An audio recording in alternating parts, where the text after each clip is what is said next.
Hello.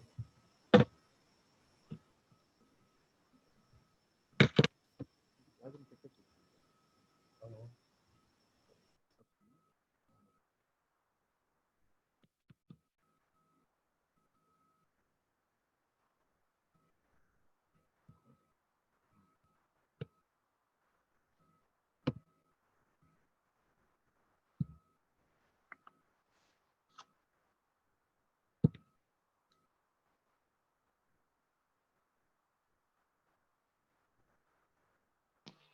Good morning, sir. Srikumar, sir.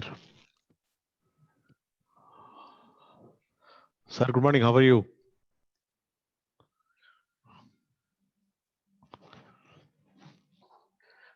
Sir, unmute your mic, sir.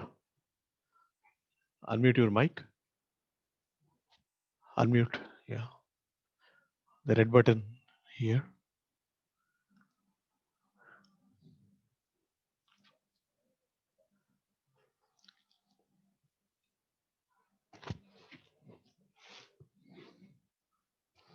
Screenshot dimma. Idenadu. Na work tisi.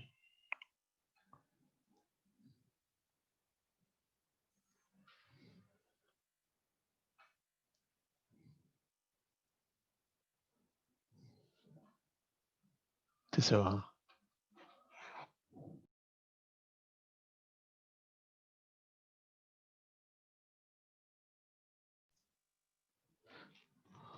Hello. Can you hear me, all of you? Dr. Sharath?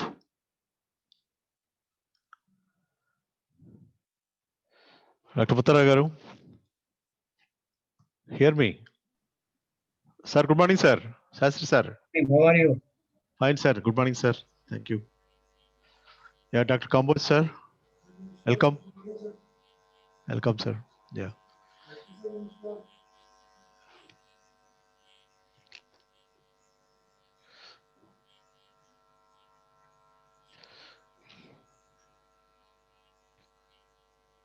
Dr. Srikumar, sir, please unmute your mic, sir, so that we can listen you. Unmute. Srikumar, on cheyi. Video also. Sir, Srikumar, sir, please unmute your mic. Yeah, now, please. Sir. Srikumar, sir, good morning.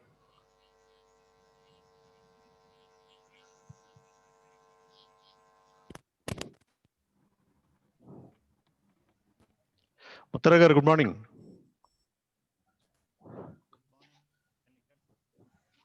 Muttara garu, మీరు unmute చేసుకోండి. Dr. Muttara garu.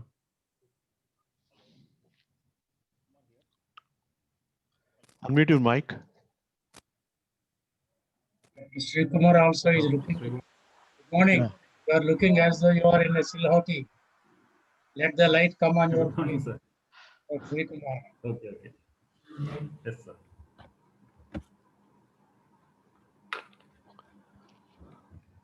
How are you? Yeah, fine, sir. Good, sir. Yeah. Muttara garu, please speak out. Sir, good morning, sir. Good morning, everybody. He's Dr. Muttara garu, our principal scientist working in LRS LAM, Livestock Research Station LAM. Main is working for conservation of Ongole cattle, and also is the best expert in one of the best experts in the country in embryo transfer technology. He has produced Very many nice to meet you. ET Thank you, sir. cows. Good morning, sir. Good morning, sir. Hello, sir. Dr. Kamboj, sir, good morning, and so we are looking for your presentation, sir. Sarath? Who else? Right. Kambos. Good morning. Voice more. Sir, Dr. Kamboj, sir, please come close to the mic. Go. I have not put this one. Hello, yes, sir. It's good now. It's good. Very good morning, sir. Yeah, fine. Yeah. Okay, Patel. Okay. That's good.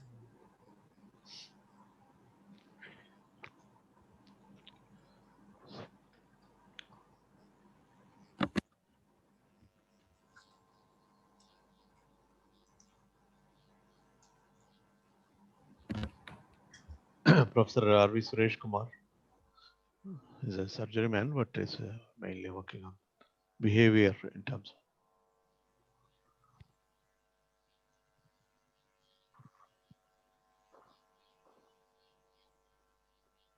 Dr. Suresh Kumar is also seen somewhere. He will join, sir. Professor R.V. Suresh Kumar will join.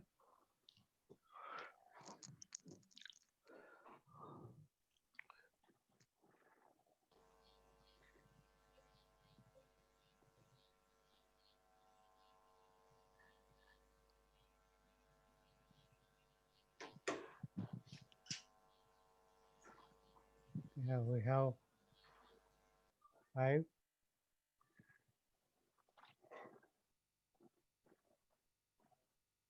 Doctor ముత్తారావు గారు మీ ఫారంలో మేము 1962లో long back అప్పటికి మేము పుట్టలేదు sir ఇంకా.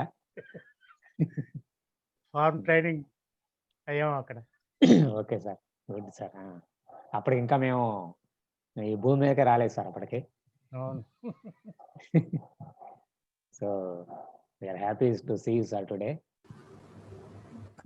It must be nearly a 100-year-old farm now, nearly. 1924 started, sir. That was. Sir, good morning, sir. Good morning to all of you, sir. Good morning, Dr. Suresh Sir, Kumar. I am Suresh Kumar, sir, Professor of Surgery. Oh, Namaskaram, sir. Namaskar. Good morning. Welcome, Professor Suresh. Welcome Sir. from our society in ISAPM production also. Thank you, sir. Dr. Suresh is one of the best surgeons in the country. And he is also accepting our invitation all the times and helping us in giving the technical inputs. Dr. Suresh, please join us. Thank you, sir. Thank you, sir. Sir, shall we commence so the people will be joining? Dr. Sassi, sir, will. Yeah. Yes. Good morning, all the speakers. Honorable Dr. N.S. Sir, Sassi, sir, Diane of LPM, and also our patron of Indian Society of Production Management. Other my members and also panel speakers today, Dr. Madanlal Kamboj from India Kannal, Dr. Sri Kumar from River, Puducherry, Dr. Mutharagaru from SVVU, Dr. Professor R.V. Suresh Kumar from SVV again, and also we have one more speaker to join. Dr. Sarjan from National Institute of Animal Nutrition Physiology, Ergodi, Bangalore. So all these speakers we have wonderful speakers today.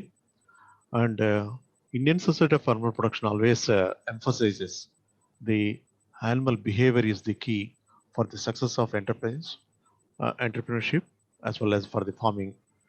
And also from the welfare point of view, so understanding the animal behavior is very important. And whenever we organize some conferences, we always invite the scientists working in ethology and also mainly those working on the behavior and welfare aspects. I think in the front row, so NDRI Karnal is the front runner in organizing in identifying the behavioral monitors. And we have other premier institutes like IVRI, LPM people are organizing. And we are also SAUs with the bigger support of the equipment and devices. We are also working on the behavioral aspects, mainly the farrowing behavior, maternal behavior of those are the small ruminants, and also large ruminants also. We are working with the bigger support. But the country is looking for mainly understanding the animal behavior so that what best we can provide for the best farming solutions. In that process, during one of our international conferences, the best behavior scientists working on that, this the book which we follow for the Indian LPM, as Dr. Sastry sir. Similarly, Fraser and Broom, they are the best authors, written textbooks. Even Dr. Sri Kumar wrote a book on animal behavior. So we have invited Dr. Broom to one of our international conference held at Hyderabad, and we always have a special session exclusively for animal behavior. Understanding this, today we have arranged with a good number of pride speakers today to give a focus on the animal behavior, mainly not exactly on the animal welfare point of view, but mainly what is the that's going to be a success, a key for the success of any animal farming systems. So with this introduction of the speakers, we have almost like 150 serious registered, the people registered from all over the country. They are joining with us. Now, may I request Dr. Inesar Sastry sir to give a brief idea about the theme of why this theme is coined to enlighten all the scientists of the country and also the student faculty here. So may I request Dr. Inesar Sastry sir, please give about the theme of the webinar. Thank you, Dr. Sarjan Reddy.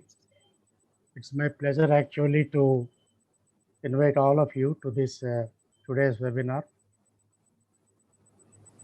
As he has said, we had a lot about animal welfare, and there are so many organizations to work on that.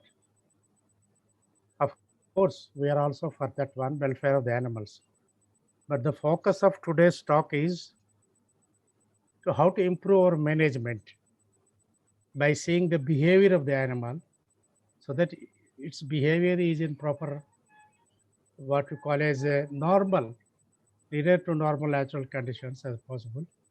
Whether there are any variances and how it can be done, and how far taking care of those things is useful for livestock management. I think that is our main theme is from management point of view. Welfare is there, we are also for it, but the focus of today's one is not directly on welfare, though we may talk about it indirectly. We have eminent persons in this field. To start with, Dr. Lal Kamboj from National Institute of Dairy Research, Karnal, will be talking about the normal behavior of the natural behavior of indigenous cattle and buffaloes. That is important. Then we have Dr. Sri Kumar from Raghavas Pondicherry, who will talk about the comfort of the cow, how to judge the comfort of the cows, so that we can organize it, we'll know where do we stand as regards breeding.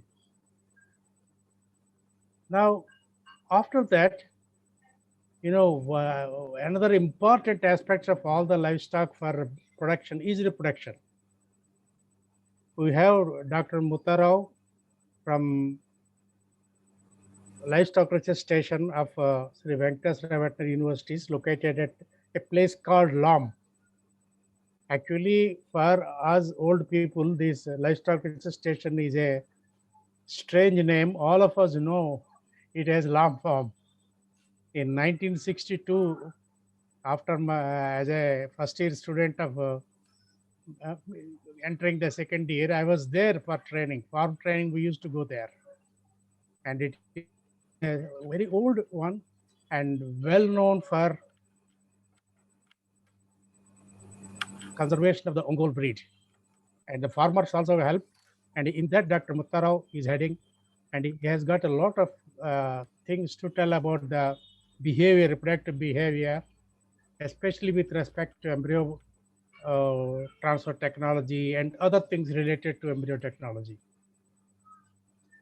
Now, Dr. Sarjan from National Institute of Animal Nutrition and Physiology, Bangalore, is a young veteran, you can say. He's a well-known man on the behavioral changes of the animal, especially under stress conditions, thermal stress, or there may be hormonal flux. As we know, the hormonal flux is influx is necessary for so many biological activities in livestock. That is all those aspects we will be talking about from management point of view. Then the behavioral changes, also the health of the animal, that is also important. So what are the clinicians' perspective of animal behavior? Animal health care is also part of an important pillar of animal management. To talk about all these things, we have Dr. Suresh Kumar from again the Venkateswara Veterinary University, Tirupati, my alma mater. And we were all students of Dr. Sarjan Rao there. Later on, followed by Dr. Others who are also there. And this doesn't mean that we are undermining or we are not looking into the small ruminants. Dr. A.K. Patel, also working at the Central Arid Zone Research Institute, Kazari, Jodhpur, Rajasthan, is well versed in small ruminant behavior. So I would like to see all these aspects from general management, from reproduction management, from nutrition management, to thermal stress management. All these things we want to see in small and large animals so that our people can learn something to incorporate in these things. I hope that we will have by this way a complete picture of the animal behavior vis-a-vis management. In management, we will consider breeding, feeding, healthcare, management, everything, housing including. So that's how we are going to proceed today. I hope I have made things clear. We will very humbly request the speakers also to tell us more about your knowledge and how we can apply in the management of livestock in these things. With this, I thank the organizers, Dr. Sarjan Reddy. Dr. Sarjan is there. Good morning, Dr. Sarjan. We have not met, but I know about your work and your these things. Okay, Dr. Sarjan Reddy, we can start without much luck. Over to you.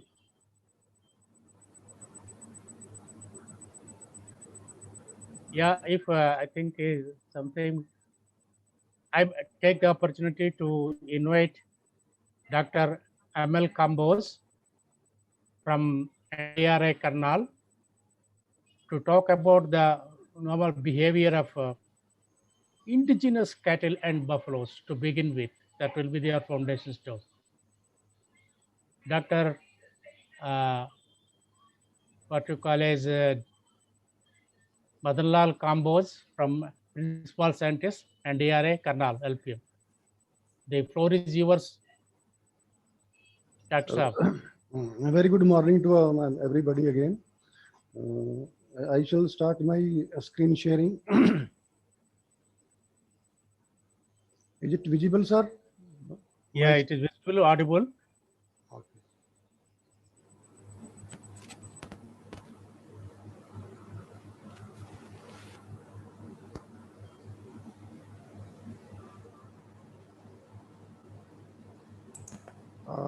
First of all, I would like to thank the Indian Society for Animal Production and Management, Dr. Sarjan Reddy, Dr. The Patron, Dr. Shastri for giving me this opportunity to share of some of my research work which we have conducted at DRI in the last few years. And the topic of my presentation is the understanding natural behaviors of native cattle and buffaloes for improving their performance and welfare. So in native breeds like Sahiwal and Murrah buffaloes that we have at our farm, we have conducted some studies in the last, say about 5 years or so. And I shall be sharing those, the most salient findings emerging out of those. So why should we study animal behavior? So behavior is known to be the one of the most important properties of animal life, and it denotes the coping strategy of animals under changing external as well as internal stimuli. Understanding of the animal behavior also serves as a base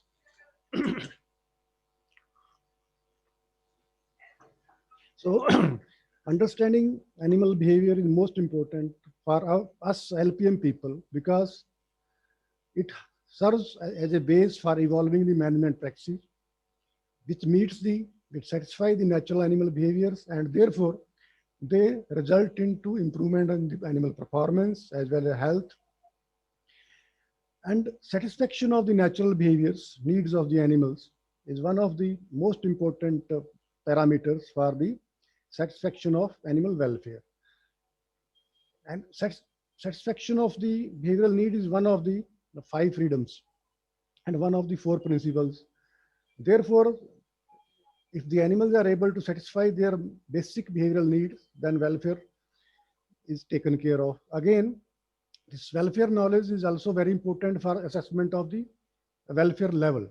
So whenever any protocol, whatever existing throughout the world, the behavior is also need to be assessed on a scale.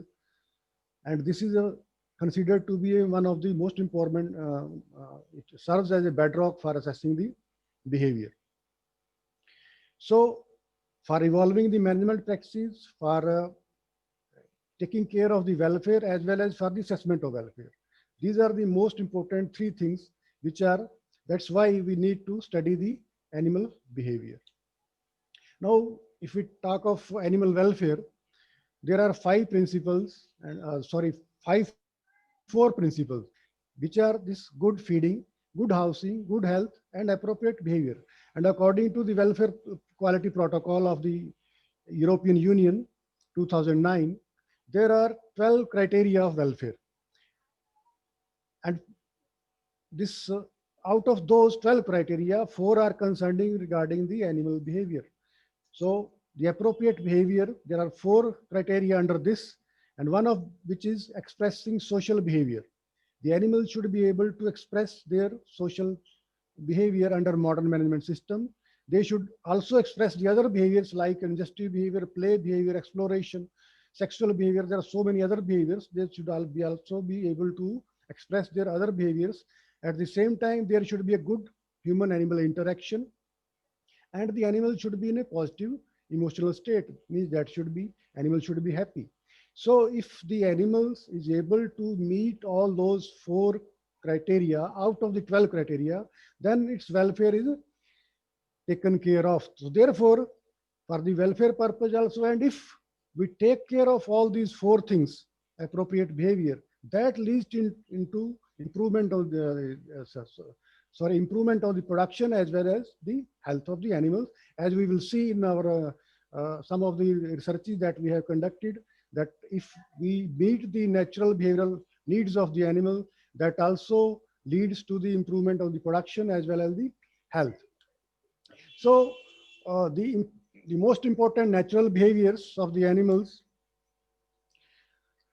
is the ingestive behavior, which includes suckling and feeding. Social behavior, under this mainly we have, I am covering calf-mother contact, cow-cow contact, bull-cow contact, and the sexual behavior of the males. Maybe not very much work I have done, but the sexual behavior of females that we have studied in much detail.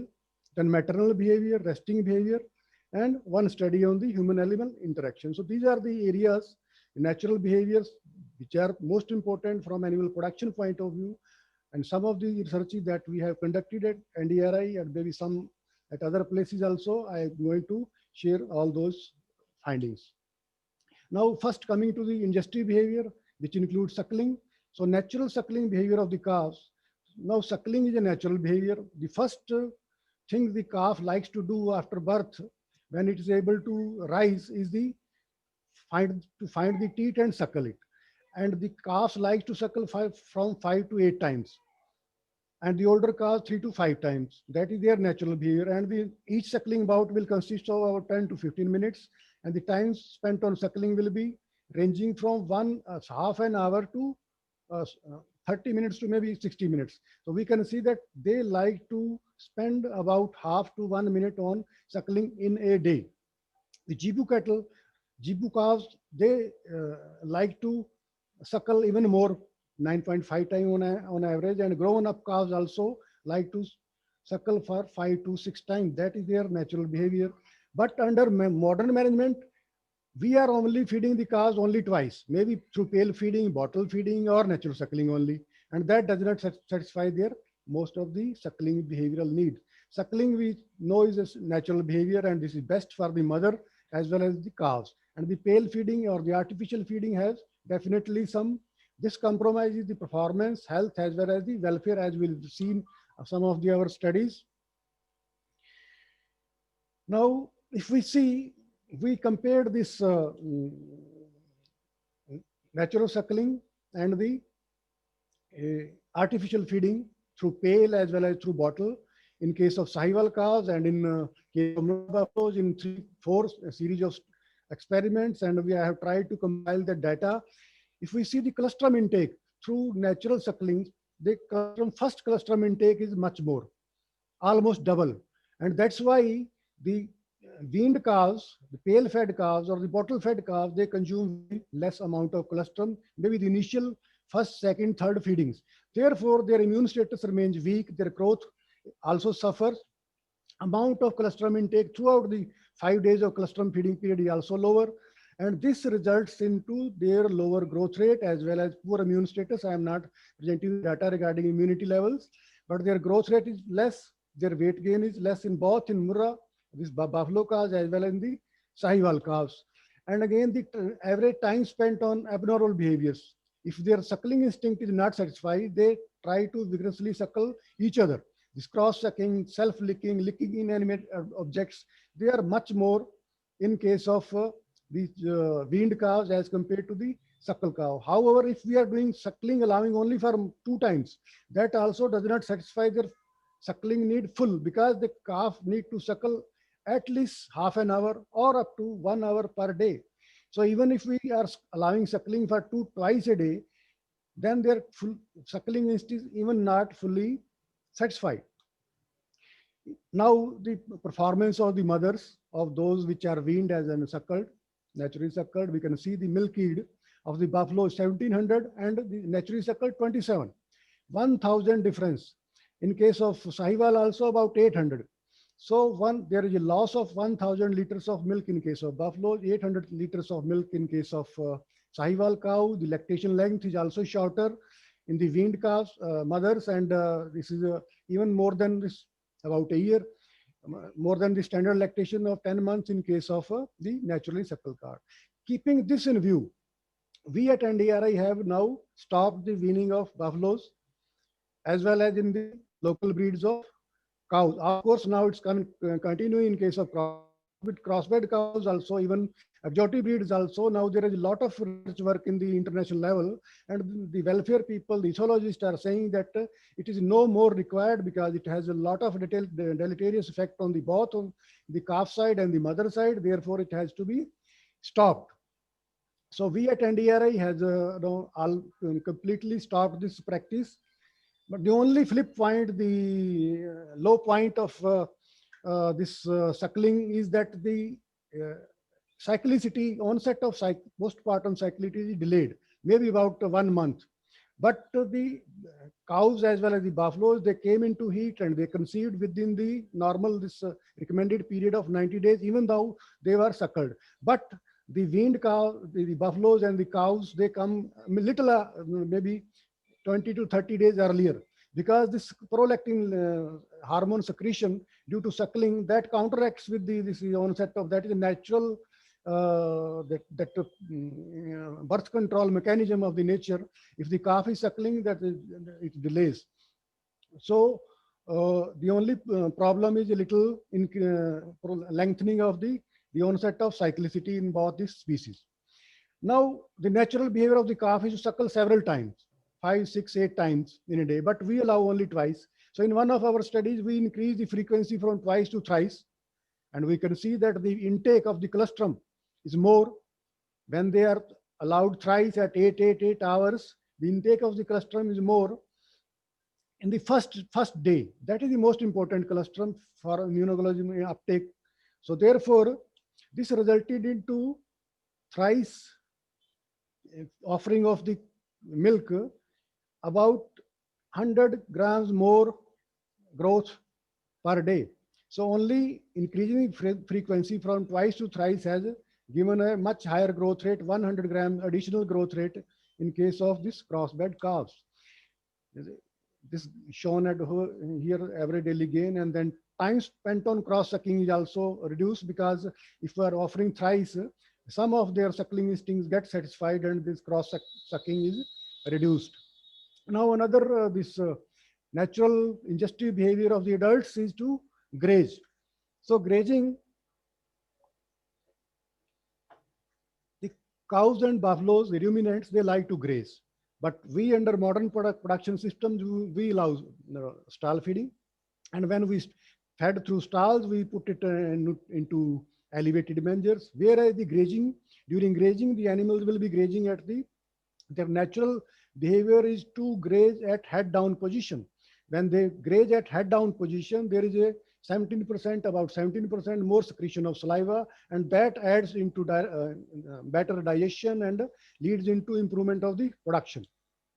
So therefore, now there is a fence line feeding system where the animals feed close to the ground level, and there is only one rail which separates them from the fodder and which doesn't allow the animal to come forward. Otherwise, they feed in a grazing position.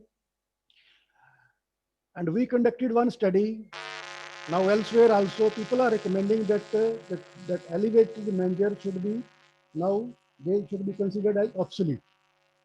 So I will show the results. The dry matter intake of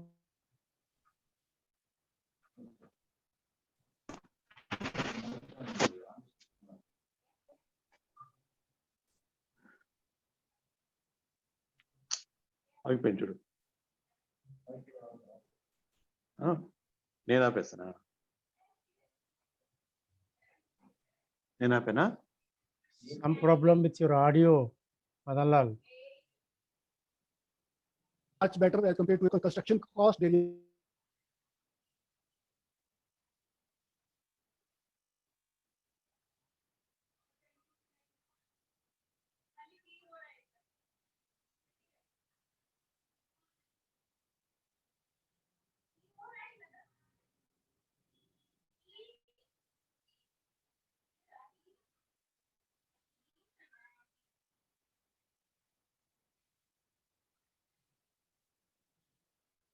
He seems to be under mute. Unmute yourself.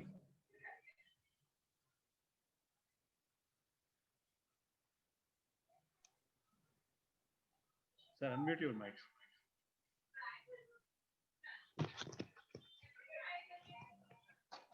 Just leave the meeting. Sir, unmute your mics.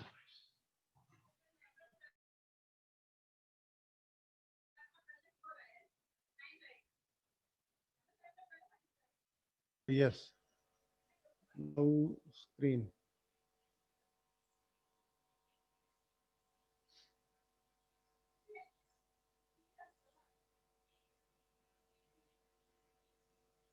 He's trying again. Yes, is it there now available? Yeah, it's okay, yeah. sir. Please. Yeah. So therefore, we at NDRI have all dismantled our old elevated mangers and replaced with the fence line. And maybe our all university farms and other farms, government farms, they have elevated mangers, old. Now they need to be replaced, and the farmers need to be recommended that that is not the natural behavior of the animal. They should be fed through this fence line system, which is cheaper, which is easier, which requires less labor, and cleaning is also very easy. The next social, I am going to discuss the natural social behavior. When we talk of social behavior, the cows and buffaloes, they are social animals. They live in groups. When they live in groups, they are less fearful. They eat more. Because of this phenomenon of social facilitation, when one animal starts eating, others are also prompted to eat.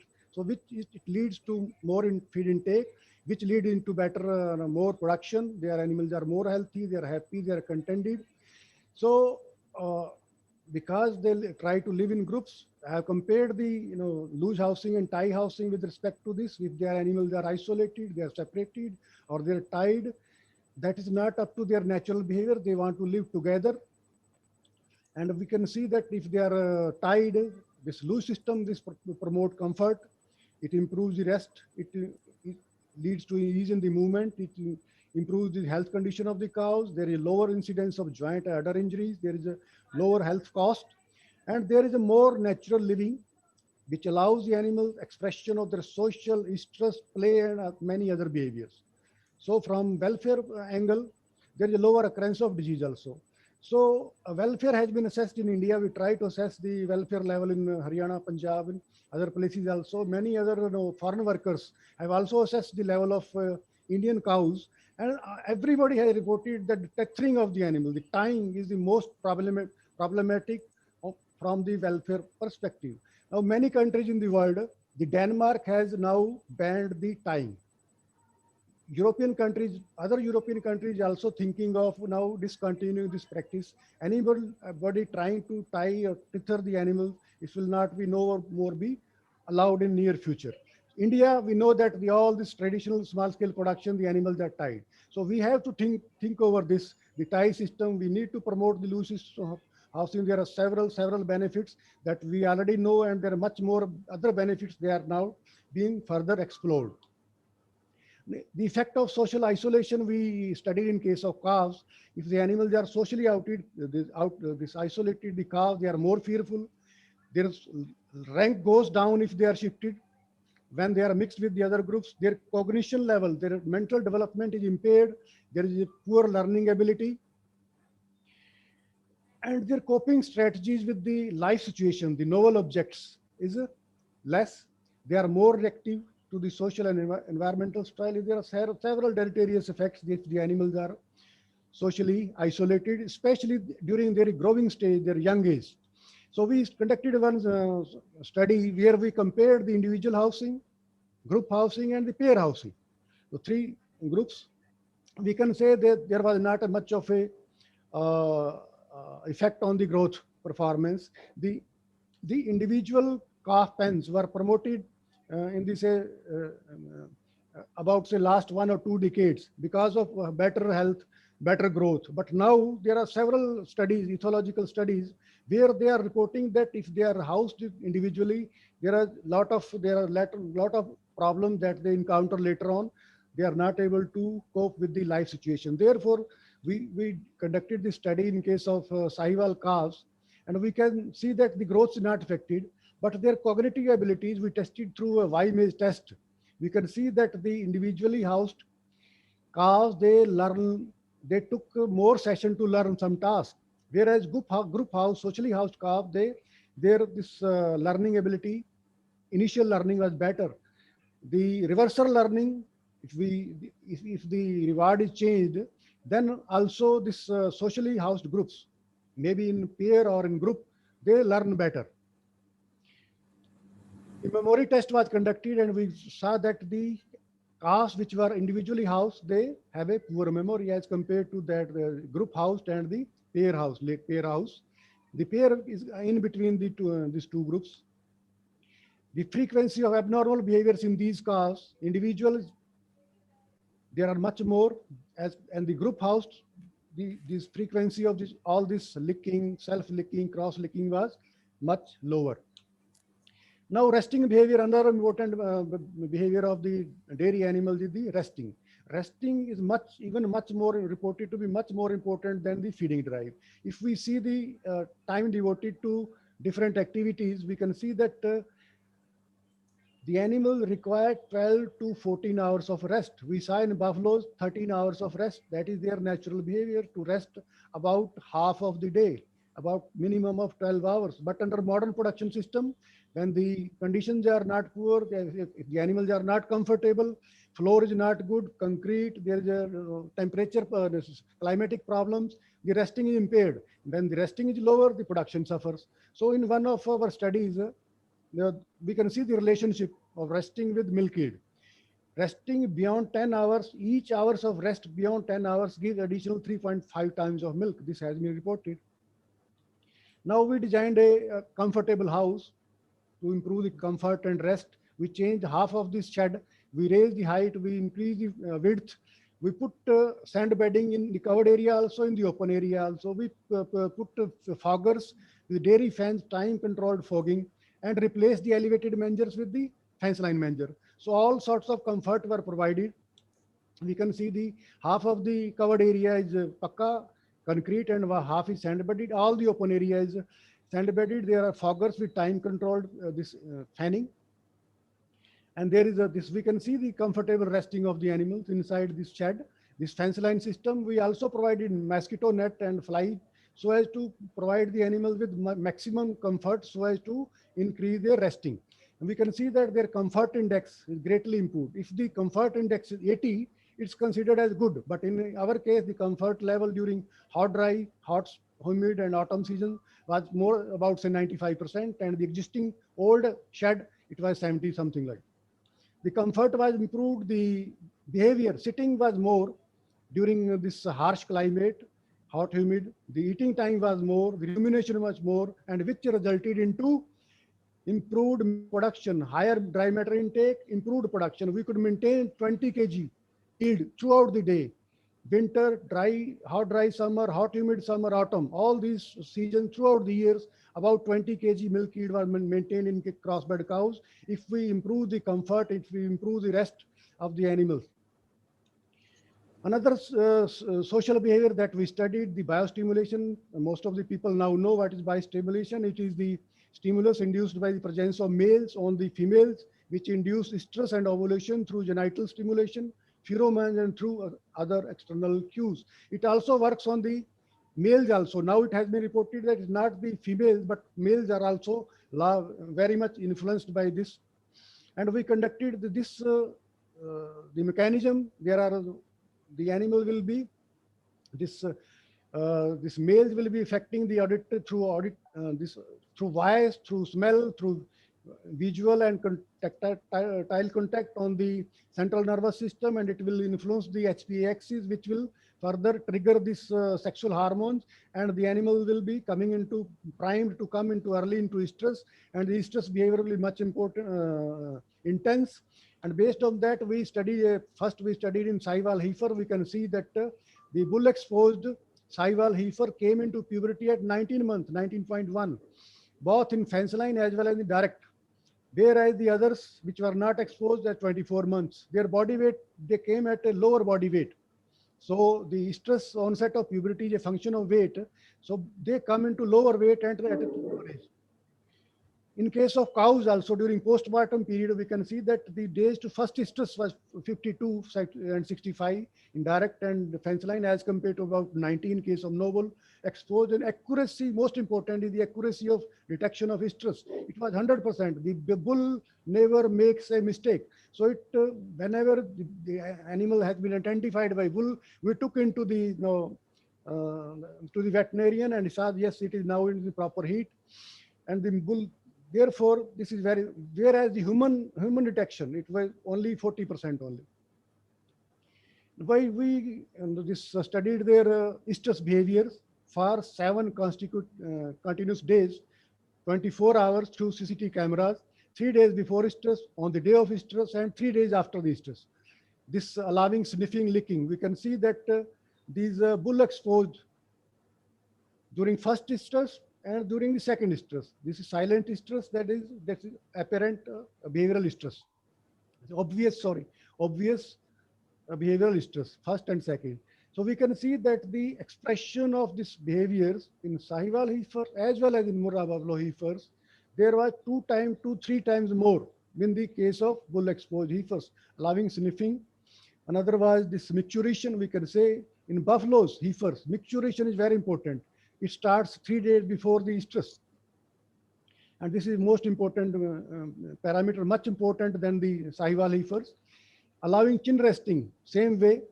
But we can see in case of buffalo heifers, this curve of this direct exposed, bull exposed. Because even 3 days, the frequency is about say 30 this chin resting attempts by the bull in 3 days before the stress. Means this onset of stress is even beyond these 3 days. Maybe 4 days, we have to look for 3 days or 5 days before the actual stress, because this behavior has started even before 3 days in case of buffaloes. But in case of Sahiwal cows, it is starting from 3 days only. In case of this allowing the mounting attacks by the bull and the other panmates, the similar trend was seen, 2 times, 3 times more severe expression in case of bull exposed heifers. Now during postpartum period, We saw in case of only Sahiwal we have studied. In case of Murrah, the experiment is still going, allowing sniffing maturation. Same way, the sniffing is much more in case of Sahiwal heifers during postpartum period, chin resting, mounting, similar trend during postpartum period also. Now in case of buffaloes, the bull contact, in case of buffaloes, we studied on buffalo heifers, 8 heifer. Originally we took 10. They were growing at a very good rate. But during one period of time, the growth rate was even more than 1 kg per day. And this average daily gain, after the 10 months continuously under study, the bull exposed has 764 grams. And this fence line contact about say 675, and the no bull about 550. So more than 200 grams of additional growth per day in case of these this bull exposed buffalo heifers. Dry matter intake was not significant, little higher. Feed conversion was better. Feed utilization efficiency was better. We studied this metabolic trial. We conducted the digestibility for all this nutritional parameters was much more in case of this bull exposed heifers. The intake absorbed and nitrogen balance was more. This resulted into their better, this higher growth rate, and then their early onset of puberty at 21.5 months in case of direct bull exposed, 23.5 in fence line, and 25.6 in case of no bull exposed animals. And their weight was about 350 kg and age 21 months. So all heifers, bull exposed heifer reached puberty, whereas only 5 in these cases. They have still not reached puberty. The intensity of stress in the bull exposed animals, in case of buffaloes, was much more during second stress. The stresses were much intense. The lower intensity was much lesser, and the intensity was much more in both bull exposed heifers. Now, another most important social behavior is the calf-mother contact. The calves have a great bonding. When the calves are with their mothers, there is improved immune function. They resist diseases. There is social facilitation, social buffering, and the calming effect due to the presence of the mother, which improves the welfare and behavior. And the negative points is if they are separated, this bond is broken. There is severe stress syndrome, over-aggression, reactive behaviors, depressive, pro-inflammatory cytokines, which cause many diseases, and there is a risk of predators. So there are several adverse consequences if the mother and calf are separated. Suckling is one thing where there is a restricted contact, but bonding is the presence of the calf with the animal throughout the day. So in one of our experiments we conducted, this mother bond is defined as a preferential mutual emotional attachment of longer duration, which resists the temporary separation. In one of the so we can see if the calf is separated. If the calf is separated, then there are several deleterious consequences which I have seen over here. If there is no contact, we put this 24 calves with mother contact and no contact. There was no contact, and the calves were fed through bottle. They were weaned as there was no contact. Another group, there were morning, evening restricted contact, and they were separated. They were suckled, but the contact was only during morning, evening. In the third group, we allowed them free contact for 4 days or 5 days. Voluntary full colostrum available. They were natural suckling throughout 5 days. As much as colostrum they wanted to suckle, they could suckle. And there afterward there was a fence line contact, as we can see over here. They were throughout the day they were in contact with.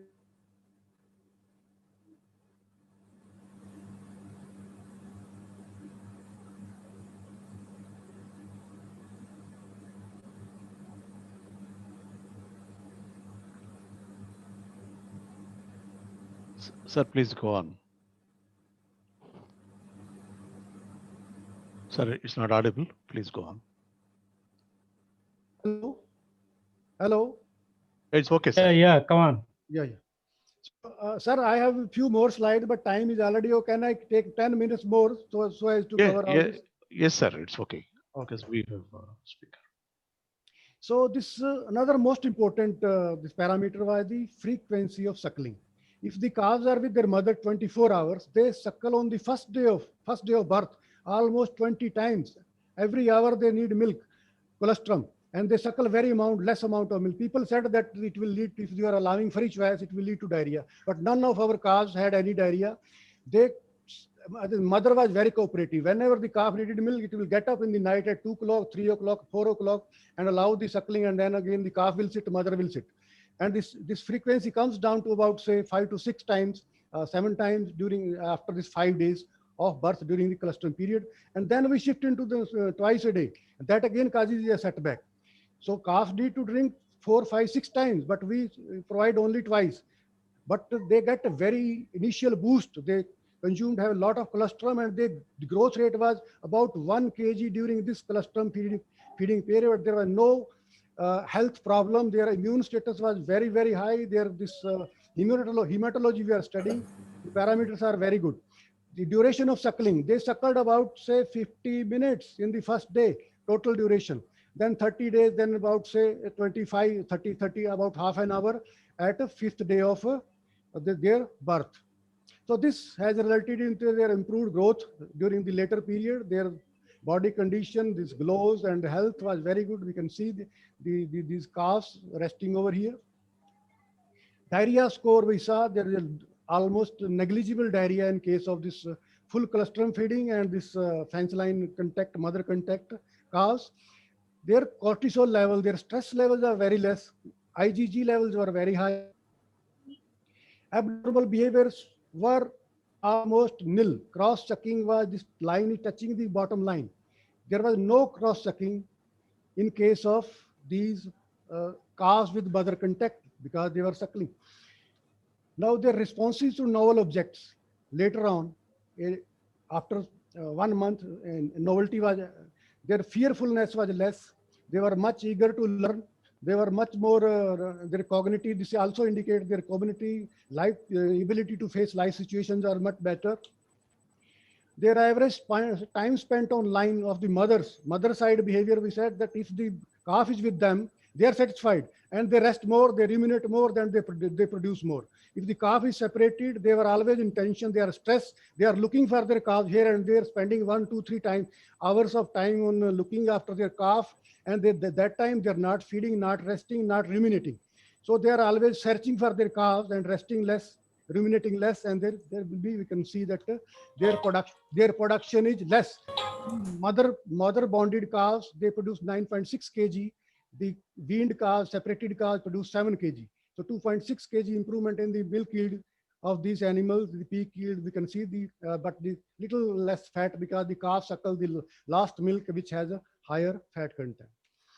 Another, the reproductive performance of these animals after 1 month of calving, we introduced bull also in the fence line contact. Now the calves, mothers, and the bull, all three are in a contact with the fence line contact, and we can see that the days from calving to first estrus, within 60 days, they have come into heat, and their service period is a little lower than about 100 days in both this bull contact through and calf contact and bull contact. It is about 100 days service period, whereas this, when we wean when we allow as I had discussed earlier, when we allow suckling, there is a delay in the onset of puberty. But when we put bull together, that counteracts that negative effect of suckling. So now there is no problem. If you allow suckling also, if there is a bull with there is a bull contact is there. So all these buffaloes can come into heat within about 60 days. And there is a normal reproductive performance. Another the experiment, the last experiment that I am going to report is regarding the human-animal interaction. So, human-animal interaction is very important, especially for our local breeds of cows and buffaloes. Some years back, I did also one study on buffaloes also, but now we were encountering a very big problem in Sahiwal cows. Most of them, the heifers are going dry. About more than 50% are short lactation. They are going dry after, say, 2 weeks, 1 month, 2 months. And there was a great letdown problem. So in order to that, we provided them with now this primiparous, the heifers, they pass through a lot of stress. First, they are under pregnancy stress. Then they are under human handling stress. First times they are handled during the parturition. There is parturition stress. Then first milking is very problematic. They are very fearful, very apprehensive, very stressed during this first milking.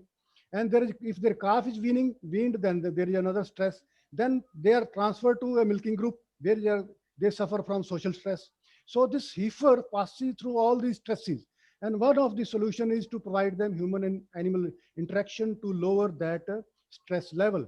So we provided, we had 8 heifers, the Sahiwal heifers. We provided them with human, this vocal interaction through calling, giving them names, and then tactile interaction through gentle stroking, brushing, rubbing, and some amount of udder massage for twice a day for 5 to 10 minutes. And we can see that their avoidance distance, if the human contact is given, their avoidance distance is very less. They come closer to animal, the human handler, on voluntarily. If they are familiar, if they are in contact with them, they will not try to avoid, and they will not be very stressed. We can see that the use of milkman's rope during milking, that was a very unethical practice and a very big welfare issues. Most of our local animals, they require this more than our 70% of our Sahiwal animals. And in some buffaloes also, they require milkman's rope. And this, we found that this is not the problem of the animal. This is not the fault of the heifer, cow. This is the human fault. If we are not managing the animal properly, if we are not handling it before calving, if you are not interacting with it, the animals are very apprehensive, they are very fearful, their cortisol are very high, and during first milking, they are under a lot of stress, and they will not stop when we start beating. And that is the first impression, the first milking temperament got settled throughout the life. It will be showing that temperament. It will not be standing quietly while being milked. Otherwise, the milking has to be a pleasant experience. We know that the oxytocin hormone is a pleasure hormone. The animal should enjoy milking, or it should enjoy being suckled.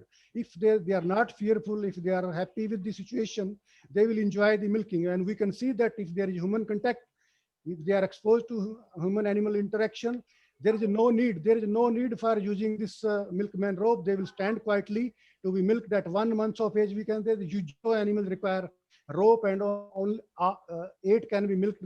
Whereas the heifers which were not provided this human contact, 7 required milkman rope, only 1 was. Again, many went, if they are not, there is no human contact, many went dry. 2 heifers went after 1 month of age, and the milking of these heifers are very, very difficult if they are not provided with human animal contact. And we can see that human animal interaction in postpartum milking behavior, their milky temperament is very good. Their letdown time is shorter. We can say that the postpartum milk yield of these heifers was greatly higher than this without human animal interaction. So I can sum up that natural calf suckling improve the performance, health, and welfare of both mothers and the buffaloes and cows. The fence line system is very good. It should be promoted. Social housing should be, we should try to keep the cows, mothers, bulls together as far as possible. Realization of natural sexual behavior through biostimulation, this I have discussed. Full mother-calf contact and voluntary colostrum intake. Although this experiment is still going, initial results are very encouraging. Improves the growth, health of the calves, and reduces their stress. And it improves the performance of their mother buffaloes. At least 15 days of postpartum human-animal interaction in cattle and buffalo heifers is very helpful for postpartum docile milking temperament and improved productive performance. And based on all this presentation, I can just say 2 things only. proper utilization of the knowledge of the natural behavior of the native dairy animals improves their performance, health, and welfare. This will ultimately lead into improved farm profitability. And we should therefore endeavor to integrate the natural cattle and buffalo behaviors into our modern farm management protocols. Thank you, sir. Thank you very very much, much. sir. I'll take care of it, sir. Thank you very much, Dr. Manoj, sir, Kamboj, sir. So really, you have touched the very important aspects on the fence lining feeding, mainly the feeding behavior. If you really protect the animal and provide a protective environment, so that really enhances the acceptability of the feed, and also it improves the animal production performance, productive performance. Also, you mentioned more about the housing needs of the optimal housing conditions. That's also very important. The animal feels comfortable, then we can expect more of the good hormonal influx, which really helps in enhanced productivity. The natural the sex behavior. So there is a question from the attendees that definitely in order to meet the maternal or the animal estrus influx, estrus stimulation, or maybe the meeting the desiring requirements for a natural animal for natural sex, or maybe avoiding AI. The common question is, what do you suggest to compose, that is the natural sex or AI? AI, we are looking as a technology which is considered to be good, successful program, giving around 25 to 30% of success rate. But in order to meet the animal instinct, especially the female instinct, we need to give at least natural sex for them. So the question from the panel, the attendees, so what do you suggest, is the natural sex or artificial insemination from the behavioral perspective of the animal? If we talk of purely from behavioral perspective and for some welfare perspective, there should be a natural mating. But as of now, there is no such alternative. For breed improvement, the artificial insemination is very, very important. And therefore, simply for the sake of meeting the sexual behavioral needs and for promoting on welfare, we cannot jeopardize our breed improvement program, because there is no viable, effective alternative available at the moment. Therefore, even in the organic farming, they are permitting artificial insemination because there is no other option available right now. Maybe the technology now coming up where they have now recently published the reports that the animal, that the surrogate bulls, they can be gene change, through gene change, they can, they produce the semen of required that genetic merit, and the natural mating can be maybe possible in some future. But right now there is no alternative, and this AI under full technical following all technical protocols by experienced person is not a problem. Yeah, thank you. And this is one of the questions you answered, sir. You also covered the important aspects on the suckling behavior of a calf. Just mere presence of a calf, it keeps the animal, the mother, to be very comfortable, so that we can expect a good maternal behavior, which helps in the let-down mechanism now. So I'd like to cite one example here in Tirumala Tirupati Devasthanam. When we were students also, we have seen the experimentation regarding the let-down mechanism and maternal behavior. When the animal is calm and quiet and comfortable, then the suckling, the maximum production we can achieve. So in the TTD farms, they used to play the songs from Annamacharya. Is a very calm and pious songs, which keeps the environment very cool when calm. So they have expected around 10 to 15% of the enhancement in the milk production. So likewise, the presence of the calf itself in the mother, so that really enhances the good behavior of the mother. So we can expect that also you have really expressed with that. The other part is the wonderful the point which I also got attracted to, that the human animal interaction is always needed. So that's really required before 15 days prior to parturition. That's why we always suggest to the younger farm supernets. Supernets are really working in the farms, in organized farms, always go to the farm, touch the animal, talk to the animal, so that you'll be realizing what exactly the normal things happen, abnormal things are happening, or maybe the stress behavior you can really identify. This kind of the human and animal interaction is really required. That's a great presentation, sir. And Subran Swan is our senior member of the society, also expressing this is a very good study, and buffalo is one animal which we can really study and the behavior. That's a great complex and a complicated thing to understand the behavior of a buffalo. But he advised to carry out this same kind of studies for other breeds also. So this is the one thing. Then one more. So in this Yeah. suggestion, I will like to add that that was very small pilot study only for 3 months. We are going to explore it in greater detail, sir. Yes, it is very good suggestion. We are going already planned and we shall be doing. In Haryana, the question is one more question is the Haryana is following the natural service or AI. How the success rate in Haryana state? That's one of the questions from the attendees. I request you to answer, sir. Kamba, sir. What is the success rate and how the AI in Haryana state as such? You have any studies on this?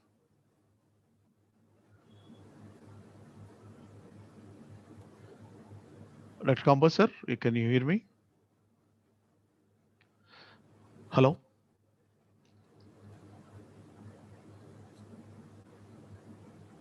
Okay. So this is a good presentation. In fact, I compliment and also say thanks to Dr. Kamba, sir. And if any questions from the, yeah, please answer, sir. Is it to me? Question is to me only? Yeah. So what is the practice? What is success rate of AI and how Now we can see that under field conditions, the conception rate to AI is about 50%. In our adopted villages, the success rate is 50 to 60%. Whereas at our farm, at this our NDRI farm, it is less. Under village condition is more, because at NDRI there are a lot of this infections. So maybe high producing animals and this and that, but farmer take individual care of the animal. The success rate at farm level, this field level, is under our network project is reported to be 50 to 60% consumption rate, and the coverage is at the moment AI coverage is 60% of the Haryana state, and they say that they have now put up the target of achieving 90% AI coverage in the state. If it is considered to be 50-60%, that is considered to be very best when compared with the national average of the success rate, I believe, especially in buffaloes. Yes. Definitely, sir, because buffaloes are now good buffaloes fetch very good prices to the producers. If the calf is AI produced from a AI bull, the rate is much higher and the market rate is improved. So therefore, the breeders are preferring AI, and that's through selected bulls, pedigreed bull, or this progeny tested bulls only. So they know the number of the bull and say this heifer is the daughter of this bull. That's why I will charge 1 lakh to 1.5 lakh, 2 lakhs. The rate depends on the bull used, on the price of the heifer. Therefore, people are paying a lot of attention as far as buffaloes are concerned now. Yes. We also have one bull by name Yuvraj. Yuvraj, the progeny, has got a lot of value in the field. So we agree for that. I have one more question, my own personal question, and we have 2 more questions to carry out. How many inseminations are really needed for the successful AI in buffaloes? Is it 2-1 or 3-1? So, or you also suggest the successive AIs, 2 times AIs for the for more of a consumption rate, Dr. Kamas? During our say experiments, where we were exposing them to bulls, the success rate is 1.5 only. Okay, 1.5 AI per conception. Whereas at our farm, it is 2.5, more than 2 also. But under field conditions also, I think people are now invariably, resorting to twice AI. So they are doing twice. Maybe the overall conception rate, I don't know exactly what it is, but it should be about 2 only. Okay. There is one more question. If you have finished the answer, then I'll go to the other question. So one of the attendees asked that it's mentioned that to provide voluntary colostrum for 5 to 6 days, but in some cases, in some places where we find diarrhea, if you prolongedly give it, give the colostrum for a long time, it end up with diarrhea, and also the quantity of colostrum.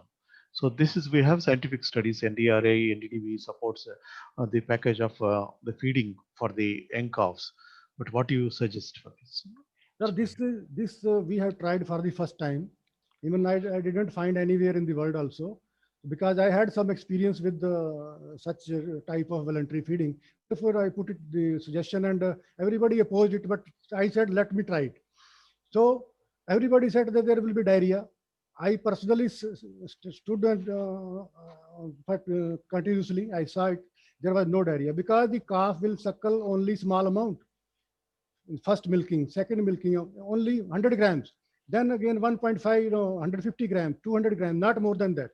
And that is all simultaneously being utilized. As in case of humans, the mothers feed throughout the day. After their capacity is not very high. So intake capacities of the calves is not high. They will consume only small amount, and that is simultaneously utilized. And we saw that we are now those calves which are with the voluntarily colostrum suckling, they are 24-hour under camera, and we are seeing them, and we have studied their blood profile, their neutrophil level, leukocyte count, all are wonderful. People are saying this is not possible. You come and see. I was showing them to nutritionists. Go and see. There is no diarrhea. There was a question in our department also.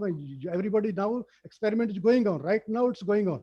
And another set of buffaloes. You go and see whether there is diarrhea. I show the farm manager, the supervisor, everybody. They are suckling from the teat. Then the teat is full with the mud, with the dung also. Even then there is no diarrhea, no diarrhea, nothing, no health problem. And their vigor and their health, 1 kg per day. I'm recording 10 times in a day, the calf is being weighed. The balance is right there. There is no problem at all. And we are going to study this fatty acid profile, the protein profile, all those things. There are some indication in the literature. So we are going to explore it in much details, although these findings are still very initial, and we need to go deep into it to make any final recommendation. We understand this, sir, but you say that the extraneous factors are mainly contributing to the diarrhea, not exactly the excessive quantity of colostrum consumption. Calf will not consume for excess. It will consume only whatever is required, even if it's available. Yeah. But if you take excessive consume also, it will consume, sir. If it is hungry, it is after fed 12 hours in the morning and after 12 hours in the evening. It is so much hungry, it will consume whatever is available. Then that leads to overfeeding and diarrhea. Of course, but the question is yes. The question is absorbability. How much is the calf can able to absorb the colostrum? If it in excess and if it is not absorbable, the absorption it is not good, then it may end up with indigestion and all. That's the question. Voluntarily, it will not overfeed. It will not. It will take only at how much it is hungry. Whatever hunger is there, it will maybe 50 ml, 100 grams, 200 grams, not more than that. Whatever is absolutely required, it will consume only that. Okay. So if we cannot consume so many chapatis if they are available freely, whatever is needed, that will consume that much only, and that is utilized. Okay. We have not encountered diarrhea in even a single buffalo calf in this experiment. Okay. So as a part of the suckling behavior, the calf should be advised to take as much as it can as far as it's a hunger. It's not exactly the scientific package. We advise like 1/10 of body weight or 1/15 of body weight, something as per the age goes. It is not the exactly to be followed. So I try to find out what is the basis for recommending 10% of the body weight. I could not find any basis. That is the minimum recommendation. That's the maximum. 10% is the minimum. That's right. Anything like the panel speaker also put 1 or 2 questions.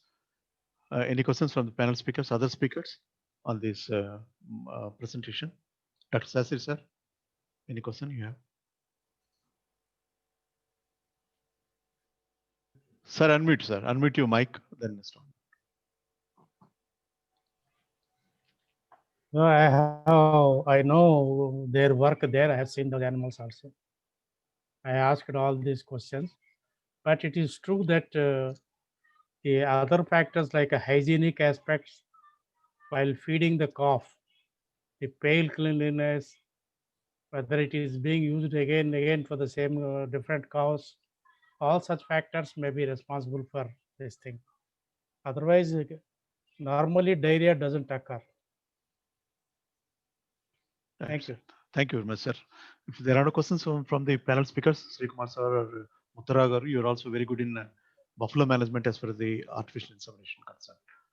So if there are no questions. So Shastri sir raised a very good point. If they are pale fed or bottle fed and cleanliness is not there, that leads to diarrhea. Mother suckling does not lead to diarrhea. That's great, sir. So, Sir, I also fully agree with Dr. Kamboj, sir. When we have done this one age-old weaning, day-old weaning, we observed a lot of cross-licking of the cows and a lot of hair balls when the calf died. We have seen the hair balls in the cows. So day-old weaning has some disadvantage over the natural suckling. This also we have observed. Even if they are natural suckling twice a day, there is a cross-sucking problem because their natural instinct is not fully satisfied because Yes, they not to suckle at least half an hour. But if they are with mother, there is absolutely no cross-suckling that we are seeing. Yes. Yeah, one last question from me, sir. We have conducted a survey in all the livestock farms in AP, Andhra Pradesh. The weaning, when you compare with the weaning group and the unweaned group, the calves which were kept along with these mothers, the mortality rate is very high in weaned cows. This is the data from the organized farms. Yes, sir. We were facing this problem in Murrah buffaloes and Sahiwal animals. The weaned, there was high mortality in the weaned cows. The most important problem is the first colostrum intake, first and second colostrum intake. Weaned cows does not consume even the minimum 10% of this colostrum. That is only 5% colostrum. When the first colostrum and the second colostrum is the most important for absorption and for this development of immunity, passive immunity. If the first colostrum is not consumed, second time colostrum is not consumed, then that immune status does not develop, and that leads to more infection, and that causes the mortality. If we improve the first this colostrum intake, the very first and second, then I think the involuntarily colostrum intake as well as this mother bonding and even the twice feeding, this 3-time feeding, the one experiment we did three times only, colostrum as well as milk. So even that mortality or this immune status was greatly improved in those cows. So for increasing the amount and the frequency, first 2 days amount of colostrum and the frequency of colostrum, that is the crux of the problem. If you want to reduce the mortality, increase the amount of colostrum in the first 2 days and the frequency 2, 3, 4 or 4 times, whatever you can do, not twice. Also, if I may add, that it is very important that the first consumption of colostrum should take place within 1 hour after calving, because the globulin molecules have to be absorbed as such to have the immunogenic effect in the cows through the intestinal wall. That capacity is reduced as the time progresses. This is a very critical point we found in Andhra and in Haryana also, that they try to allow the calf to suckle only after the fall of the afterbirth. It may be sometimes delayed, as you know, after birth. That is important. The first feed should be go maybe as early as half an hour, even 1 hour as the calf about to stand up and suckle. You are very right. You are very right, sir. In the villages, people normally feed after colostrum, and that it takes 5 or 6, 8 hours, and that the immune status remains very low, and that is the major reason under village condition mortality. You are very right. So thank you very much for a good discussion, Arvi Suresh Kumar Professor. Anything to say on this? So I thank the President sir and the one more Shastri sir. interruption, sir. Sorry, this also there's so many doubts we get regarding one more aspect is a residual milk. How much is to be residual milk left out in the udder?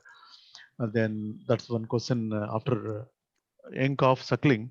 How much is the residual milk always remains or to be left out? Yeah, So we that's have it's a very good question. Residual milk is very, very important for it's a production loss. At the same time, it lead to this development of mastitis also. And in one of our two experiments rather, we were able to use oxytocin and find out the extent of residual milk. In Sahiwal cows, in buffaloes, and in crossbred cows, 3 species, we measured the residual milk. One were weaned and one were suckled. In case of weaned Sahiwal, the residual milk was 50%. The 6 kg yield, 3 is still there. We again apply oxytocin from outside and again milk, half of the milk. So the letdown is not proper if they are weaned. And there is a great 50% residual milk in the most important species is Sahiwal. That's not the problem in case of crossbred. Crossbred, the residual amount was found to be very less. And then the buffaloes and the Sahiwal, the worst. If they are not provided human-animal contact, if they are not provided calf is not there for suckling, there is a half of the milk still remains in the udder. There is no proper letdown, and that leads to resorption of the mammary epithelium, lower secretion of milk, and this early drying. There are so many short lactation problems, and this higher incidence of mastitis also. Thank you very much, sir. We will end up with your presentation. Sir, ISAPM is really grateful to you for presenting all the information, mainly focusing on the welfare and mainly behavioral aspects. When we want to refer something on the behavioral aspect, we always refer Dr. Campos, sir, because he's one scientist, say, constantly working for understanding the animal behavior. Thank you very much, sir. Please stay with us with the panel to answer many questions after 1 or 2 years, 2 hours. Please stay with us. Yeah, I will be staying, sir. Thank you very much. Thank you very much. Now, may I request Dr. Sri Kumar, sir, is a professor and head of the department, LFC and LPM, Rajiv Gandhi Institute of Veterinary Education Research Center, Puducherry. He is authored, he's author of Animal Behavior book, which was published and released in one of the conferences of ISAPM. He also studied in the birds, wild animal behavior, and even domestic animal behavior. Now he is going to present on the comfortness, cow comfortness, how he's going to influence the animal productivity. So may I request Dr. D. Sri Kumar sir present your topic.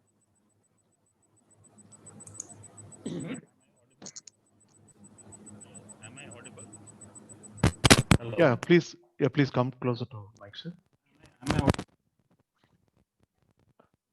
Come closer. Am I audible? Yeah, it's okay, sir. Carry on. I'll just share my screen first.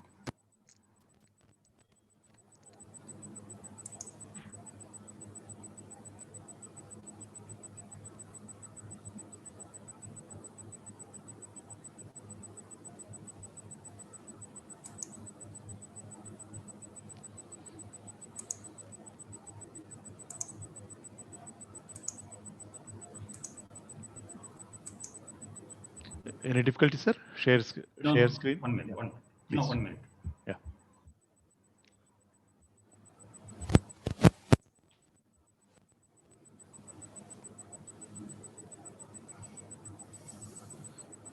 Is it clear now? No, Is not it yet. clear? No, sir. Not yet. Okay, 1 minute. Yeah.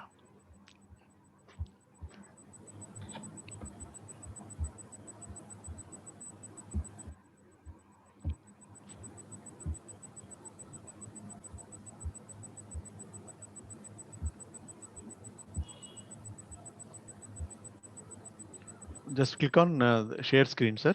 You'll find the desktop or your screen. Then automatically it comes. Yeah, now it's coming up. It's good. Go to the full screen, sir. Yeah, fine.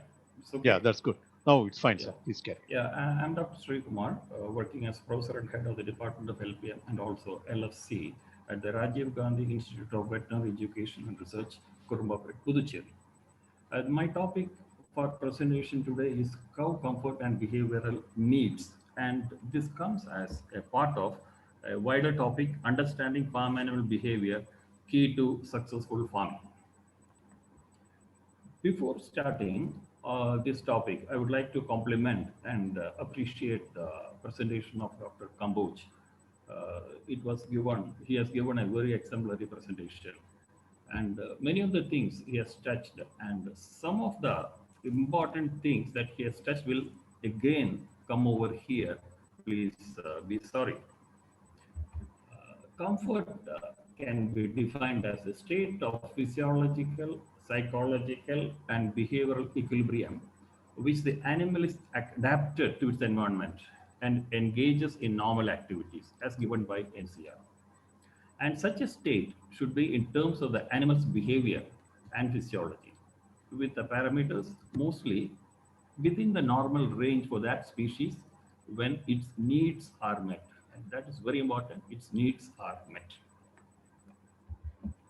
According to Donald Broom, and before going to this, I would like to appreciate and express my sincere thanks to Dr. Sarjan Reddy and the members of the office bearers of the Indian Society of Animal Production and Management in having inviting me to the international seminar in which Dr. Donald Broom has given a very good lecture on sentience involving sentience.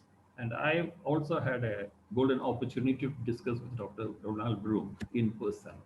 And as per Donald Broom, sentience involves having the awareness and cognitive learning ability necessary to have feelings. And we'll come to what is feelings a bit later. A sentient being, whatever, whether it is human being or an animal, will have a number of abilities. One is the ability to evaluate the actions of others in relation to itself and to remember some of its own actions and their consequences, remembrance, to assess the risk and benefits of any event, to have feelings, very important thing, and to have a degree of awareness. A sentient animal, according to Australian Animal Welfare Strategy, I quote, is one that has a capacity to have feelings and can experience suffering and pleasure. And according to Webster, I quote, sentient animal is one for whom its feelings matter. Welfare, as we have already seen, refers to the animal's internal mental state, that is feeling good, as put forward by Webster, subjective experience, as put forward by Fraser, and mental stability, as put forward by Broom. Welfare assessment in farms. Why do we have to do welfare assessment in farms?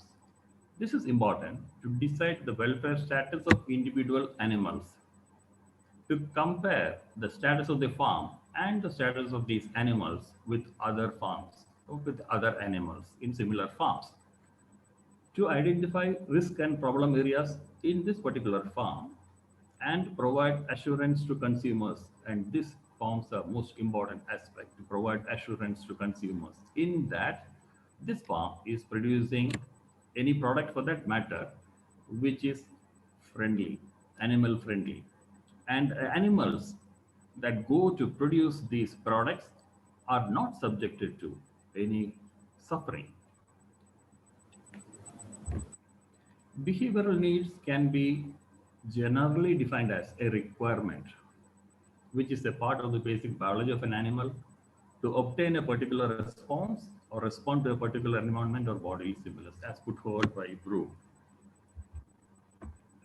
Animal need index is a graded point system with which we can assess the behavioral needs to evaluate the welfare of the animal.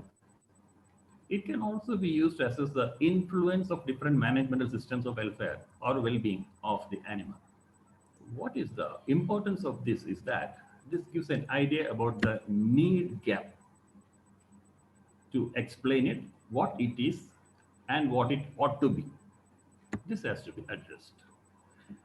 In our institute, we have conducted a small work on a PG work, MVSC work on animal D index. It is not on farm animals.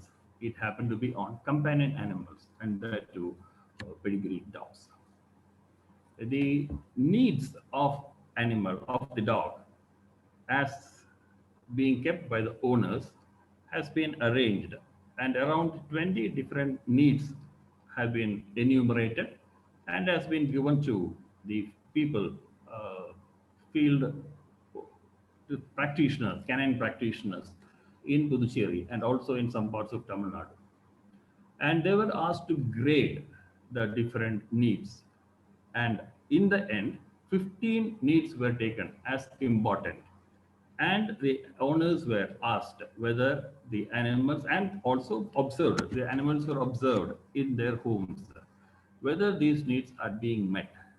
And a particular index has been coined, and the index has been divided into, or has been classified as low, optimum, high. The importance of behavioral needs is to avoid exposing animals to poor welfare situations. It is necessary to understand the behavioral needs. And there is definitely a lack of information, not only on certain, most aspects of behavioral needs in many of the farm animal species.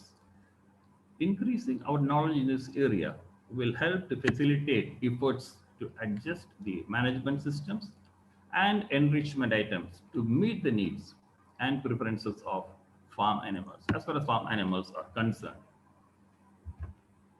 Behavioral needs are behavioral patterns that are very strongly motivated. And if they are not allowed to express, the animal's welfare may be affected. The sucking reflex of the cows and the suckling reflex of the dam has been explained very well by Dr. Kambuch. Behavioral needs refer to all behavioral patterns that an animal must carry out in order to maintain its normal development or physical and mental welfare. All living organisms have certain needs that have to be satisfied for the organism to survive, grow, and reproduce. And if these needs are not met, the organism will show symptoms of ill health and stress and may even die eventually. In the case of higher organisms, vertebrates, they have evolved sort of feelings or subjective states that provide more flexible means for motivating behavior to meet these needs. Feelings. There are many terms in behavioral science which are defined or which give a meaning that is different from the normal literary meaning. In animal welfare science, the word feeling is usually used to describe internal subjective mental state. The ability to recognize the emotions and feelings of others, even in the case of human beings, with a minimum distinction between self and other, is called as empathy. And unless we are able to empathize with the situation or with the animal, we will not be able to find out the needs, we will not be able to correct the situations. And in the picture, I have given a day-old chick. Just by looking into the day-old chick, you will be getting some feeling. And if you just look into the face or the eyes of the chick is also having a sort of feelings.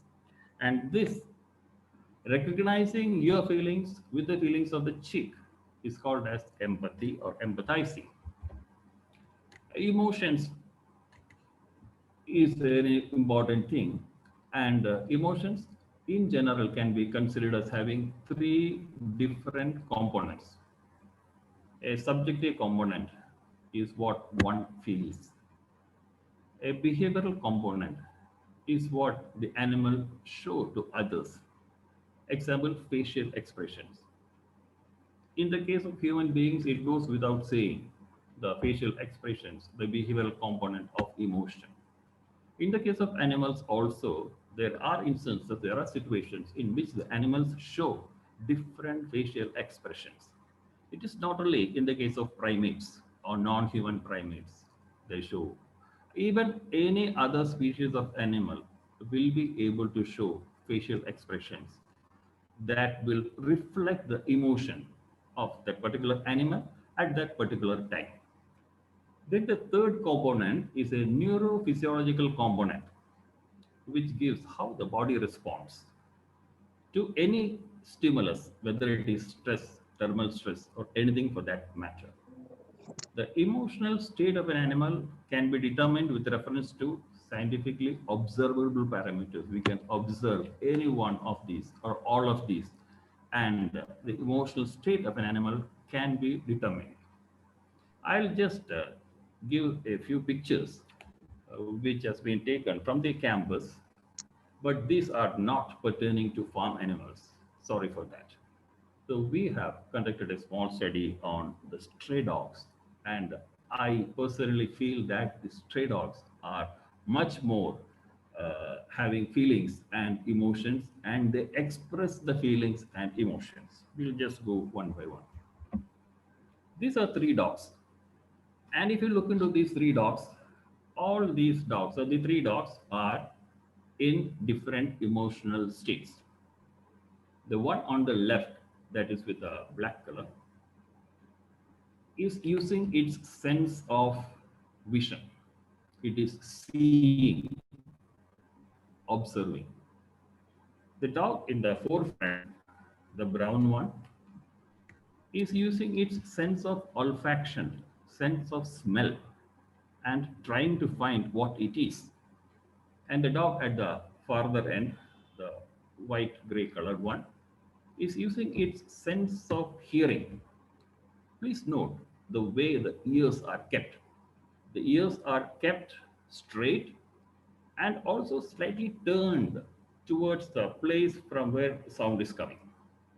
So all these three dogs can be said to be in different state of emotion, and they experience different things. What is experienced by the dog on the right hand side is entirely different from what is experienced by the dog on the left hand side. Now, see this picture, the dog on the left. It is now using, if you just look into the head very closely, its sense of smell, its sense of sight, vision, and its sense of hearing. All the three senses are working in that. And the body is kept in a different position. And altogether, if you just look into the picture, you can identify that the dog is having an inquisitive state of mind.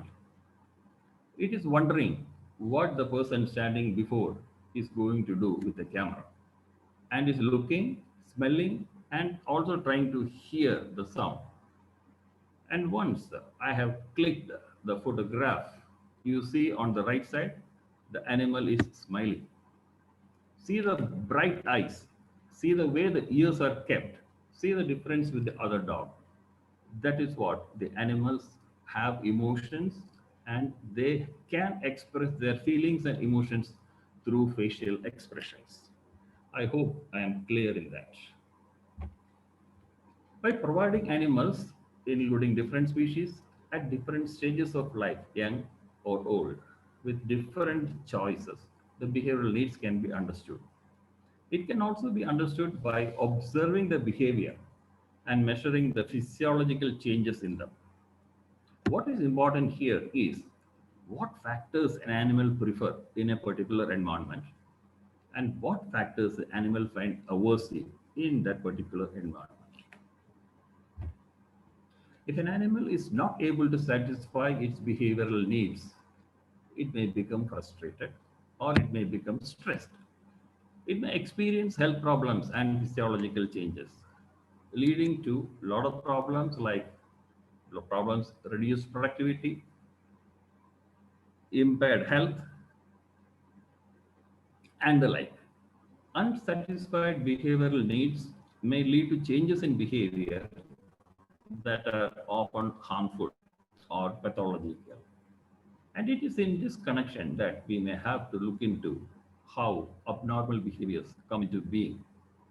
If the behavioral needs of a particular animal is not met, example, I'm coming with examples a bit later, the animal will be having a motivation, will be having a craving to satisfy that particular need. It will go to do anything and everything to achieve that. Abnormal behavior is defined as a behavior in an individual animal that differs in pattern, frequency, or context from that shown by most members of the species. In this case, the particular animal is showing tongue rolling, and this tongue rolling can be as a result of poor ingestion or poor ingestive behavior. Now I remember, and I would like also all of you, to just go through what Dr. Kamboj has said. The animal should satisfy the ingestive behavioral need.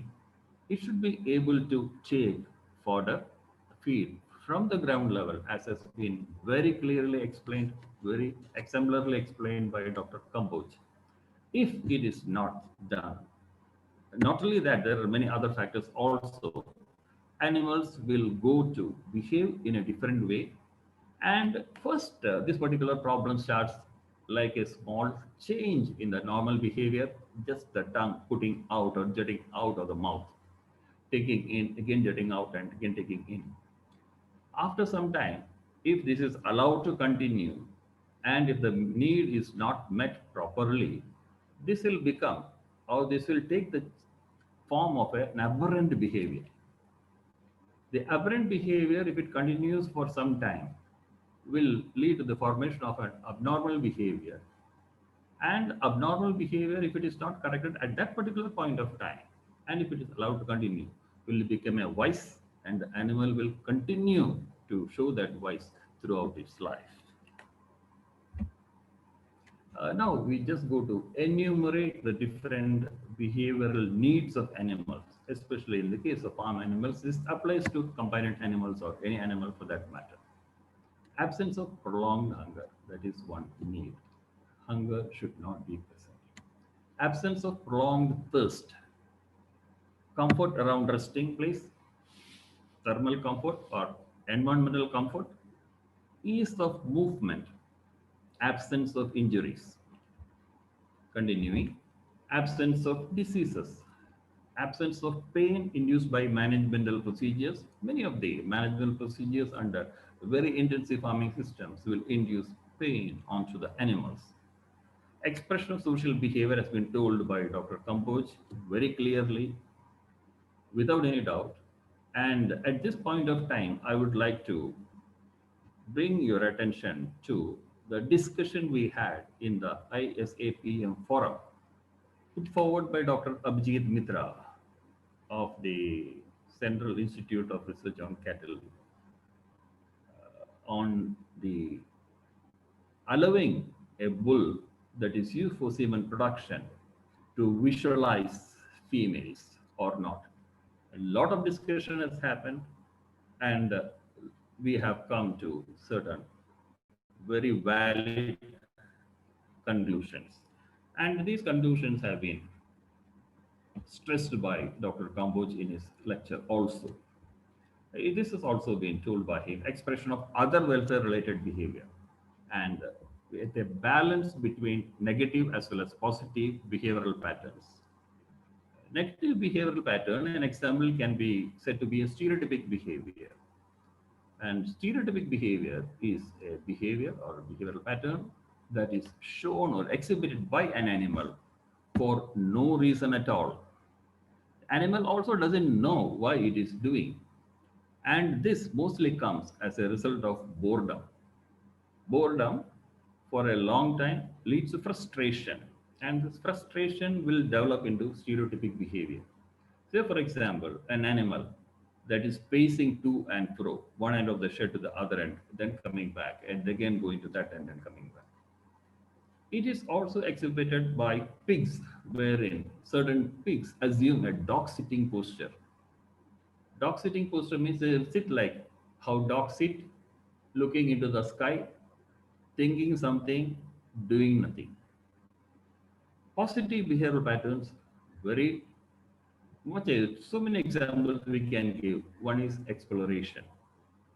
And there are a lot of other things which we will be seeing a bit later.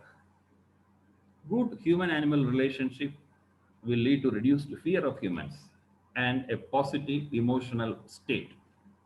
All these 12 points can be considered to be criteria for good animal welfare.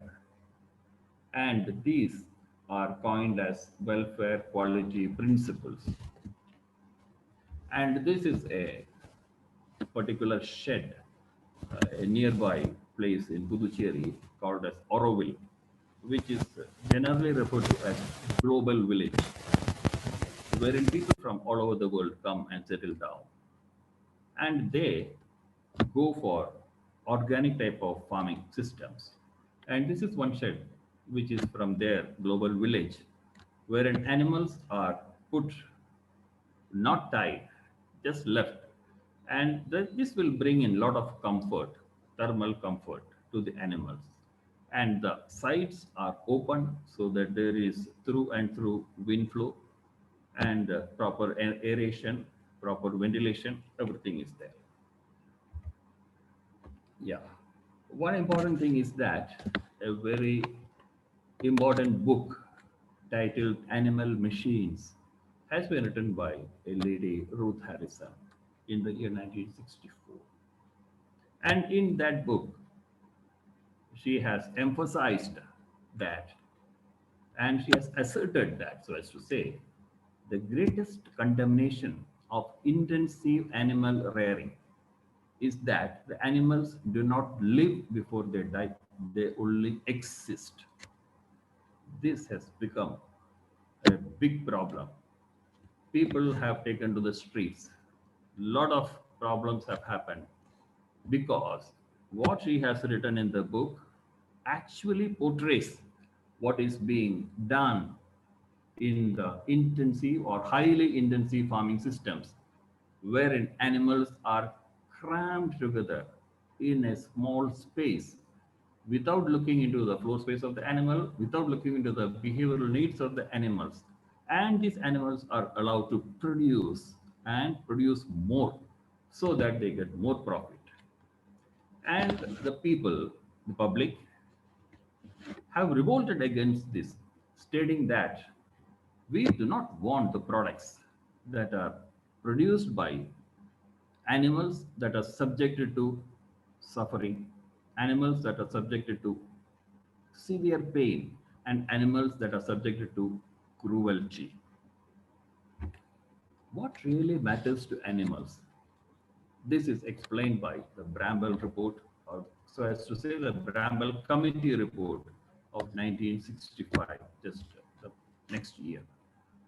And this came due to the societal concern which I was talking about, raised about the problems in modern factory farming in the UK and the impact on the quality of life of animals used in such practices.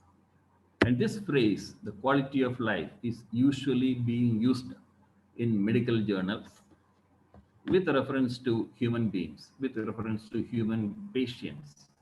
The quality of life of the patient should be sustained. Whereas here, the same phrase has come to use the quality of life of animals. Animals are to be reared or are to be kept in a positive state of welfare. One way to ensure that animals are in a positive state of welfare is to use the 5 freedoms put forward by Bramble as a benchmark for meeting the animals' needs. A report of the technical committee to inquire into the welfare of animals kept under intensive livestock husbandry systems, put forward by Professor Roger Bramble in 1965, states that animals should have the freedom to stand up, lie down, turn around, groom themselves, and stretch their limbs conveniently. And these freedoms have come to be known as Bramble's 5 freedoms of animals. And these Bramwell's 5 freedoms were later on expanded by Farm Animal Welfare Council to create a more detailed list of the needs of animals. And these form the real behavioral needs of animals, farm animals. The 5 freedoms, they have retained the title for farm animals as modified by the Farm Animal Welfare Council states that freedom from hunger and thirst, very important. And this can be addressed by ready access to fresh water and a diet, balanced diet, to maintain full health and vigor of the animal. Number two, second freedom is the freedom from discomfort by providing an appropriate environment, including shelter and a comfortable resting area. That is also very important. Freedom from pain, injury, or disease by prevention and or rapid diagnosis and treatment of the diseases. Freedom to express normal behavior.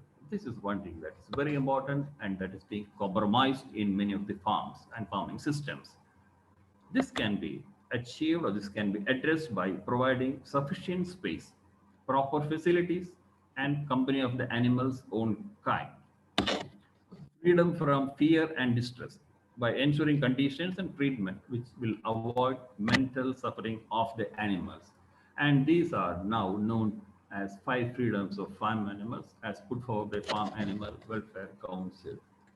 And later on, another group that is compassion in world farming has come out with one more freedom. Whether this is the 6th freedom, it can be included or not, but this is very important. Freedom to undergo or freedom to experience positive experiences by providing appropriate conditions to experience positive emotions in the animals, like what we can see in the picture, like the calf or the animal feeling contented, the animal is having pleasure, the animal is happy, the animal is relaxed, animal is excited also. Not meeting the needs or not complying with the needs will bring about behavioral changes in the animal as the animal will try and meet out these needs. The stronger and more urgent the input, the problem, in terms of threat to the animal's viability or survival, that will lead to more strongly the animal will try to address its need deficit by changing its behavior. And this is for addressing this need. And this is what I have been telling, the expression of aberrant behavior, becoming abnormal behavior, and finally leading to the formation of a vice in farm animals, especially in those animals that are kept under intensive management systems. To cite an example, take the case of an animal, a cow for that matter, whose need for nutrition is not met, whose ingestive behavior is not met. It will become more motivated to acquire feed in comparison to other animals. And when this deprivation becomes more severe, there will be the emergence of abnormal behavior. The animals start showing aggression. Animals will start eating objects that are not normally consumed, which we generally technically call as pica. And all these aspects will lead to weakness, ill health of the animal, reduced production, and the like. The situation as of now, the vast majority of animal husbandry operations today are highly industrialized, dominated by practices that enhance productivity and efficiency, aiming to maximize profits. Anywhere it is, whether it is in developed country, whether it is in developing country, people are trying to bring in high-tech facilities in farming. We have a lot of high-tech dairy farms, especially opened in many of the places, and also we have environmentally controlled poultry houses also. Addressing the needs, especially the behavioral needs as we have been talking about, and well-being of the animals. So as to say, in a nutshell, the welfare of the animals are being compromised in such farms, whereby most of the animals are confined or concentrated on concentrated animal feeding operations, and these are generally referred to as factory farms, where their space is severely restricted and they do not have the ability to perform natural behavior. Women in dairying, this pertains to the situation in India and some of the other developing countries. With the cows generally located in close proximity to the house, dairying offers more opportunities for women to become closely involved in day-to-day management. And it has been reported by many authors that women are capable of empathizing more, and therefore they provide a better level of care to the dairy herd. Human animal interaction, as has been rightly pointed out by Dr. Kamboj, is a very important factor. And this is the one that affects the aggressive behavior of cows, or for any animal for that matter, not only cows. With less fearful cows, being, there is less likely to kick the milker. And these less fearful cows will definitely go to have higher milk yields. They produce more. Now, coming to the actual behavioral aspects of, especially the practical behavioral aspects, that is understanding the body language, especially in the case of farm animals. Alert handlers have the ability to read the body language in animals. For example, healthy calves, cows, and bulls will exhibit a good stretch once they get up, stretching the body, stretching their limbs, and then they relax to a normal push. This is what is happening in any farm for that matter. And if you closely observe the animals in a farm, once they get up, any animal will stretch their body and then come to a normal position, normal posture. Sometimes it is observed that these animals stand for some time, stationary, with an arched back and lowering of the head. And then only they will come to normal posture. This indicates that the animal is having discomfort. And this discomfort may be due to continuous confinement within the shed. And if these animals are allowed to go into a paddock or pasture, allowed to move freely, this problem can be avoided. And this problem will not be seen. The animal will try to overcome this problem. Now, another example, animals in extreme fear will be having more of standing and less of lying down. And such animals with fear, will show reluctance in crossing gutters. Gutters means a drainage channel. Maybe it is closed or maybe it is open. In a shed, the particular animal will come to that particular point, will wait, will look into that, will raise one limb, try to put on the other side of the drainage, and then just try to jump. And these animals also will be having a fear complex in going to certain locations within the shed also.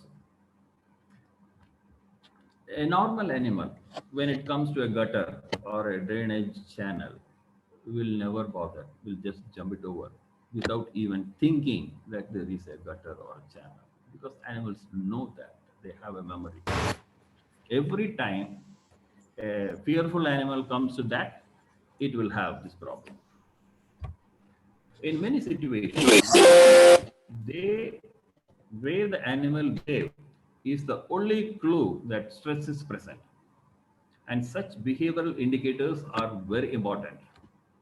Clues to a cow's mood, like how human beings have different moods, animals also do have different moods. And this can be very easily and practically understood by the placement of the tail of the animal. So when the tail of the animal is lying down straight, it is to be assumed or it is to be presumed that the cow is relaxed. And this normally happens when the cow is at pasture or when the cow is feeding. When the tail is tucked up between the legs, it should be presumed that the cow is frightened or severely sick. When the tail is kept away from the body, slightly raised, the cow is under threat. And when the tail is held out and up, This normally happens, or this is normally exhibited by calves. When you leave the calf out onto the paddock, definitely all the calves will be having a tendency to gallop. Not that horse gallop, I'm telling the fast running. And when they run in a happy, playful mood, they keep their tail up. When the tail is lashing, this also is mostly seen with calves, observed in the case of calves, especially at the time of sucking milk from the udder of the dam. It should be presumed that the calf is contented, the calf is getting a flow of milk. And suppose by any chance the cow withholds the flow of milk, the lashing of the tail stops. And these are very simple tips, practical tips to understand the behavior or the way by which the animals behave. And these are some of the factors which will give a clue whether the animal is stressed or not stressed. We have talked about or we have seen high-tech farms. And now I bring in a different terminology, high welfare farming. High welfare farms. High welfare farming is a type of farming that gives priority to the needs of the animals rather than productivity and efficiency. If you ask me whether it is possible in our country, practically it may not be, but we will have to have such things in future. In this high welfare farming, animals will have access to fresh air, appropriate balanced feed, clean, fresh drinking water, and pasture. And these animals are raised in a stress-free environment, which is very important, where they have the ability to perform natural behavior, such as foraging in the case of cattle, buffalo, sheep, and goats, rooting in the case of pigs, perching in the case of poultry, dust bathing also in the case of poultry as per the species. Species specific behavior, natural behavior, and exhibition of species specific behavior is a very important aspect. High welfare farming addresses the social needs of farm animals as opposed to conventional farming. Here, one animal will be given the opportunity to see other animals of its own kind, conspecific animals. Physical alterations and mutilations routinely performed in farms, they are not permitted on high welfare farms. And high welfare farming undoubtedly provides animals with the best quality of life. Change is already happening, and that is a good note. And we should be happy that some change is happening somewhere. The use of battery cages, which confine hens, poultry, to a space smaller than the size of an A4 type paper, is being phased out by many countries. And these countries are now switching over to barn type and free range farming.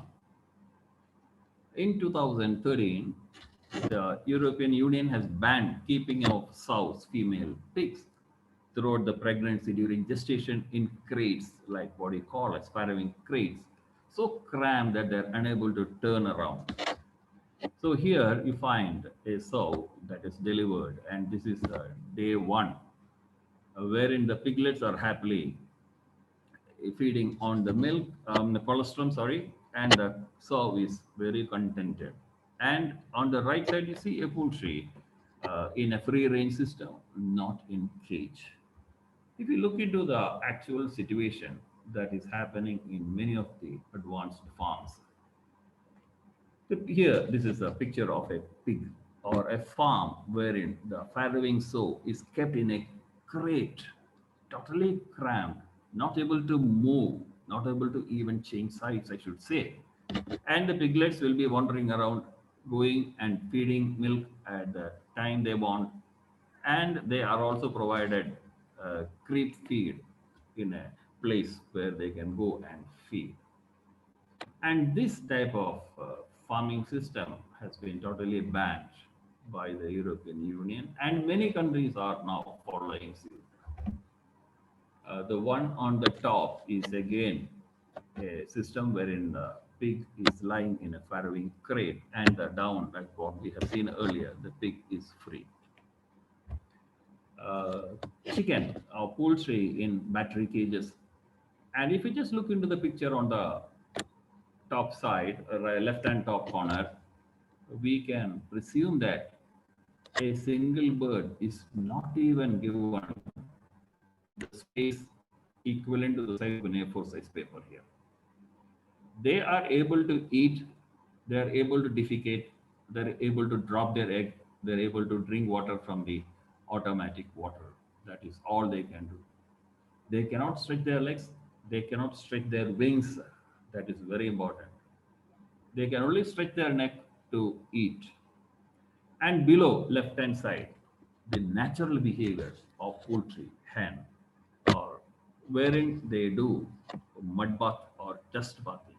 Very important aspect in the case of hens, and this is natural behavior. And on the right hand side, you find chicken, poultry in a free range system, wherein they can go pick or take anything that they find on the ground, and they are free to move around, they are free to lie down, they're free to get up, they're free to run, walk, and stretch their limbs as we have seen, and also stretch their wings without any problem.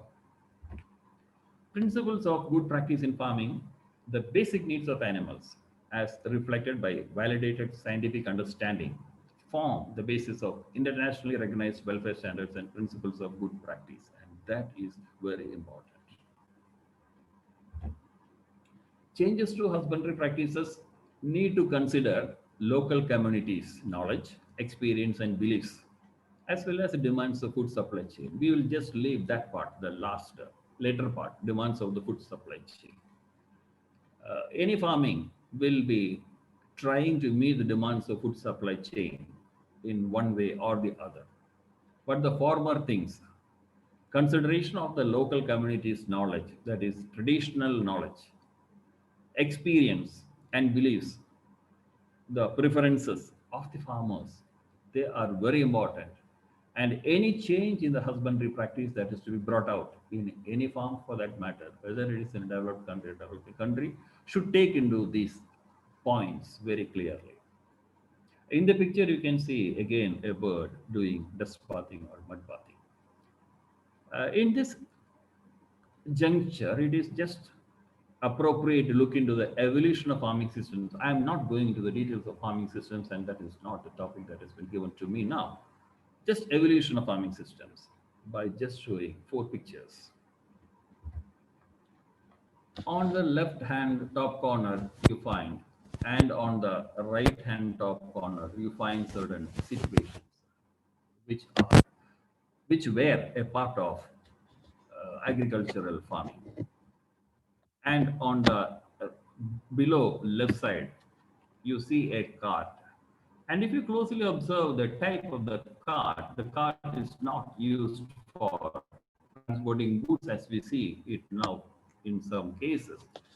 This cart was used earlier, long back, for transporting people. And on the below right corner, we see paddy straw being stacked. All these 4 pictures, the situations depicted in these 4 pictures, we can say that they have gone into oblivion. It is very difficult to find all these things now in the field, even in rural villages. One that is on the right hand below the bottom corner, stacking of paddy straw like this has been a practice in many households. Maybe paddy straw in south of India, maybe wheat straw in north of India. But now what we do is that we have machines, mechanization for baling the straw. And now we find baled straw in farms. We don't have a farm like this anywhere, even in the villages. Everywhere what they get is baled straw. And this brings me my memory to one of the discussions that we had in the ISAPM forum on the baling of paddy straw. I mean, wheat straw or paddy straw. And a lot of discussions have happened. And I really am thankful for all the panelists, all the people who have contributed to this. And this has been shown to just give an idea that any farming system, whether it is agriculture or animal husbandry, or anything for livestock farming system for that matter, and by farmers themselves over generations by actually experimenting in their fields. Farmers are real scientists.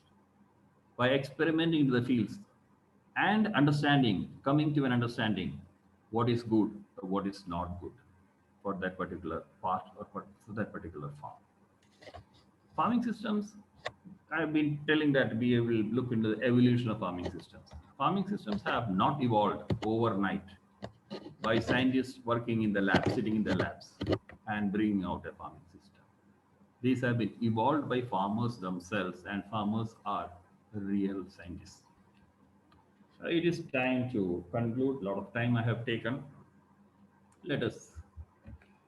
People care for farm animals. Human beings care for farm animals. Human beings design the environment they live. Human beings, people consume animal products. And it is human beings that set policies about welfare standards. All these things are done by human beings. Animals have no role here. Behavior performed by people, human beings, strongly impact the animal well-being. That is also there. The well-being of the animal is also dependent upon the behavior performed by animals, by people. To understand how we can improve animal well-being, first we need to understand the needs of the animal, what we have been telling so far, and also explained very well by Dr. Kamboj in an earlier lecture, and how they are affected by people's behavior. That is very important. But in order to effect change, we ultimately need to understand and change the behavior of people, without which nothing, no change is going to happen. And I feel that is the way forward to efficient and compassionate livestock production. Thank you.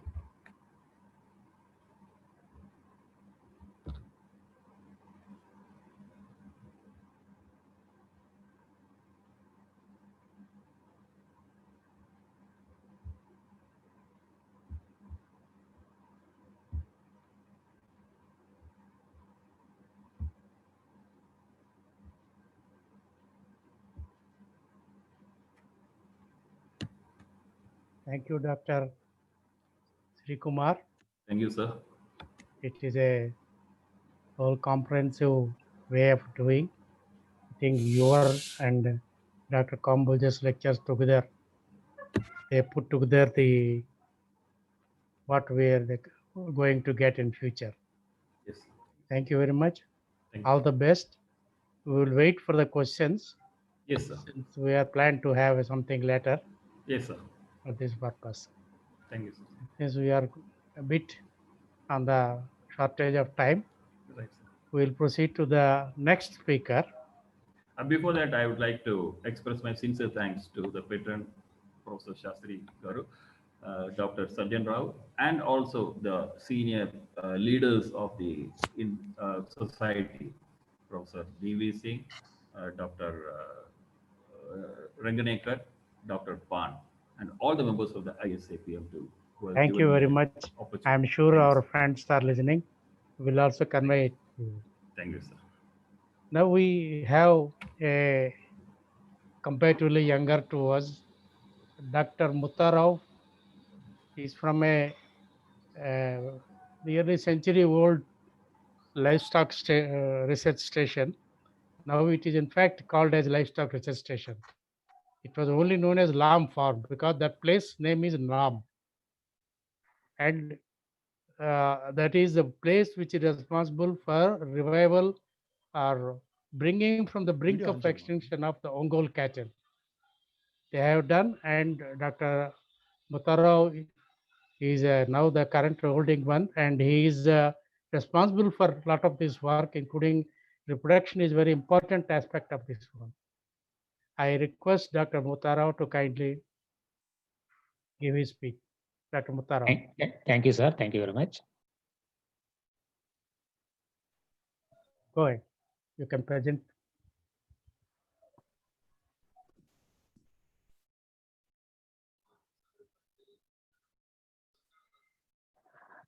Good afternoon, everybody. Sir, am I audible to you?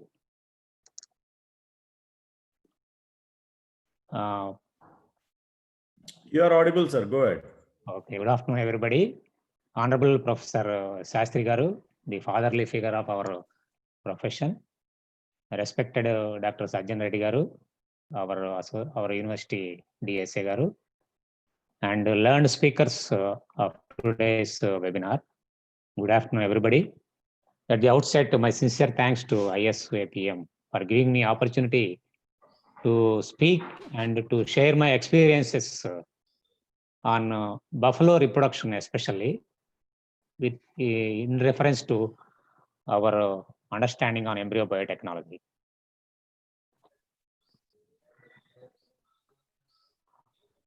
It is a known fact that buffalo is the real black gold of our country. With almost 57% of the world population, we are the world leaders. So to say that buffalo is the animal of Asia, we all know very well, and it contributes a lot for our rural economy, especially in our country, on par with cattle. In fact, in our country, almost 50% of the milk comes from buffalo only, though its population is only 100 millions in comparison to 200 million cattle population that we have. The buffalo is the chief dairy animal of our country. And of course, India's top position as the meat export is because of buffalo only. So we have a lot of advantages being the owner, we can say the buffalo rearing country. So we have been listening buffalo that buffalo breeding or buffalo reproduction is a big challenge, or you can say it's a great opportunity to work with buffalo. So when we have the passion to work with buffalo, it's really fascinating. I am really blessed that I have worked with this animal for almost 8 years during initial phase of my career in NDDB. So we have been listening, or we have been talking that buffalo is a slow breeder, showing distinct seasonal influences on cyclicity. And buffalo is also known for its silent estrus, but I would like to put it as unobserved estrus. It's not really the silent estrus. We fail to observe the animal reproductive behavior properly, and so we call it as silent estrus, but rather it is unobserved estrus. And of course, buffalo, we say that the ovarian quiescence postpartum is very long. So all these factors cumulatively are contributing for the long service period of this animal. So how to address these problems of silent breeding, seasonality of this cyclicity, and ovarian quiescence postpartum? So we have worked. The real fact of the matter is that compared to cow, buffalo is in a different technical environment, because this is an animal of developing countries where the nutritional resources, the management resources are very meager. This we should understand first. And also buffalo is not kept in an intensive kind of system. It is an animal of small and marginal farmers, kept under smallholder management. And in comparison to cow, not much research has been done in areas of basic physiology, management, and applied reproduction. And most importantly, as far as breeding aspect is concerned, buffalo is not extensively selected. So the low breeding pressure for characteristics like fertility, seasonality, and tolerance to gamete manipulation and cryopreservation, all these might be contributing to the slow breeding of the buffalo that we should consider, or we should keep in mind when we talk about the buffaloes. So in fact, it was in late 90s, we started working on embryo biotechnology in buffaloes. Till then, it was only established, the embryo biotechnology aspect was established only for cows, but not for buffaloes. So when we wanted to work on embryo biotechnology aspect of buffalo, we thought that we should have a clear understanding or knowledge about the basic reproductive patterns of the buffalo. So without understanding the basic reproductive pattern or the reproductive behavior of the buffalo, If you take up the advanced technologies like embryo transfer or IVF work in buffaloes, it may not help us in getting good results. So what we studied, or what we thought that we should work on is the silent estrus problem, how to address the silent estrus or unobserved estrus problem.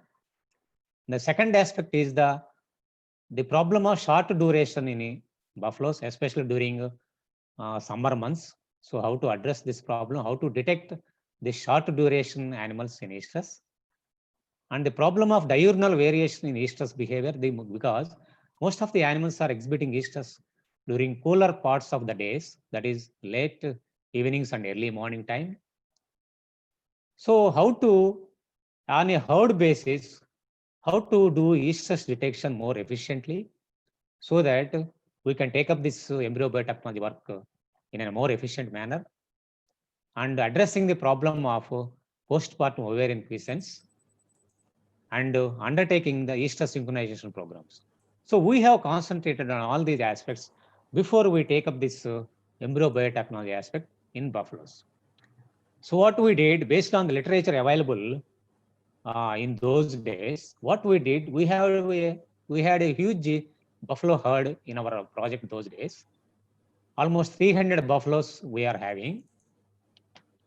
So what we did was, apart from the animals which are in early postpartum, up to 45 days postpartum, we have kept them in 6 different livestock sheds at the rate of 50 animals each, 25 on each side, in head on, because both this one shed wise. What we did was, we have selected two teaser animals. In fact, we preferably selected a nondescript teaser animal rather than a murrah, because that was a murrah herd. We have selected a nondescript teaser animal because comparatively nondescript, the buffalo bull has more libido. It is light in weight, so that it can mount on buffaloes. So instead of murrah teaser, we have selected the nondescript teaser. So we have kept, instead of single teaser, we have allotted 2 teaser animals for 150 animals each. So out of 150 animals, even if you subtract the early pregnancy and mid pregnancy animals, there will be at least 50 to 75 animals which are supposed to be cycling. So allotting about 75 animals for each teaser, I think it is a conveniently the animal can recognize estrus symptoms. So we have allotted 2 different teasers for different sheds. For week 1, then week 2, when it comes to second week, we have shifted the teasers between the sheds. So like that we have followed, so that there won't be any problem of the animals missing the estrus cycles. So what we did was, using 2 teaser animals in about 50 to 75 animals, animals in postpartum crossing 45 days, we have, our estrus detection protocol was, instead of 2 times a day, we have followed 4 times parading of the bull. That is, night 2 times, that is 10 p.m. and 4 a.m. and during daytime at 9 a.m. and 3 p.m. So approximately 5 to 6 intervals time, we have paraded the teaser bull in the herd with about 150 animals, say about 75 animals postpartum, this one non-pregnant animals. So those animals which are detected in estrus at 10 p.m. and 4 a.m., we have inseminated it in the morning 9 a.m. And those animals which have detected in estrus at 9 a.m. and 9 a.m. and 3 p.m., we have inseminated at 4 p.m. So if any animal is showing estrus after 4 a.m. and at 9 a.m. also, then we have inseminated that animal in second time, both 9 a.m. and 4 p.m. So this way, what we could achieve is that we have covered the animals which are showing short estrus periods, because at every 5-6 hours interval, we have paraded the teaser animals, 2 teaser animals, not giving much stress to the teaser animals. So we have covered the animals, all animals. So this is the scorecard we have given to the herd man, who is identifying the estrus by parading the teaser. The animals which are in standing heat, the The teaser is licking the female, the animal is tail lifting and receptive. Then the teaser attempts to lick and mount, but female is not interested. The vulva is turgid with mucus discharge, and of course the animal is restless. So based on this criteria, we have given this one. If the animal is in standing heat, it is sure that the animal is 100% in estrus. So after this, we confirm the estrus of the animal based on the rectal palpation. So by following this 6-hour interval teasing of the teasers, different teasers in different sheds, we could overcome the problem of unobserved estrus, because many buffaloes are exhibiting estrus only during night time, and by morning the symptoms are getting faded out. So because of the short intervals of parading the teaser bull, we could overcome the problem of unobserved estrus. Almost this estrus detection rate was almost 90% in the herd, with about 60% consumption rate. So the remaining 10% of the buffaloes, what we were doing, periodically we undertake rectal palpation of the animals. We used to take up estrus synchronization and timely AA protocol. That means a combination of artificial insemination using bull parading and estrus synchronization with timely AA, we could get very good conception rate, and we could solve the problem of this silent estrus and unobserved estrus. So this is the protocol that we have followed continuously on herd basis, not on single animal basis, not on experimental basis. On herd basis, this is the protocol that we have followed to address the problem of slow breeding in the case of buffaloes, and we were successful. So only then we have taken up this embryo biotechnology aspect, so that after understanding the reproductive phenomena or the reproductive process of these buffaloes, then we have taken up this embryo biotechnology in buffaloes. So the main the aspect of embryo biotechnology for any species is that to increase the rate of production. We know that in the lifetime of animal, normally we produce about 8 to 10 offspring.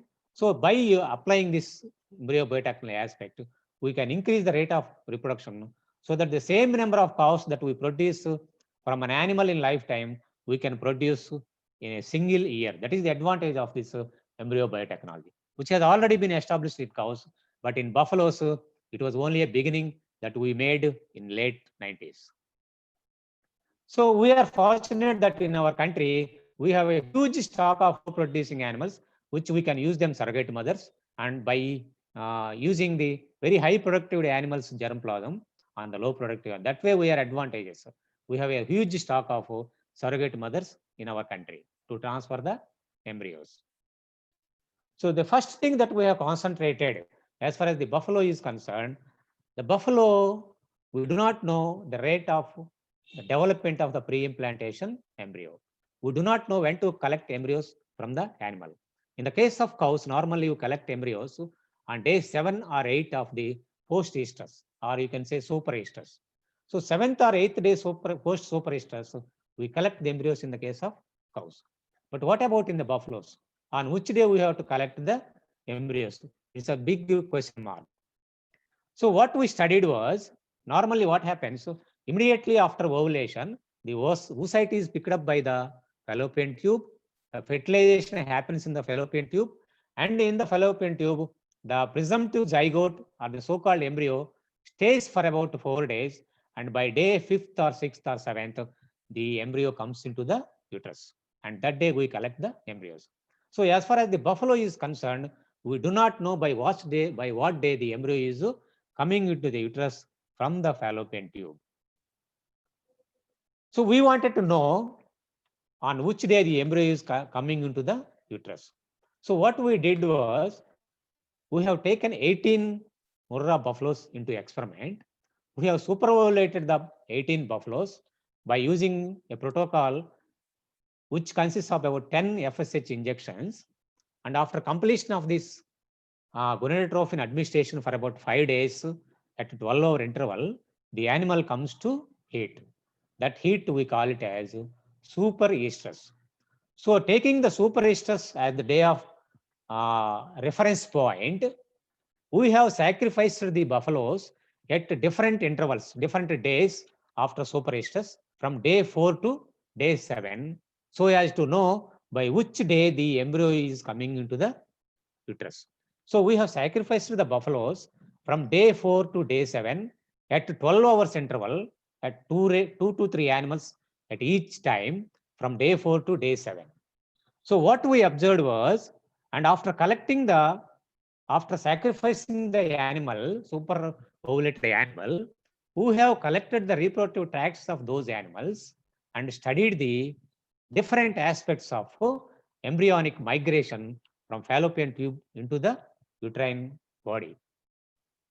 So what the red points that you are seeing here are the corporal lutea, the multiple corporal lutea, suggestive of multiple ovulations in the case of buffaloes. So suppose if the ovary is having, this ovary is having 4 ovulations and this ovary is having 2 ovulations. So total 6 ovulations are there in both ovaries together. So theoretically speaking, we should collect 6 embryos from the reproductive tract of this particular animal. So this is the theoretical possibility. So when we have collected the reproductive tracts, what we did was we have separated the fallopian tube and we have separated the left uterine horn and we have separated the right uterine horn, and we have collected embryos or oocytes separately from each side of the fallopian tube and each side of the uterine horn. So our results were really interesting to see that. So out of 18 animals which have sacrificed, we have seen about 8.78 ovulations on both ovaries put together, with right ovary performing little bit better than the left ovary. And the total oocytes or embryos we have recovered are about 4 embryos. So theoretically, we should collect about 8 or 9 embryos, but we have collected only 4 embryos. That means almost 50 or 52% of the embryos we could not collect from the reproductive tract. So what happened to the embryos is anybody's guess. So out of the 4 embryos that we have recovered, 0.8 embryo is from the fallopian tube, and about 3.5 embryos are from the uterine horn we have collected. And again, if you see the difference between the right horn and the left horn, we have collected from the right genital tract about 2.7 embryos, and from the left side of the genital tract about 1.39 embryos. So this clearly indicates that in buffaloes, the right side ovary is more active than the left side ovary, as we used to study in our reproduction aspects, that the right side ovary is more physiologically more active than the left side the ovary. So what we in different days, when we see up to day 5 of the estrus, whatever the embryos that we have collected, they were from the fallopian tube, and after day 5 of the super estrus, whatever the embryos that we have collected, they are from the uterine horn. That means the embryo enters into the uterus from the fallopian tube by day 5 latest, and after day 5 you will find that the embryo is in this uterus. So this clearly gives an understanding to us that in buffalo, the embryo collection can be planned after day 5 of the superestrus. That means because most of the embryos are coming into the uterus after day 5. So this is one observation that we have seen by sacrificing the animals 5 different intervals after superestrus. Suppose we collect embryos, say on day 3 or 4, then what we'll be doing? We will be seeing that most of the embryos are in the oviduct and we cannot collect those embryos. So the right time to collect embryo from the super ovulated buffalo is day 5.5 fixed, and so we got the embryos. So our observations are, out of the 18 animals that we have experimented, there were 158 ovulations that we have seen, but interestingly, we could recover only 74 embryos. That means the recovery rate is about 47%.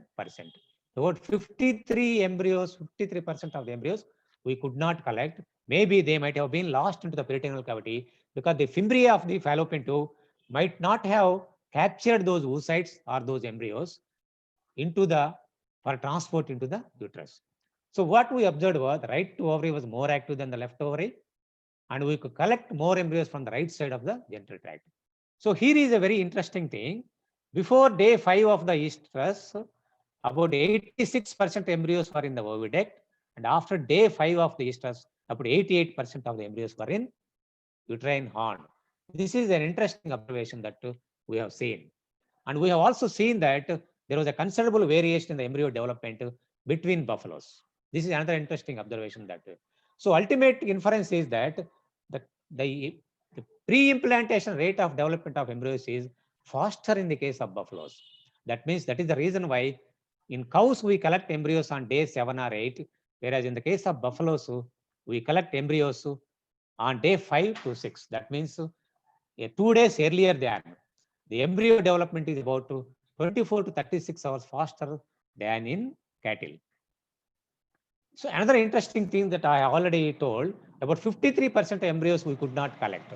This suggests that there is a failure of entry of embryos into the oviduct, and because of their loss into the peritoneal cavity. So this is the group that has conducted this particular experiment. And incidentally, this is the group that produced the world's first buffalo calf through frozen embryo transfer.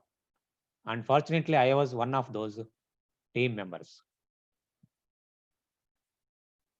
And if you have time, shall I continue this one? Sir, Sarjan sir? Yeah, please carry on. So what we did was another experiment that we have conducted. We wanted to know how many times we can collect embryos from the superovulated buffalo without affecting the fertility of the animal. Because normally people say that repeated superovulation of the animal, repeated embryo collection from the animal's fertility may be affected. So we have conducted a trial of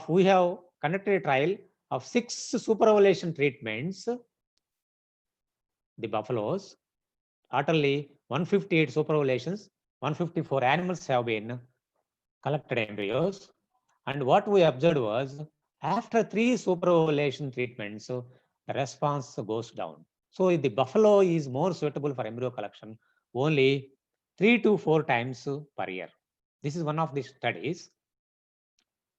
And the another important thing is when we superovulate the animal, we have to treat the buffalo for almost 10 superovulatory injections, which is very stressful to the buffalo. That is the reason why we thought that instead of 10 multiple injections, why not give a single subcutaneous injection, the entire dose of the hormone. So we have studied the comparative aspects of single subcutaneous injections of the entire dose of the hormone against the multiple intramuscular injections. And we found that even single subcutaneous injections also gives equally good performance or response compared to multiple intramuscular injections. We have also seen the effect of season on the response of the animal for the superovulatory hormones or gonadotropic hormones. Here again, the summer months, the performance is compromised. Just as in normal physiology, the summer is deleterious to normal reproductive phenomena of the buffalo. Here again, in summer, we have seen that the response of the animal is low compared to other seasons of the year. And of course, we have studied the post-superovulation fertility of the animals without any deleterious effect the animals have consumed. That means the hormonal treatment has no deleterious effect on the animal's performance. So the post-superovulation fertility is as good as any other normal animal. So we have studied what could be the various factors that contribute to the pregnancy rate following embryo transfer. So what we have seen here is that, in fact, the timing of insemination is very, very important as far as buffalo is concerned, because the synchrony between the age of the embryo and the cycle of the recipient is very, very important. So those animals which are having highly synchronized between the recipient cycle and the age of the embryo, we got very good pregnancy rate of 40%. So when it is there is asynchrony between the donor and the recipient more than 12 hours, we have not gotten good pregnancy rate. That means the synchrony is very, very important. And another thing is the size, CL size of the recipient. Normally, in the case of buffaloes, the CL is embedded in the ovarian cortex. This is one reason why we get very false positive and false negative reaction diagnosis of the cyclicity of the animal. Sometimes there will be CL on the ovary, but we are unable to palpate, and we say the animal is in anistus. Sometimes there is no CL, and we think that the embedded part is a CL, and we misdiagnose the animal. So this embedded CL nature of the buffalo is something that we should overcome to really address the problem of cyclicity or anistus in buffaloes. And again, if you see here, the grade of the embryo, the first grade embryo has given almost 60% pregnancy rate compared to grade 3 embryo, which gives only very little pregnancy rate. So when we select the embryo, the grade of the embryo is very, very important. We should transfer only good quality embryos. So this is the thing. So the observations here are, on an average in embryo transfer, we get around 26% pregnancies because it was the initial studies that were taken up. In the afterwards, the pregnancy rate has gone up to almost 40%. And in close synchrony animals, if you see, it is almost 40% pregnancy rate we have achieved. And embryo quality, if you transfer good quality embryo, we have achieved almost 60% pregnancy rate in buffalo embryo transfer.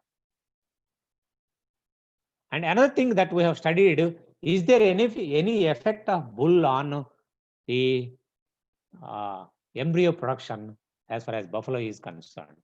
So all those animals, we have allotted, all the donor animals, we have allotted to 6 different bulls. So we have seen that the fertilization rate varies from 50% to almost 93%. So it speaks of the bull effect on the fertilization rate as well as the viable embryo production. For example, if you see this particular first bull, bull number 42, it was only 33% viable embryo rate, as against bull 46, we have got about 84% viable embryo rate. That means bull contributes a lot on the fertilization rate as well as viable embryo rate in the buffaloes. So they see the same thing may hold good in AA also. So it varies from bull to bull. That is the reason why we say that whenever a female is not conceiving to a particular bull or particular artificial insemination, we advise that owner to change the bull so that there may be a possibility of conception rate, because bull also might contribute to variation in the fertility of the oocytes. So when it comes to the difference between cow and buffalo, normally in the case of buffalo, the embryo production is only about 2 to 3 per animal against the 5 to 6 embryos we collect from the cows. So there is less embryo yield in superovulation buffaloes, and also there is almost 50% less response in the case of buffaloes. So all these, the reasons for all these problems, why the low ovarian response or poor embryo production in the case of buffalo, if you look very clearly, low follicular reserve might be one of the reason for in the case of buffaloes, we get less number of embryos compared to cows. So the primordial follicle reserve is only up to 19,000 in the case of buffaloes, as against almost 150,000 in the case of cows. Not only the follicular reserve is less, the follicular atresia is also more in the case of buffalo compared to cows, and number of antral follicles are also less in buffalo compared to cows. So all these factors might contribute to low ovarian response and poor embryo yield in the case of buffaloes. So if you can properly address the problem, address the reproductive aspects of buffalo, I think we can take up this embryo biotechnology work in a more rigorous way, like in cows. So this is the limitation with conventional superovulation programs in the case of buffaloes or in cows. That is, there is a huge variation in response to superovulation. Almost 30% animals don't respond to superovulation, and also the animals are taxed with heavy load of hormonal treatment. And we cannot undertake superovulation in the case of cows or buffaloes, before 90 days of postpartum. So in order to address the problem of or limitations of conventional superannuation programs, we have now switched over to ovum pickup and IVF and embryo transfer activity. We are really beginning. We are beginners as far as this technology is concerned. That too in buffaloes. But world over, if you see, right from 1997 to 2015, there is a gradual increase in the application of IVF compared to conventional superannuation programs because of the advantages associated with ovum pickup. So if you see the work on ovum pickup in buffaloes, very limited work has been done in buffaloes. That is, we are getting almost only one blastocyst for aspiration in buffaloes, as against about 5 to 6 blastocysts in the case of cows. So if we can collect more number of times the cow or buffalo, we would be getting more number of embryos from buffaloes also. And comparison between in vivo and in vitro per unit time, we get about 3 to 4 embryos per buffalo in superannuation or embryo transfer programs. Whereas if you take up OPU and IVF activity, we get up to 9 to 10 embryos per buffalo. So this is time that we gradually switch over to conventional superannuation programs to IVF activity, so that per unit time, maybe in 100 days period, how many embryos that we get? From 3 embryos to 10 embryos, we can get even from buffaloes also. So compared to cow and buffalo, the viable embryos per session in OPU and IVF aspect is, we are getting about 1.2 to 1.5 embryos, whereas in cows, the total yield is about almost 8 embryos we are getting. So this is the difference between cow and buffalo. The basic reproductive physiology itself is different. The basic follicular reserve is different. The number of antral follicles is very low in the case of buffaloes. So all these factors, as far as buffalo follicular dynamics and buffalo follicular population is concerned, it is very low in the case of buffalo compared to cow. So the ultimate point which I would like to stress is that buffalo no doubt exhibits seasonal preference in sexual activity, but if we have estrus detection, efficient estrus detection methods, we can have up to 90% estrus detection. We can solve the problem of silent estrus even in buffaloes also. And then buffalo responds very well to estrus induction protocol. That is one advantage. So even if there is a seasonal variation, even if there is missed cycles, with estrus synchronization, we can address the problem of this missed cycles and unobserved estrus problems. And we should have pragmatic approach in applying assisted reproductive techniques in buffaloes, because we should not always compare the buffalo with cow, because buffalo reproductive phenomena itself is different. Buffalo ovarian biology itself is different. So directly extrapolating the results of the cows with buffaloes is not advisable. So we should look buffalo as a different entity, and within the ambit of the buffalo ovarian biology, we should start working and we should start thinking about the buffalo reproduction and applying the reproductive techniques in buffaloes. So with this, I sincerely thank Dr. Sarjan Reddy garu and all other Professor Shastri garu and all other panel speakers are patiently listening to me and giving an opportunity. In fact, this topic may not directly related to animal behavior, but since it is a part of the reproduction, I thought my presentation can be of some use to the listeners. So thank you, sir. Thank you for giving me this opportunity once again. Thank you, Dr. Muttara garu. It's not some useful information. It's a great useful information for entire country. In fact, this is a buzzword like in both in commercial sector and scientific forum. Embryo transfer technology. You are the most sought person in the country now, because very few are versed with this technology, and you have got expertise in this. We are really SVV is proud of you, and we get a lot of questions on the ET, both in commercial sector as well as in the scientific forum. So please be available to Indian Society of Animal Production Management whenever such questions come to our scientific forum. please help us in solving and also technology transfer. And it's a wonderful presentation, both on the behavioral aspects and mainly what exactly the buffalo behavior, which really paves the way for the embryo transfer technology. I have one question, Mr. Raghav. What is the success rate now at the field level? How many embryo transfer technology cows born out of this technology? In fact, So, how many years it takes to reach to the technology reaches to the farming community as such? sir, in fact, we should not think of applying the embryo transfer technology on par with the artificial insemination programs. Sir. This embryo transfer technology is not for replacing artificial insemination. In fact, it supplements the artificial insemination program. The technology mainly aims at producing superior quality bulls and using those bulls again on the AI network of the country. That is the main objective of this. So, rather than producing thousands of ET-born female offspring, because it is a highly technological work, highly costly aspect, and we cannot compare with artificial insemination. So our aim should be to produce superior quality bull mothers, superior quality bulls, and using those bulls again in the breeding program through artificial insemination.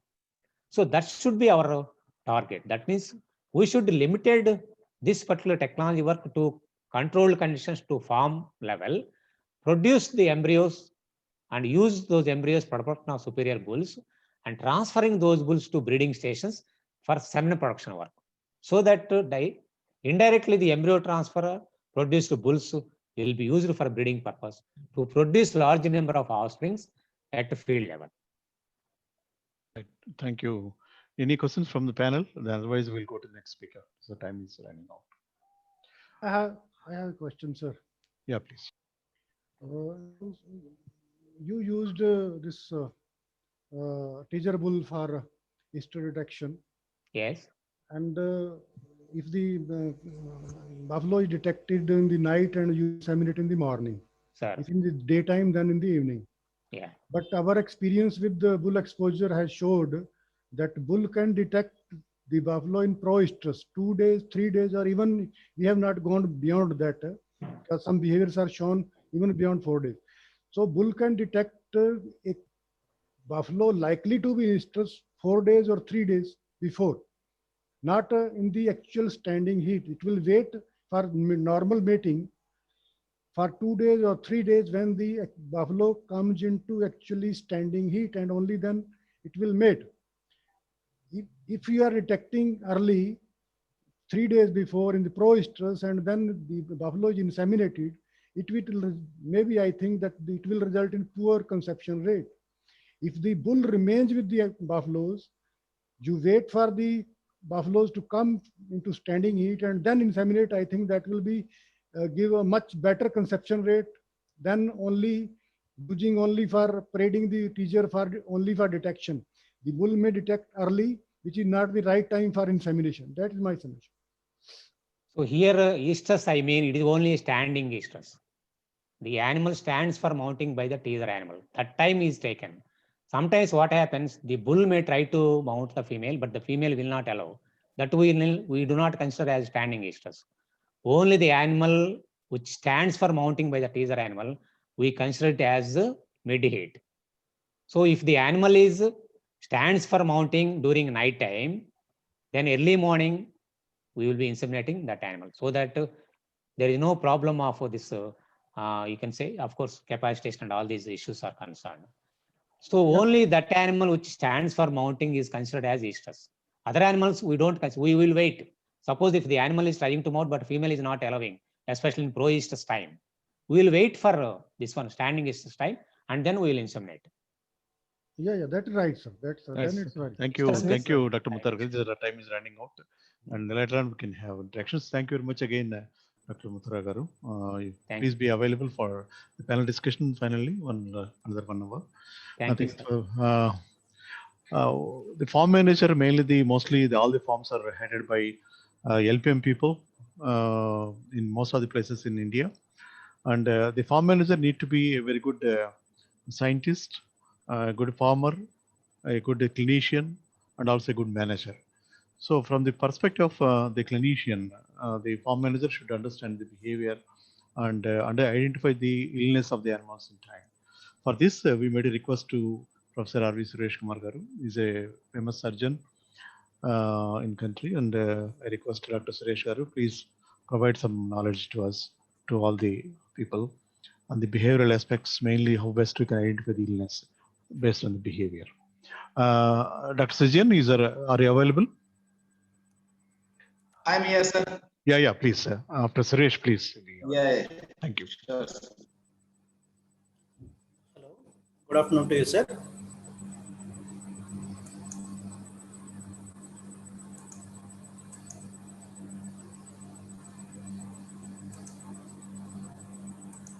Go on, Dr. Suresh.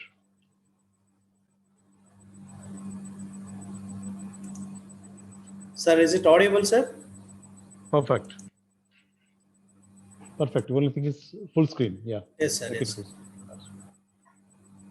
Go on. Good afternoon to all of you, sir. Senior faculty members and members of the society. First of all, I would like to thank the organizers and Dr. Sarjan Rao, sir, and the senior professionals, Dr. Shastri, sir, and panelists and the participants for giving me an opportunity to speak a topic related to the animal behavior in the clinician's perspective. It's a great opportunity for me to speak something about this animal behavior in the clinician, in the clinical angle. I've been hearing the lectures, these topics related to the animal behavior, and actually I have learned a lot from the previous speakers related to the animal behavior. But in the clinical angle, how this animal behavior is important for anybody, as our Sarjan Rao sir was telling, most of the places where the farms are being maintained by the LPM people or the production people, though they have the basic qualification of veterinary science and all that, clinical angle is a must. At the same time, wherever hospitals are there, wherever institutions are there, even for the clinicians, these behavioral aspects, they are paramount important before actually going for diagnosing a particular case. Keeping that in view and then blending the animal behavior in connection with the disease or in the clinical aspect, I thought I can project some information to you, and I can add something, some information to you, so that I can get a lot other information from your side like this. Thank you very much, sir. First of all, before actually going for that, a lot of people, they have told what is the behavior in the clinics. What normally we experience, we observe the animal behavior, and it is basically the response given from the animal, either to the internal or to the external stimuli. Or some scientists, they have defined this as an interaction between the inanimate and the animate objects. And in total, it is a blend of the inherited properties or inherited qualities along with the learned qualities. Of late, the term quality of life in the human side, just like in human side, even in the animal side, it is very important. This term has become very popular. It is becoming rather very popular as a quality of life. How we live, how we behave, how we live in a society, whether it is a human being or the animal, that is very important. So in that context, the welfare activities, then all the behavioral aspects, they come into picture. And basically, as a clinician, what I personally feel, behavior is the indicator of health or a disease, and it is the key to the management. Just like how we say behavior, even students are the farmers, are the human beings. I mean, take an eye on your behavior like this. In the similar way, even in the animals also, behavior of the animal, it plays a pivotal role as far as the disease diagnosis is concerned and health aspects are concerned. And already this has been covered, like normally the animals will have normal behavior, means innate or inborn behavior will be there, and abnormal behavior also would be there. And a clinician has to differentiate what is the normal behavior of a particular animal and how it is deviating from the normal behavior, that we call it as an abnormal behavior. If this differentiation is being made, then it will be very easy for a clinician to diagnose a condition and to give a prognosis, or to say some suggestion to the farmer or to the scientific person. So understanding of animal behavior, whether it is normal or abnormal, is very important. That point I'm going to stress on this.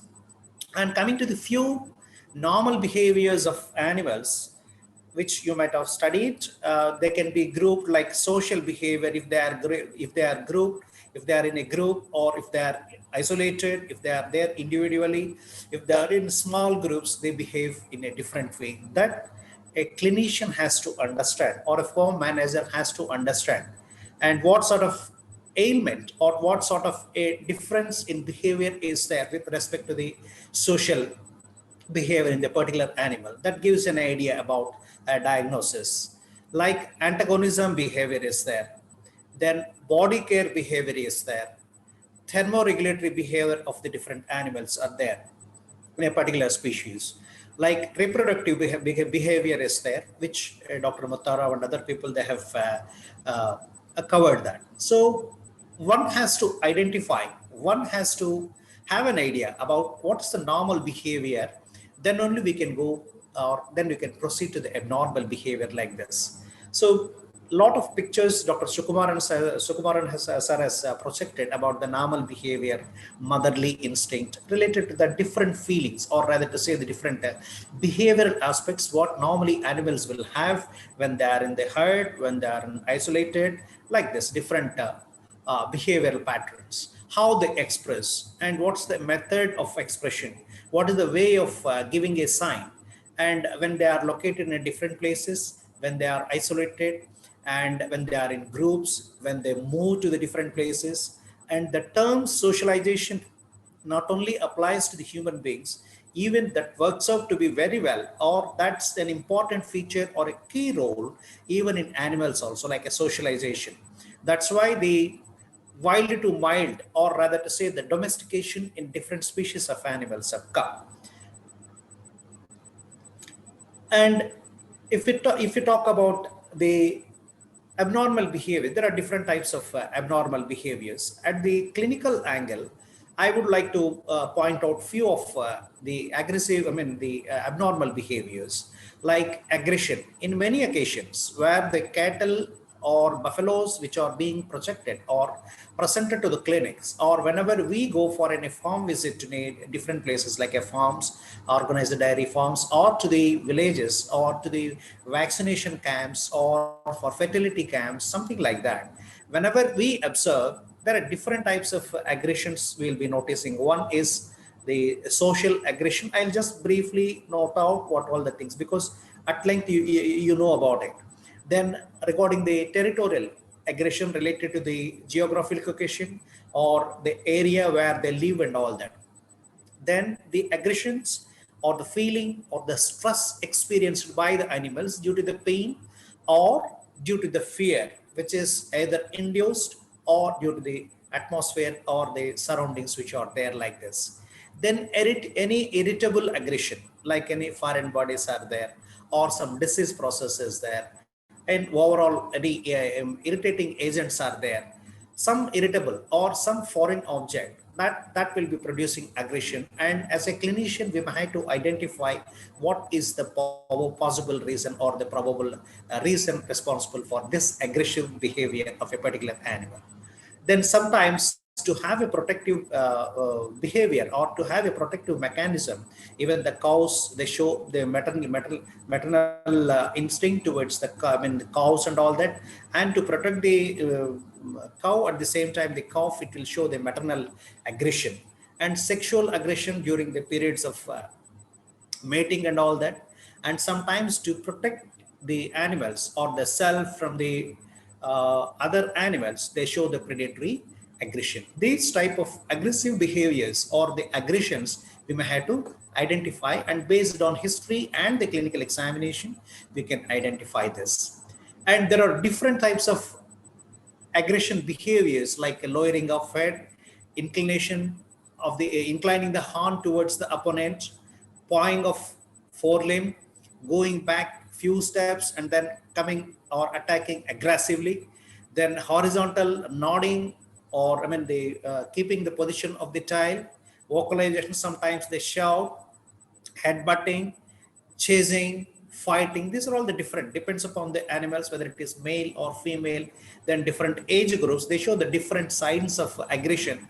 And clinician should observe what sort of a behavior the animal is showing and which part is involved, whether if the animal is showing the aggressive behavior in the particular spot, or if the animal is moving, if the animal is in rest, or if it is taken to the hospital or to a strange place, or if they are subjected, or if the animal is kept in a group of animals, or if it is kept in between the human population like this, the signs of aggression where the animal is showing this sort of aggression, and that could be identified, because that gives a little bit of clue about the ailment, or rather to say the condition of the animal, in which whether the treatment is required or management is required, or what sort of further identification mechanism has to be followed in the particular condition like this. It's not exclusively the treatment or administration of medication that is important for an aggressive condition. So the different factors like diet could be there, or environment could be there, or location, so many factors are there. So we may have to identify as a clinician what could be the probable reason and how to manage it, and if it is not a managemental one, how to treat it like this. So animal behavior in toto is very important, whether it is single or isolated like this. And the basic senses responsible for the behavioral changes, just like in humans, is vision, hearing, smell, touch, and taste. So these are all the ones which are responsible for change in attitude, or rather to say the behavior in the animals. Then other expressions, as previous speakers told, if there is a change in the managemental practices, or some of these listed out, or becoming like a voices and all that, like a tongue rolling, bar chewing, nymphomaniac condition, silent heat and all that. These are all the altered expressions in case of animals if they are kept not free ranging, or they are kept in their stalls with stall feeding and all that. Then some of the animals, in opposite to the aggression behavior, they'll have a depression, like they show lethargy, they show the depression, they show anorexia. They'll be indifferent to stimuli, like external stimuli, could be a painful stimuli or the stimuli which we poke. Then it shows that the production aspects like decreased milk yield, restlessness, dullness, then sometimes excessive defecation, excessive urination. And if the animals are in estrus and all this, deferred, or rather to say the altered estrus behavior, and unwanted movements of the body and all that. And most of this in a group, if you want to categorize, and these are mostly responsible, the factors which are responsible for this altered behavior, we can put in a few subtopics like overcrowding, monotonous location, suppression of the natural instincts. As the previous speakers told, if their natural instincts are barred, then definitely they'll show the aggressive behavior and all that. Then inadequate exercise, then malnutrition and all that. How the animals behave in a herd, how the animals behave in isolation. And these things are of paramount importance for any clinician. And this has to be collectively or very critically should be analyzed by the farm personnel, maybe scientists, or starting from the milk handlers or the attendants or the people who are deputed for this grazing and all the purpose and all that. And basically, this information given by these people, they provide a basis for a clinician to identify what could be the reason for this or any ailment. Either it could be for a disease diagnosis or could be correcting the managemental practices. So if the animals, normally we come across the cases, large animal cases, how they behave. See, few animals are there in the farm. Suppose if we visit the farm, they'll be very quiet. But if the same thing are brought to the hospitals, they behave in a different way. And if the animals are kept owner animals, if in their premises, they behave in a different way. So the animal attitude or the behavior that differs from place to place, or rather to say it is location based. And I'll put it like this. We have to go hand in hand with the different aspects to arrive at a diagnosis, to treat a case of a disease like, or to have a clear-cut idea about the managemental practices. Environmental factors that influence the behavior. Behavior in turn, it is responsible for the disease conditions, and disease conditions in turn, again, these are all interrelated. In the similar way, clinicians should think in this angle to have a good animal welfare activity. And there are different behavioral indicators. Normally, this can be judged by the dairy farmers or the experience of the professionals and the farm managers, or rather to say this is important even for the clinics also. How the animal behaves, whether it is an alert, whether it is animal is alert, whether it is having a curiousness, whether it is active, whether it is how it interacting with the animals in the dairy farm like that, and how it is moving with the humans, like whether it is showing any aggressiveness. Such type of behavioral changes are very important. Then coming to the actual picture of the clinical angle.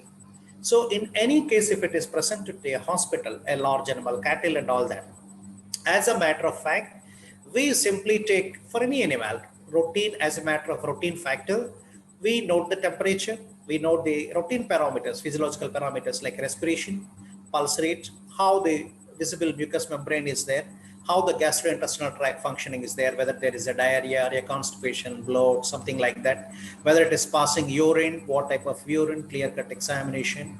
Along with that, general behavior of the animal, whether it is dull, depressed, lethargic, then something like that, whether it is aggressive, whether it is showing any aggressive behavior like this. So this clinical examination, these points,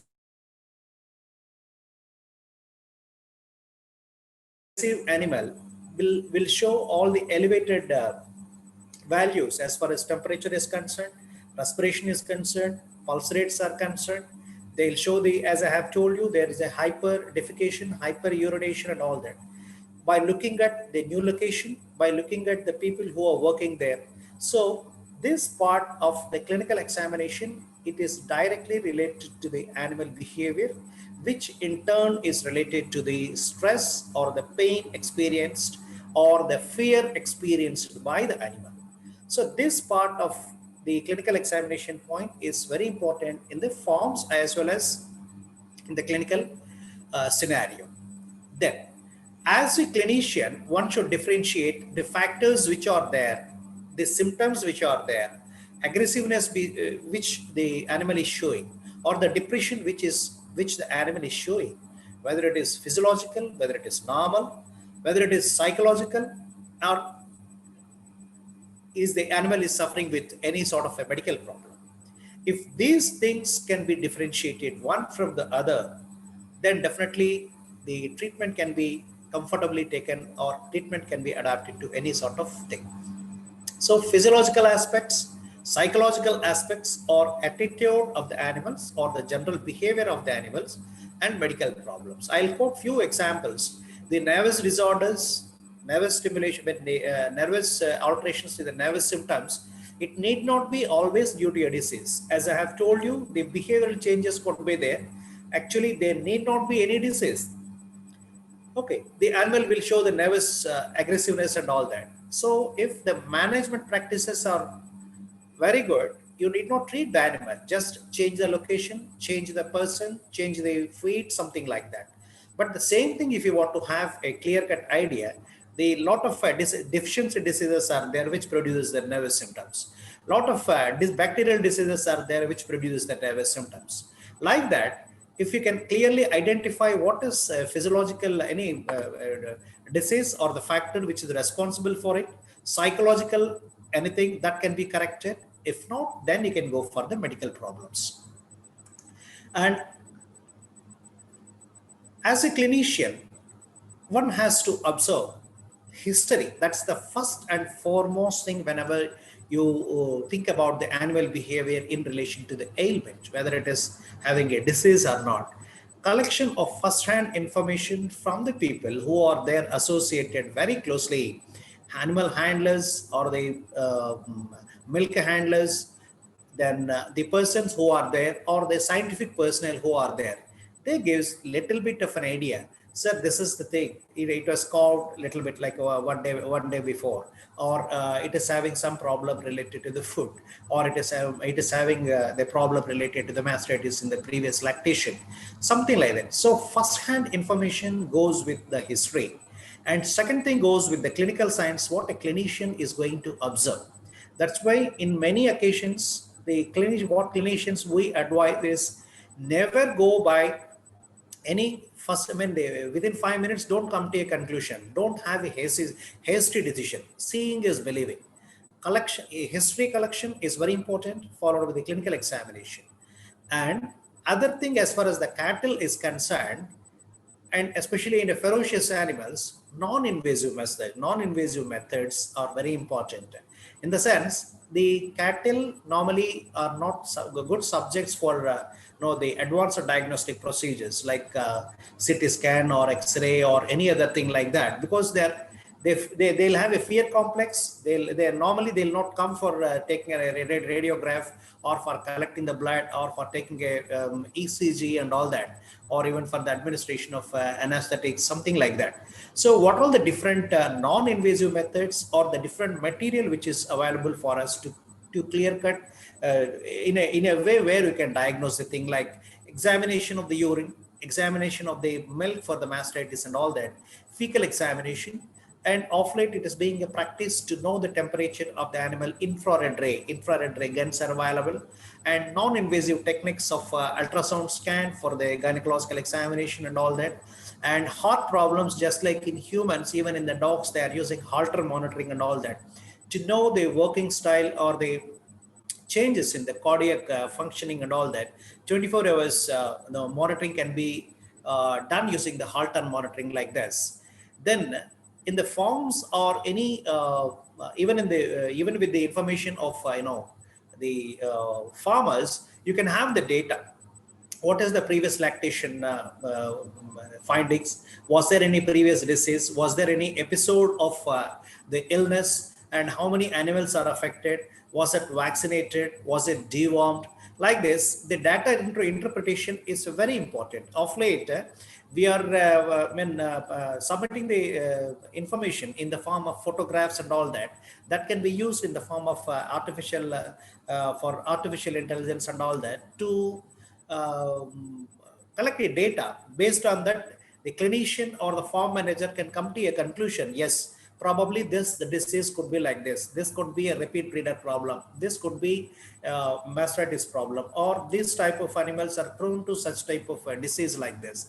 Then the animal behavioral changes can also be recorded, sometimes by keeping the cameras, digital cameras, how the animal is behaving, whether it is showing any voices, like 24 hours recording you can have, and like a post-op surgical procedures and all that, how the animal is behaving, and what all the activities, or whether the animal is taking feed or not, whether the animal is taking water and all that. So such type of information you can capture using the digital cameras and all that.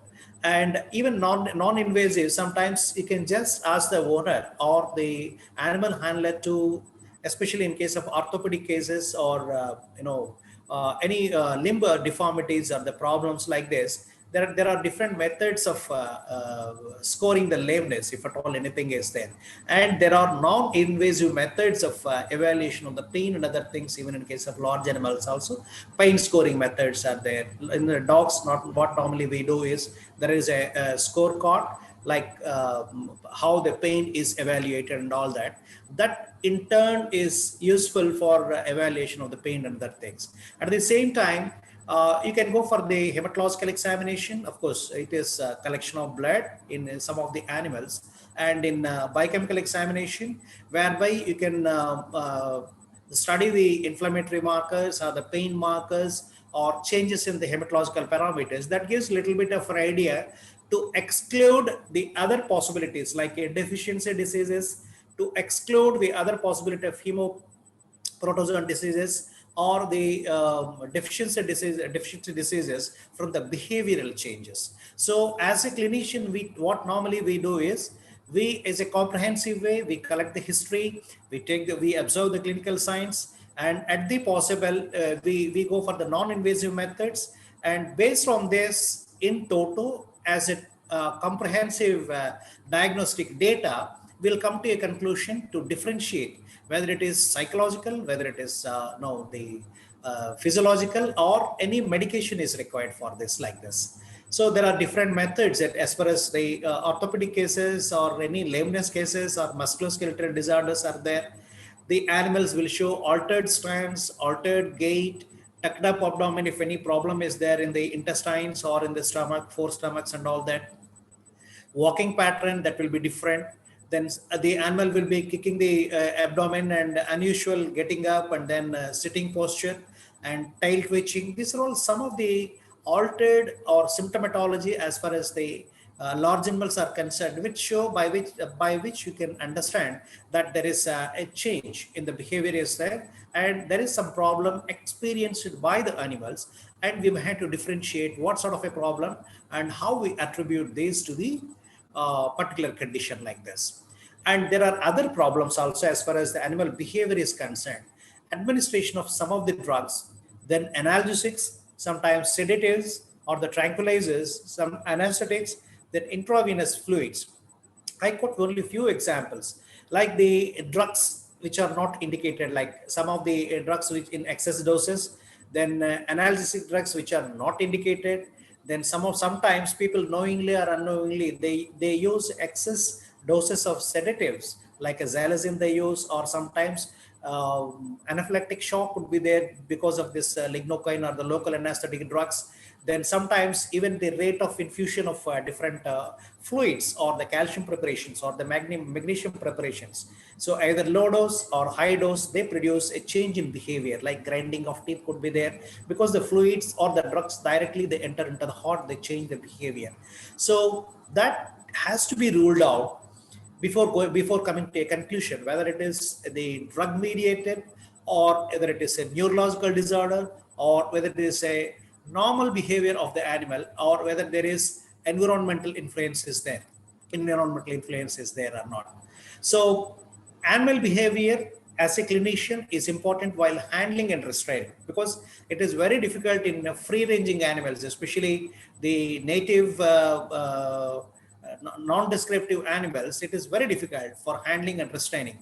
Then definitely we may have to go for the sedation, where actually in the excited situation, even in the use of sedatives and other things, they produce probably the anaphylactic reaction or a death. That's why one should be very careful. We should be very careful while administering the drug. We may have to advise the people to keep the animal in resting position, to keep the animal in calm position. Then only you can go for that. Then drug administration, especially in the villages level or in knowingly or unknowingly, people administer the drugs, especially intravenous administration, either excessive quantity or lower quantity or lower doses they give, and without having a knowledge, without having any idea about its impact on the behavior, such type of drug administration will lead to a altered behavior in the animals. Then diagnostic procedures, if you want to do it, we may have to go for the anesthesia, or sometimes in that situation also the animals will be indifferent. There'll be a lot of fear complex would be there, so the animal will behave in a different way. And following the surgical procedures, whatever we are going to perform in animals, like following cesarean, following romanotomy, following amputation and all that, the animal's behavior itself will be different, because something it is going to lose, like amputation. I'll show you the photos and all that. So the different clinical conditions or the treatment, they alter the behavior of the animal, and that has to be looked into the animal welfare angle. And post-operatively, even if you apply some pivopic acid or you apply a use plate or something, the animal will not bear it, or the animal thinks it's some foreign body which has been kept. So it will try to get rid of the things. Our aim to stay is to stabilize the things, but the animal, because of his ferocious nature or dull nature or anything like the altered behavior, it will try to get rid of the things. So always it will be struggling, or it will try to get rid of the things. So totally the behavior of the animal will be changing. Then another thing, as a clinician, we may have to understand what is the treatment post-operative utility in the farm of production and reproduction. If altered behavior is there, if continuously if the animal is showing an altered behavior with all that, or if it is, that may lead to the other conditions like fractures, or any other condition related to the musculoskeletal disorders, dislocation, or sometimes the endometritis or permanent mastitis cases, chronic mastitis cases. So post-operative utility of the particular animal has to be considered as far as the animals are concerned, their behavior is concerned. I put few examples like a mastitis, hypomagnesemia, hypocalcemia, where the symptomatology or the altered behavior would be there, that has to be differentiated from the other disease conditions. Like this is one aspect, like understanding the animal. Excuse Sir. me, Suresh, please. Sir. Yes, sir. Yes, sir. I'll only few are there related to animal welfare. It's very important. Then there is always a debate whether we had to support the science, whether we had to support the welfare, whether to support the performance or production of the animals. And it is the role of scientists or the clinicians to take a decision whether to go for this, and which has to be given utmost importance like this. So such type of animals are there where we treat, then definitely the animal behavior will be changing. It may not accept the thing treatment, however perfectly we do it, or the cost we spent on this. So such type of behavior would be there. Here, the amputation for a limb we have performed, and the attitude of the animal, behavior of the animal, it differs. Like there are different types of hoof functions, whether it is managemental aspect and all that, they differ, nutrition and all that. So the attitude or the behavior of the animals would be different. Like that, there are other affections which are considered to be the productive, very important for the production and all that. So the behavior of the animal, when it is getting affected with this, it differs like this. And of course, these are all the managemental practices where you are well versed with this. And there are non-invasive techniques of identifying the behavior of the animal. This is infrared thermography. And here, few things can be prevented by adequate housing, proper bedding, adequate exercise, provision of a balanced diet. This is in general. But what I mean to say, I conclude with the topic, my topic with, there should be a hand-in-glove attachment as far as the management, the nutrition and the clinical treatment is concerned. Understanding of animal behavior is very important for any clinician, then the farm manager and all that, to go with the animal welfare activity. Thank you very much, sir. I thank the organizers for giving me an opportunity to share my views on this aspect. Thank you very much, sir. Thank you very much, Professor Suresh. Really, we're thrilled with this presentation. And most of the participants are expressing that every veterinarian who are handling the farms need to understand this behavioral science, and will be using the invasive, non-invasive methods of diagnosis of the animal ill health. That's a great presentation, Dr. Suresh. And so many of the questions comes to us, and the video lecture of your lecture will be again shared to our forum.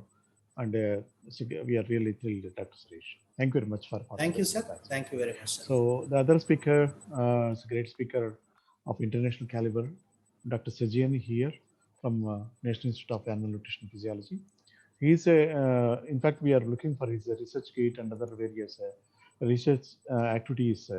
Mainly, he's working on the thermal stress of the animals and also the hormone influx, how is going to influence the behavior and all. In fact, we are waiting for your presentation, sir, Dr. Sarjan, sir.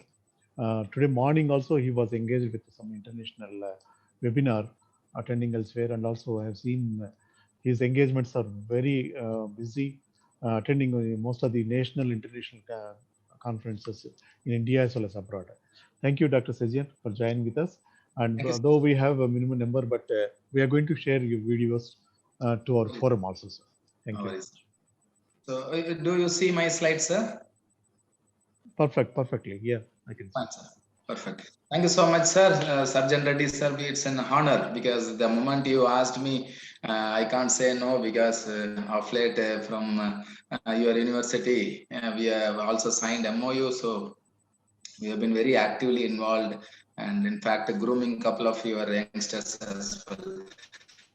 So since it's a very hard time now, so I will not take much of the time of the audience for their lunch. So this is what the topic that has been assigned to me: farm animal behavior in relation to hormonal influx and environment.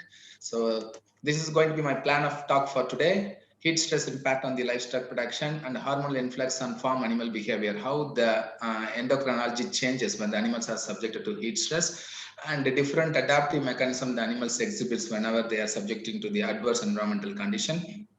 What are those behavioral indicators for heat stress in farm animals, and what are the different methodologies that are available to measure farm animal behavior, especially from a climate change perspective, and some experimental findings on the heat stress influence on the animal behavior from our own center.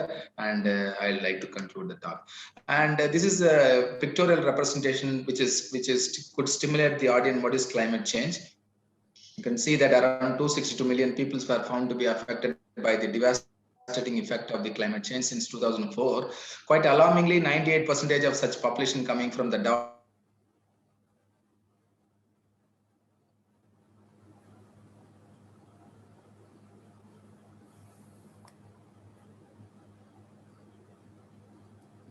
Please unmute, sir. Dr. Sarjan, sir. Unmute your mic. Do you hear, sir? So also as a result of reduction in agriculture production, 30 million people are likely to go hunger, and which summarizes again the importance of agriculture, including the livestock sector. And World Health Organization also is projecting that around 150,000 people are dying every year for the devastating effect of the climate change.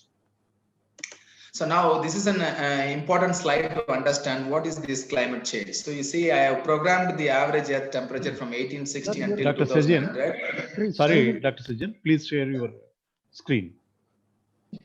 Again, sir? Yeah, again, it's not shown. Share your screen. Yeah.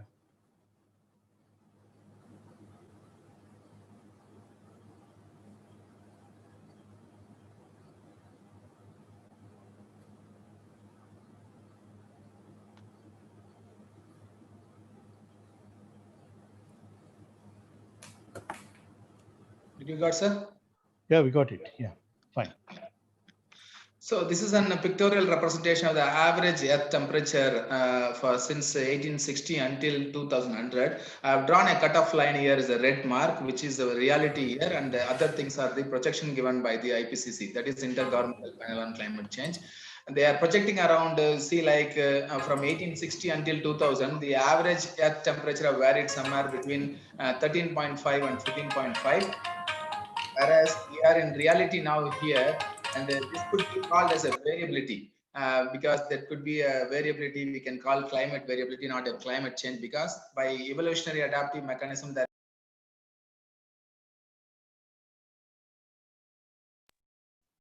Sir, do you hear me? Yes, please. Sir, are you hearing me, sir? Yes. Fine. So this is what the variability, there could be a wet air or a cold air or a dry air, a hot air. So like that, this could be explained. But then where we are in reality here, and the projection given by IPCC as high as 4.8 degrees centigrade and as low as 2.66 with a central estimate of 3.70. What I would draw the attention of the house is that my research finding last 15 years or so says me that even in 1 degree centigrade in the upper critical temperature are extremely fatal for livestock survival. and 3.7 degrees centigrade. In my experience of climate change, I can say that this is a minimum projection given by IPCC.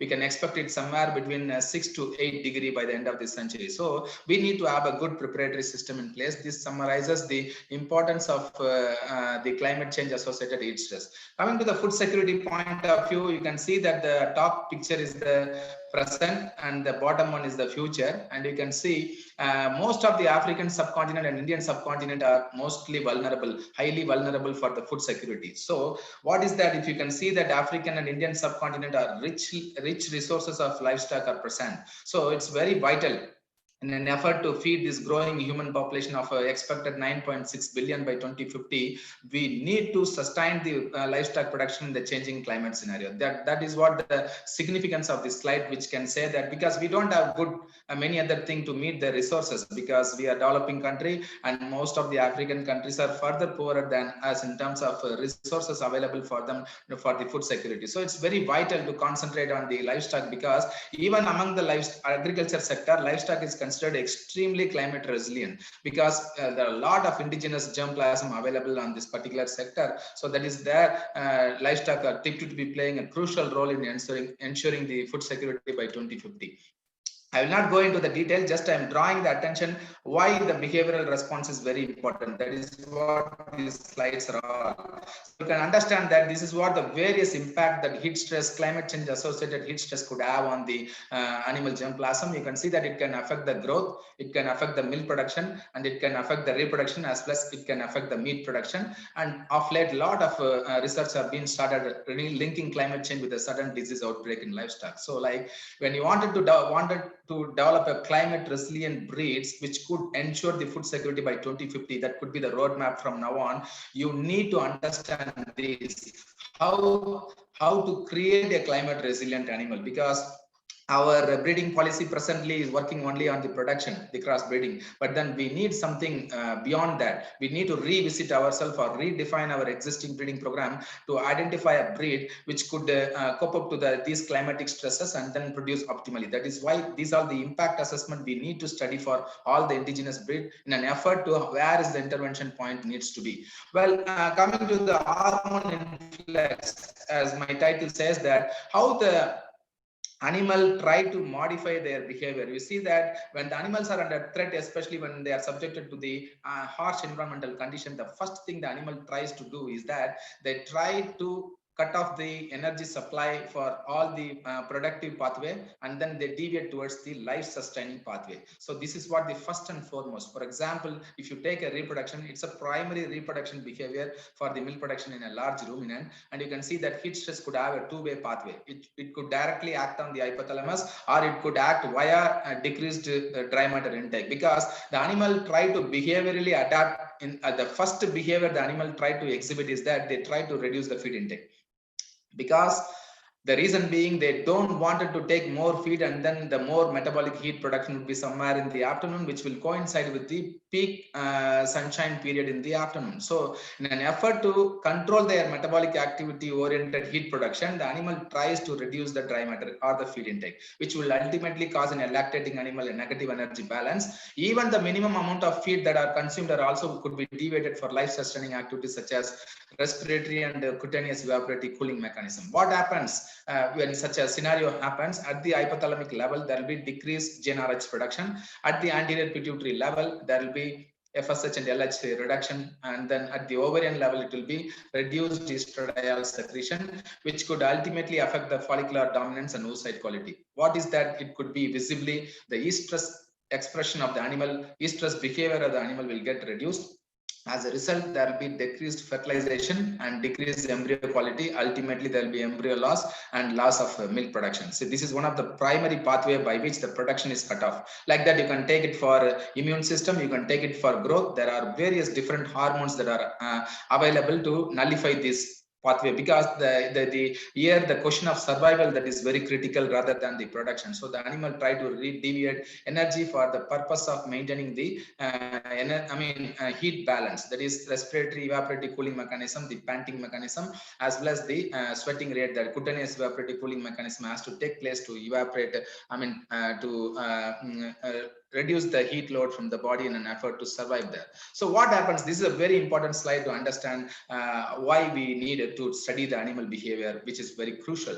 See, like simultaneous pathway, if you see how the animal behaviorally adapt. Well, the energy partitioning is deviated towards life sustaining activities, how it is happening. So like, again, it could have a two-way pathway. It could directly act on the hypothalamus, and again, it could have via deprived nutrition. It could also act on the hypothalamus to increase the corticotropin releasing hormone production. So ultimately, what happens when the CRH is increased? It will act on the hypothalamus, anterior pituitary, and increases the production of adrenocorticotropic hormone, which will elicit various biological responses in the animal. For example, you can see the topmost rectangle, which shows clearly the first and foremost behavior, response animal is that behaviorally they try to adapt when they are subjected to a harsh environmental condition. What are those? They try to reduce the standing time, they increase the lying time because of the energy resource losses, and they try to drink more frequently, and then also they reduce their defecation and urination frequency. These are all the behavioral changes that you would expect in an heat stressed animal, because these are primarily for conserving the body water or to make them survive in a particular location very effectively. So what happens when the behavioral response is the first and foremost? If they are not able to adapt, then the subsequently rest all the adaptive mechanism comes into picture, such as the cortisol can also, the adrenocorticotropic hormone can also induce the physiological mechanisms, such as the body temperature can be increased, and there will be more respiration rate, and there will be more pulse rate at the heart. So these are all the physiological variables. Even the skin temperature will be very high. Then the ACTH act on the adrenal gland, and production of cortisol and aldosterone are elicited. So what happens? The cortisol, which is the ultimate stress marker, as well as they are the ultimate stress reliever in the animal. So the animals are able to produce a sufficient quantity of cortisol. They will be able to mount appropriate heat stress response. What happens? It acts on the liver and brings in the hepatic gluconeogenesis, that is conversion of non-carbohydrate sources into glucose, because to supply for the vital body functioning, vital organ functioning in the body, regular supply of glucose will be ensured through the hepatic gluconeogenesis mechanism by the cortisol. Of course, the aldosterone will alter the electrolyte balance, and they try to make the animal survive in a particular location. So if the chronic stress prolongs, then ultimately there will be cellular and molecular mechanism wherein there will be more synthesis of heat shock proteins, so it would come and prevent the cellular damage ultimately, which will help the animal for the survival. This is what it happens as far as the hormonal regulations are concerned when they are subjected to the heat stress. Well, this is an important slide. Whatever I have explained in the previous slide, I have summarized it. Like you can see that the topmost is the behavioral adaptation, followed by the physiological adaptation and neuroendocrine regulation of adaptation, and followed by blood biochemical response. There will be a lot of blood biochemical changes, and ultimately there will be metabolic adaptation, because the animal try to lower their metabolic heat production to cope up to the external environmental condition. Ultimately, in the chronic stress, there will be cellular adaptation finally, and there will be molecular adaptation, cellular and molecular. And also, most importantly, our animals are indigenous. They are very well known for their survival in the harsh environmental condition, primarily through their morphological adaptation, which I'll be speaking in subsequent slides. Well, when the animals are coming to the subject proper of the behavior, what are those behavior you can expect in a heat stressed animal? The first and foremost in a grazing condition is that the animal try to seek the shade. They try to go and look for the shade because they cannot graze in the scorching sun. They look for the shade seeking behavior, and there will be feed intake reduction usually, because as I told that they wanted to lower the metabolic heat production, so they reduce the heat production. And also there will be increased water intake. They try to ingest large volume of cool drinking water if provided, otherwise also they drink more water. And then their standing time, because the standing time is very crucial for the animal adaptation, because they can reorient themselves so that they prevent constant body parts are getting exposed to the heat stress condition. So when the standing time the animal loses, for example, if the lying time increases, they cannot reorient themselves. They'll be exposing the constant body part. The animal try to protect its head in an effort that most of the thermoregulatory mechanisms are controlled at the head level. So like they try to stand more. If the body resources are not sufficient, so ultimately they will lose the hope, and then they go for the recumbency, lying down. So which means if the lying time is more in an animal, they are not better adapted,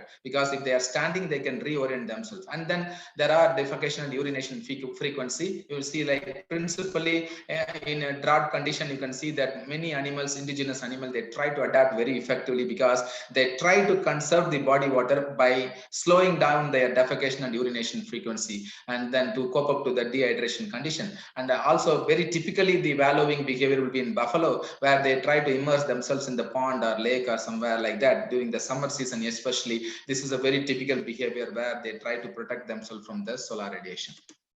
Well, what are those behavioral indicators of the farm animal welfare? See, there could be when the animals are under stress, subjected to the heat stress in particular. These are the behavioral variables you could note: bar biting, tongue rolling, feather pecking, waving, and wind sucking, and wool or hair eating, and also the tail biting. These are the common symptoms the animal exhibits, which could act as an indicator that the animals are feeling the pressure. So that's where the veterinarian's role is there, to identify these and then correlate them with their welfare, and then they try for the intervention point to safeguard this animal or bring down the amelioration mechanism so that they perform quite optimally. And these are some of the methodologies going to discuss, which I have not worked. I just reviewed some papers for the attention of the house, and I'll be presenting them here. So like this is the Institute of Grassland Environmental Research Behavior Recorder, and you can see it has a very rectangular type of sensors that will be put in the neck collar, and it estimates the feed intake by counting jaw movement, which are reflected based on the differences in the pressure during the presence and absence of the jaw movement. You can see that these are the chews and the bites and the chew bites. So like these are the continuously. So it records using an RFID methodology. So this is a very important in the grazing condition. You just put it in the collar, and that can be through RFID methodology that can be obtained in the laboratory condition. These are the type of behavioral response that could be recorded during a summer season. And this is a ART MSR pressure sensors, and that is also typical like that of a neck collar. And you can see that how the animals swallow, then they regurgitate, there will be a break, and there will be chews, continuous recording will be happening. So this is another way of summarizing the eating, ruminating, and drinking behavior, and particularly for these three animal behavior, these particular sensors are being used. And this is an accelerometer which is used predominantly for recording the eating, ruminating, and drinking behavior. Again, you can see that sensors at various locations, for example in the hind leg, and then in the neck collar again, and then in the foreleg also one more. So these are all the accelerometer which can help in the recording of eating, ruminating, and the drinking behavior. And these are typical examples of the leg mounted accelerometers, and these are ear mounted accelerometers, and this is neck mounted accelerometers which are available before us. So that could be effectively used during the grazing condition to record their behavior, what all those how they try to metabolically adapt by reducing their rumination time, etc. And this is the collars used using GPS system, and you can see that that is an elaborative picture how it is works like. So like even in the mobile you can connect that through the GPS, and then you can record the animal behavior during the grazing condition, and you can see how this works, means working of the GPS collar system for behavioral response recording. So this is how they're connected to the GPS, and then the GPS collars will collect the behavioral response of the animals and will send signals to the computational and decision support system, which in turn generate audio visuals to capture animal behavior. So very advanced methodologies, very effectively being used in western part of the world, very effectively for recording the animal behavior, especially during the summer season heat stress associated. These are the technologies that are available. This is RFID based sensors again. It requires internet for the operation. Like you can see that the RFID tags embedded with the sensors on the animals, especially they use it in the neck collar, and the body temperature and their health condition can be known when with these sensors. They detect the animals with their motion, monitors them and their movement, which helps them to analyze their behavior and the part of area where they spend most of their time grazing. The amount of food they eat and the water they drink can also be recorded sitting at the laboratory condition when these sensors are used, and it is connected through the internet to the monitor for for recording their behavioral responses. These are all grow safe behavior recording systems. You can see that it has a 3 component. One is data capture, and second is data analysis, and the third is the decision support. Data capture, it sensors collect data regarding the feed intake and water intake of the animal, and then the data analysis, the collected data is processed and interpreted in grow safe software that is provided along with this equipment, and decision support. And once this data is analyzed, then you measure, monitor, and predict and optimize the growth and well-being in the animal. Based on that, you can pass on the instruction to the farm manager that how to implement the amelioration strategy to improve their production.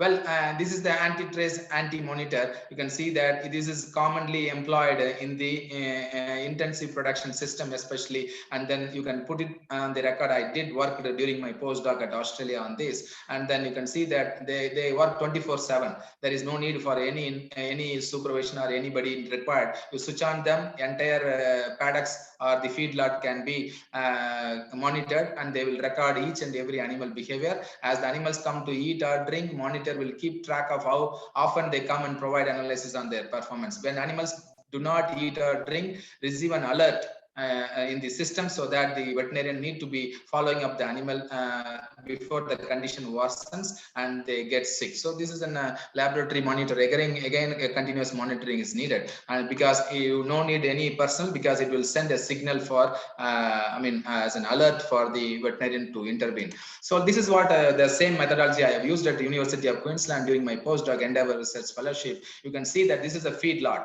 how the animals behavior are being recorded. So this is what the first thing we do, and see when the animals are fed during the summer season, there the survival that is questioned. So many animals do not eat, they try to go for shade seeking. You can see that in the center there are black cloths put, that is for the shaded structure, the animal try. On the other side there will be water trough, and this is the feeding trough where I am standing there. So this is what the normal. So how you record, you can see that most of the animals are congregated there in the center for the shade seeking during the summer season, which is in the feedlot. So you will score them up, how many animals are there. I will explain in subsequent slide. And these are the animals which are eating, feeding. So the behind is the water trough will be there. So you can see that most of the animals are in the shade because they try to avoid eating, because they don't want it to coincide the peak metabolic activity with the summer heat stress. So they seek shade until the evening. So you can see that there are few animals, individual animals, which would be going for eating even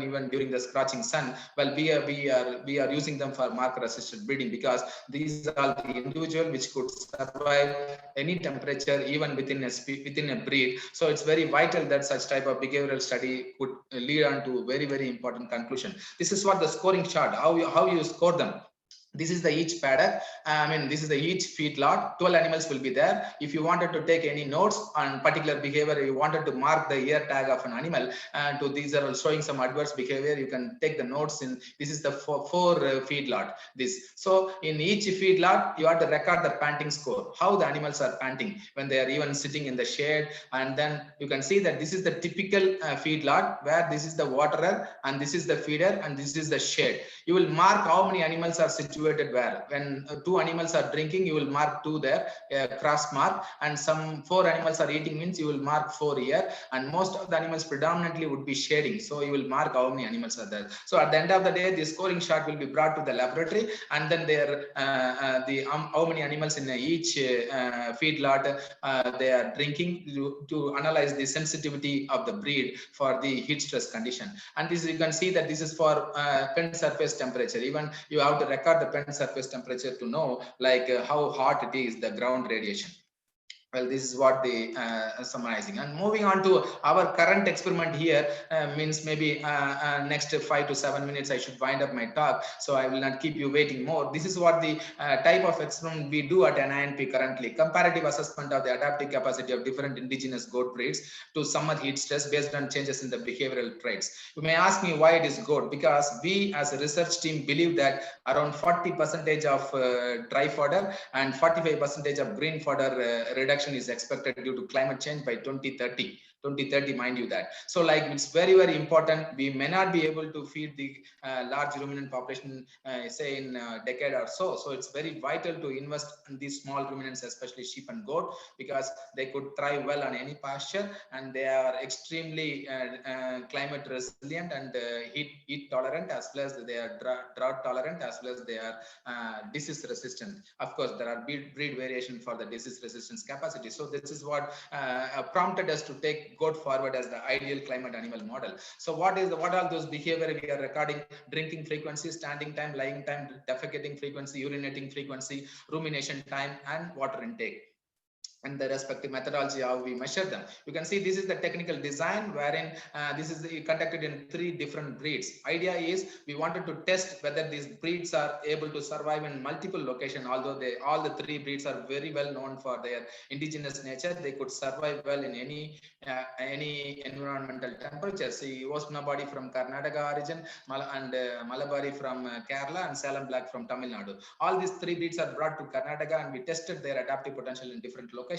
And you can see each group has one control, each breed has one control, and heat stress, likewise Malabari and Salem Black also. So we have studied their only behavioral response I'll be discussing over here. This is what the pattern, it's an intensive system, and we record their behavior manually. Like this was the initial experiment. You can see that 6 hours. Why we choose 6 hours from 10 a.m. to 4 p.m. we choose? That is because that is where during the grazing condition, the animals are exposed to severe heat stress. So like we acclimatize them for this rest training, for individual feeding and watering during those time of 45-day study. So we sit at 15 days interval, we record them. Each person will be allocated 2 animals, and they'll be sitting and monitoring those 2 animals for various parameters I have listed in the previous slide. They will be recorded simultaneously, the control animals, another set of people, and we are all well trained, because to avoid we shift people so that the error is minimized, so that we get a quite accurate result. So we got some fantastic publication emerging from this,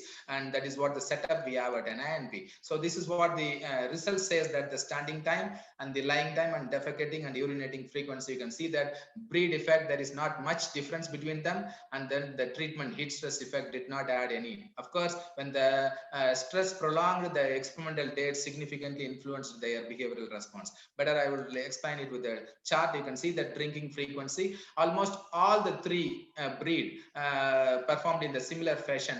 You can see that they increased the drinking frequency, which means we could claim that drinking frequency could be an ideal behavioral indicator for heat stress challenges in the field condition. So likewise, you can see that water intake also, which coincided with the drinking frequency, all the 3 breeds showed substantial increase in the water intake. That is primarily because they wanted to support the respiratory as well as evaporative cooling mechanism. So in an effort, they try to keep themselves cool, they are drinking more water. And what happens, the rumination time reverse trend. You can see that in all the 3 breeds there was a decrease in the feed intake, because as I told that they don't want to coincide the peak metabolic activity coinciding with the environmental temperature. So they try to reduce their activity by reducing their feed intake, and also they try to reduce they don't ruminate because they don't want to produce more metabolic heat.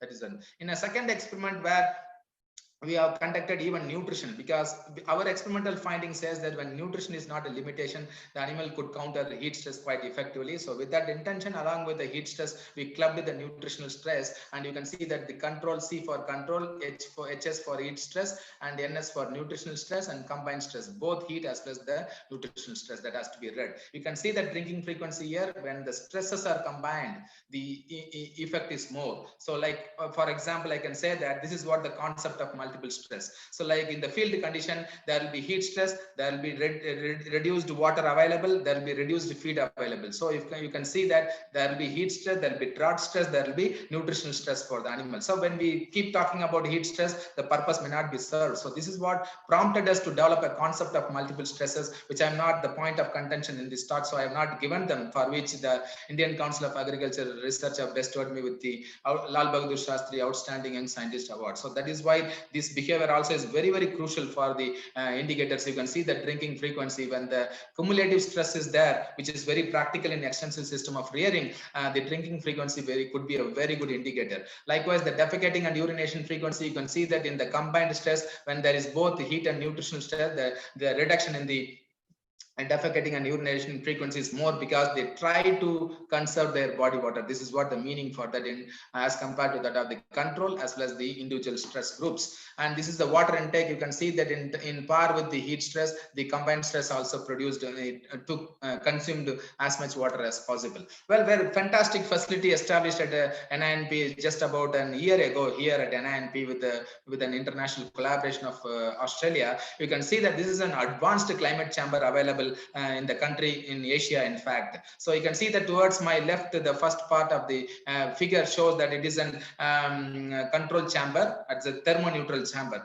We do have a quite number of institutes at India with the heating chamber, I mean the climate chamber, but then they don't have the thermoneutral zone chamber. What is the idea is that we wanted to identify markers for marker assisted breeding to evolve a thermotolerant breed. That is what in a long run, before I retire, I wanted to cherish this dream. So with that intention, last 10 years, I worked to get this facility here, and it is a dream come true that you can see that the ideal thermoneutral zone for the any breed can be induced, which falls somewhere between 22 to 26 degrees centigrade, so that the marker assisted selection will be fantastic when you select. This is the heating. The second part, towards my right, is the heating as well as the cooling chamber. You can conduct both heat stress as well as the cold stress experiment, and you can see that we have a infrared thermal imaging facility. All the facility we have to record, and you can see that most advantage of this climate chamber is that these are socializing animal. Most of the climate chambers in India, they will have individual animal housing, so they cannot communicate with each other, they cannot see each other, so it becomes a socialization stress. Also, there will be restraining stress. You can see that how much of space available around the animal, all those have been taken into account, so that there is no any restraining stress on this animal. So socialization stress no, restraining stress no, they can communicate quite well. There are 12 chambers. There will be individual urine and feces collection tray, so that you can non-invasively you can record all the stress markers, so collecting their urine and the feces, and they have individual feeding and watering facility as well. So you can see that how the feeding behavior and the watering behavior, you can see that we feed, and the end of the day we record what is their feed intake, the residue based on the residues, and also you can see that how the animals are drinking and feeding individually. So very sophisticated facility. And most importantly, you can see that behavioral response recording video facilities are there. You can see that for each camera can cover 3 animals, so there are 6 cameras placed in each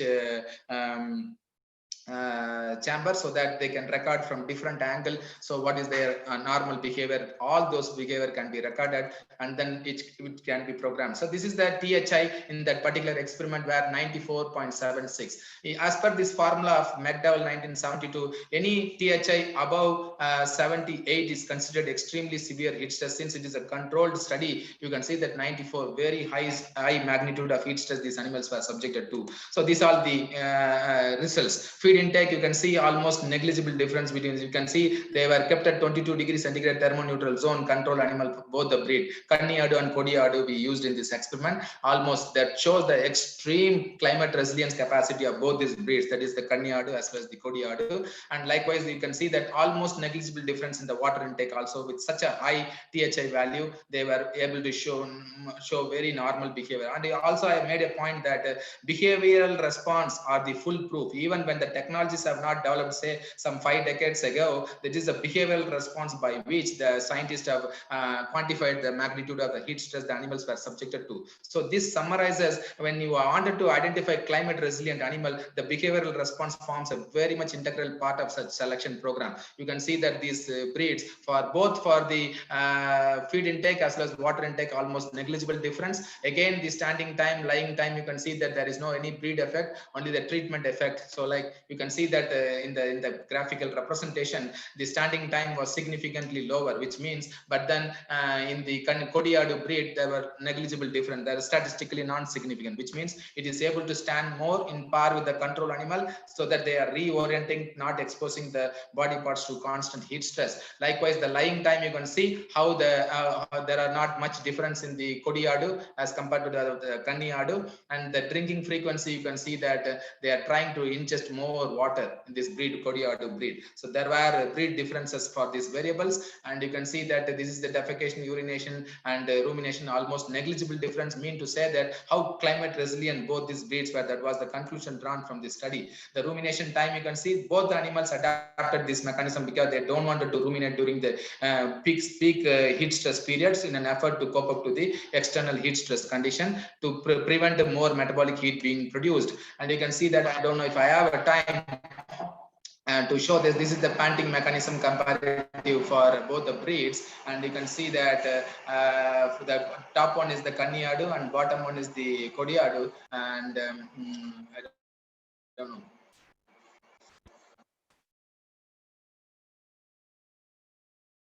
Maybe it is running very slowly, so the typical panting mechanism can be obtained, and for comparison for both these breeds.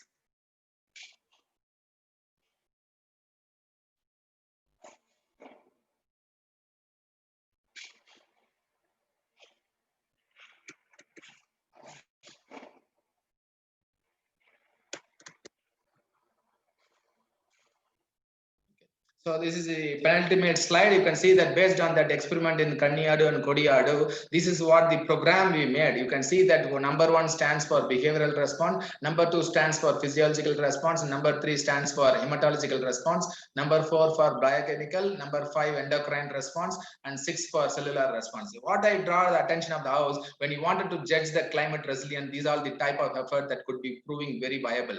You can see that the animals did showed some sort of variation only on the physiological and the behavioral response. The behavioral response being the predominant one, where we shown that Kodiadu performed much better than the Kaniyadu. You can see that the length of these, so that was more. So that means it performed much better for most of the behavioral variables, and a little bit also on the physiological variable. But then when it comes to the blood biochemical and endocrine and cellular and molecular, you can see negligible difference between the breed, and we identified them. You can see that their feed intake, water intake, body weight, and all these parameters, including the heat shock protein, various genes were kept intact, which shows that extremely climate resilient breed which could be propagated in the southern India. That is what the conclusion we have drawn. We are also covered almost 7 breeds in the southern state, and this is what the markers we identified: standing time, lying time, defecation frequency, and rumination time, panting score, respiration rate, pulse rate, and rectal temperature. We collected them as a sensitive period of 45 days, 15 days, and 30 days of resilient period, and we have established them to be these all the markers for them. So these are the another important technology now emerging, infrared thermal images, which could be used even when you wanted to submit nature journal articles, which we are already submitted one using this technology. There's a very good, the video recording facilities are available in this Fluke camera we are having, and infrared thermal imaging facility, where you record completely and you can demonstrate to the audience how the animal reorient themselves, and then how their surface temperature measurements can be altered. You can see this is a typical head region for both the breed, how the temperatures differences were noted down, and this is the body temperature differences between the breed can be recorded using the infrared thermal imaging facility. And you can see the leg. This is the morphological adaptation. That is what these are all from the very semi-arid environmental condition. You can see that very lengthy legs to prevent the ground radiation eating them. So that is what the advantage of these breed. And you can see that how to manage now. I have shown what all those responses, the differences are happening, how to manage them. Now the management is very important. So like I have grouped them into 4 different categories. Just 2 minutes I will take before I conclude my talk. This is the last slide. Next slide will be the conclusion. You can see that animal housing and nutritional modification, genetics and breeding, and animal health management. This is how we are going to modify them to protect them, to sustain their production. So animal housing, how you are going to construct the house in the east-west orientation, provide more shaded structure, grow more vegetation and more trees around the building, so that they provide natural shade and prevent the solar radiation hitting the thing, and then place the feeder and water in a cool place and a shaded place, so that the animal prefers to take not a warm water, so it can be kept in a cooling place, and then also provide artificial ventilation, cooling systems, and etc. etc. The principle behind the animal housing managemental strategy is that provide them the appropriate microclimate to exhibit their natural behavior so that they can adapt and produce optimally. The second modification is that because during the heat stress there will be antioxidant metabolism disturbance, there will be more ROS production, reactive oxygen species. So you need to supplement them, season specific feeding, fiber feeding, feeding more concentrate and fat, and also vitamin and mineral supplementation, and provide them cool drinking water. This is primarily to improve their production efficiency even during extreme environmental condition. And animal genetics and breeding, as I explained, that we are in the process of identifying markers. The ultimate target is to develop a breed which could survive any multiple stress easily and then produce optimally in any given location.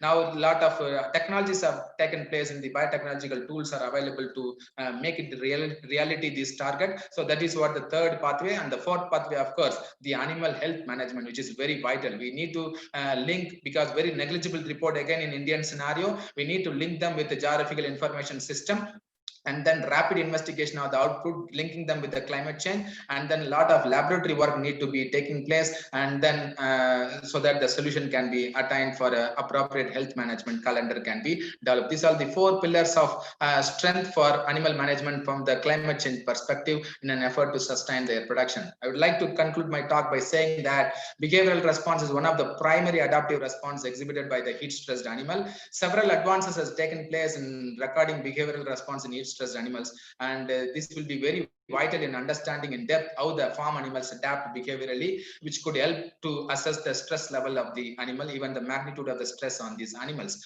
And the water intake, drinking frequency, rumination time, shade seeking can be reliable biomarker, behavioral biomarkers which could reflect the magnitude of heat stress in farm animal, which could give us a clue where the intervention point need to be. And this is the new facility center I have opened here, the Center for Climate Resilient Animal Adaptation Study, where the climate chambers have been established. Some path-breaking research we are undertaking. Proud to say that, because we need such type of research, because India is an agriculture-oriented country, and its major chunk of economy comes from agriculture sector, particularly the livestock. Because why I keep repeating this, livestock is an extremely climate resilient potential, because we have around 39 breed of indigenous breed of cow, and around 13 breeds of buffalo, and 23 breeds of goat, etc. like that, indigenous breed. They could be the way forward to ensure food security for the growing human population in Indian condition. Proud to say that 3 international books on this line we have published, Springer books, and one more in the pipeline, because I wanted to culminate with the goat as the ideal climate animal model. So the third one was on the sheep. This was on both the pathway of climate change, and this is particularly how the environmental stress management can be attained, and followed by with the fourth book recently. These are for the student perspective. I'll share the slide with the Professor Reddy, and you can share it with the students, because these are all membership available free of cost for the students. It's all international society membership. There could be a lot of dissemination of knowledge, and there could be short-term training, even some fundings for the PhD can be obtained as well. So this is what for the students point of view this is. And special thanks to Sarjan Reddy sir, because he kept the faith on my ability, and even in his opening remark I've given very high remark for a budding researcher like me who toil hard with the students, because we wanted to make that difference to in the Indian context for the sustaining livestock production in the changing climate scenario. Thanks for the opportunity, and my talk cannot come to an end. You can see that my international collaborators, my both the institute director CSWRI as well as NYNP, and most importantly my fellow colleagues and all my students who are placed, most of them are placed abroad for their PhD by the hard work they do with us. My sincere acknowledgement to all of them. Thank you so much. And this is my email ID and my phone number. I'll be very happy to prepare to take some questions if need be, and people also can contact me for any type of help, because we are guiding a lot of students and support them for their settlement even at abroad. We'll be very happy to do so. Thank you so much, sir. A great presentation, to Sarjan. Really, we are happy to be you are here as a good speaker, really giving a lot of information to us. And first, let me apologize to you to make you to rush to of a presentation because of the time paucity. But it's a wonderful information. Most of these videos will be shared to all the forums. Especially we have a ISAPM forum. We'll share and give it to everybody. And some of the resources given by you are really helpful to the student community. And we expect that every budding student should be like SIGN. So take up the professional activities. You're doing research in a nice way with a passion.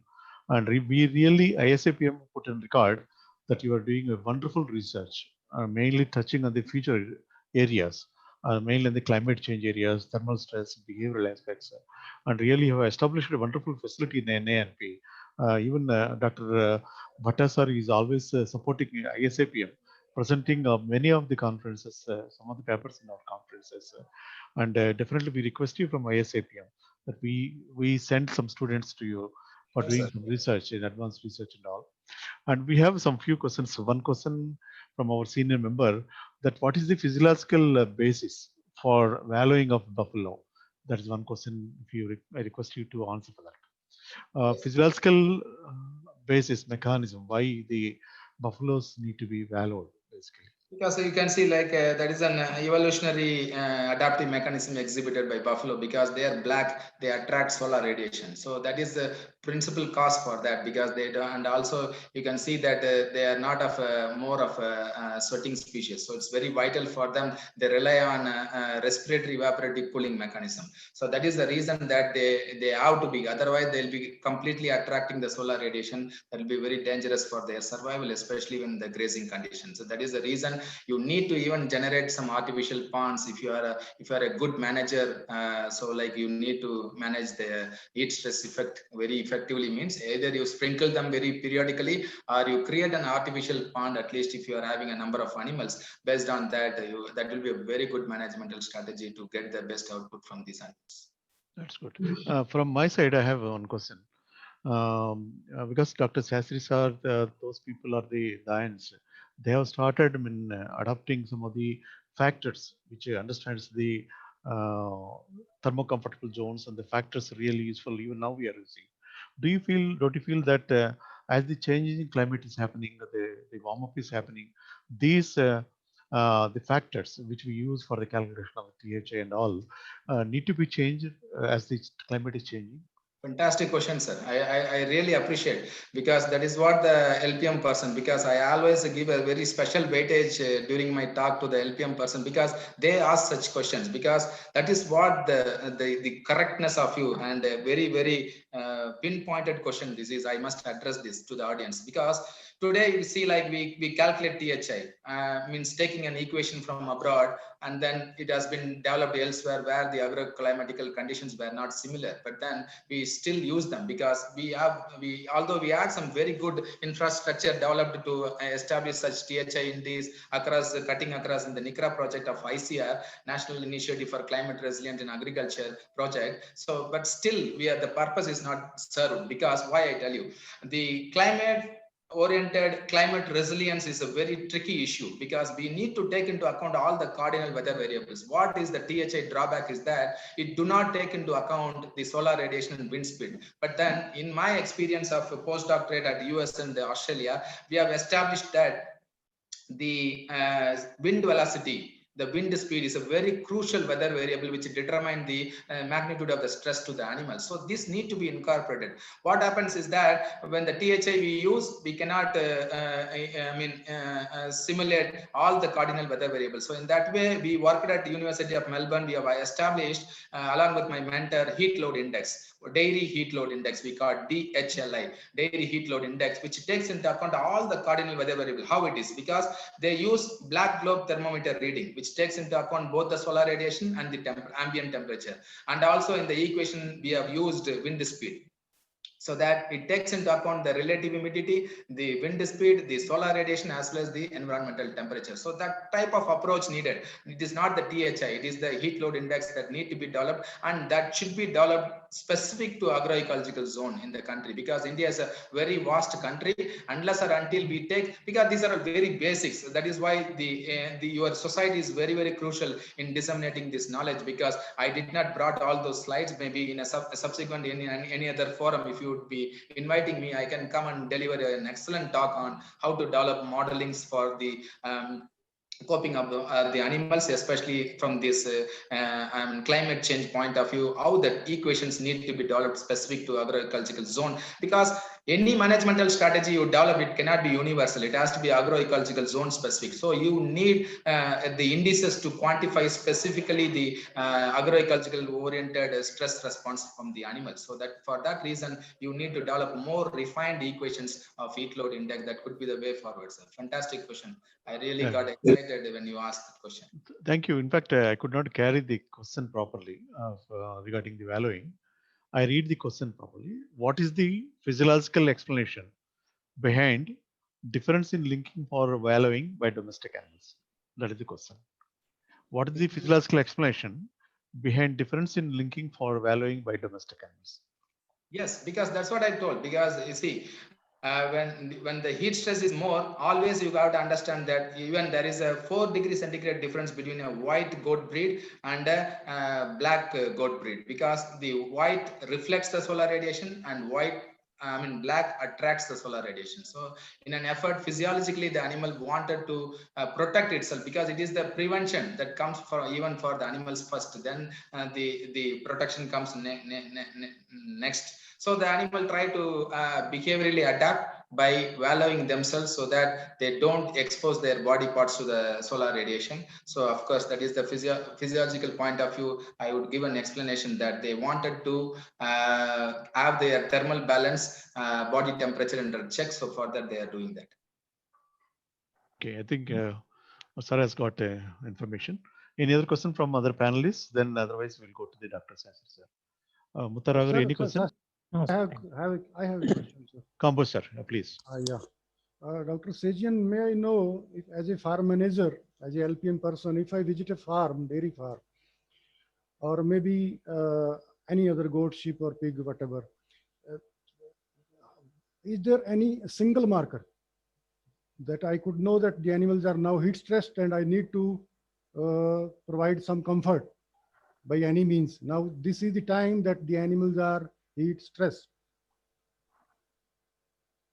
Yeah, that could be visibly observed using behavior of they will be lying down in the shed. Even you offer them the feed, they may not be eating. So in a shed, if you are having a shaded place, if those animals are sitting on the shade without consuming feed, of course, that is the one thing. And you can observe their panting mechanism. So if they are respiring more and with the drooling saliva from their mouth, then you see that you need an intervention there. So this is what grossly you can observe. Is even using this sensor that we can use whole day we are recording also, you can identify how many times it is approaching to the feeder or waterer and how many times it is lying. If the proportionate time increases, they are lying on the shade, especially that's what I told, that we always conduct such study from 10 a.m. to 4 p.m. keeping in view the grazing condition in place. So you need to check for them shade seeking behavior, which could be the ideal marker I would suggest. You have mentioned